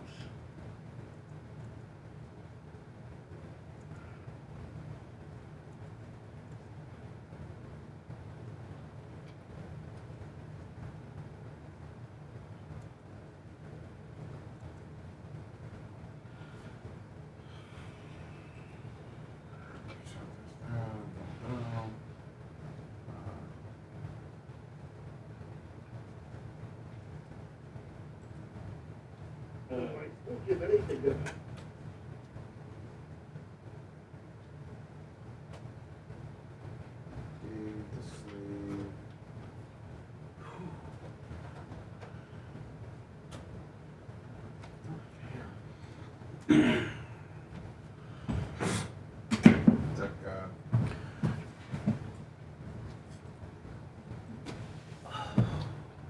Probably. That movie is produced by Jews. A Jewish production. Yeah, it was written by a German guy. Written by a German? Yeah. Written by a German, produced by Jews. That seems like happy harmony. Yeah. People are getting along. Yeah, look at that. You can't have that, I guess.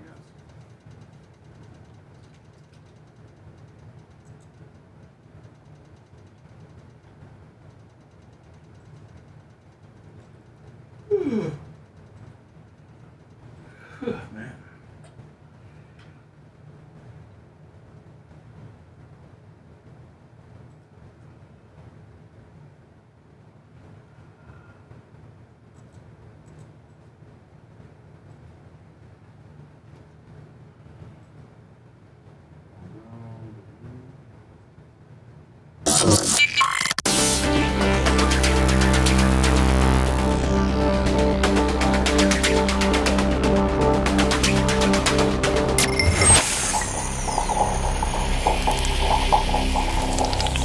Broadcasting live from the Aquabito Studios. Aquabito.com/Bubba. It's the Bubba the Love Sponge Show. Quickly, we got to get the hell out of here.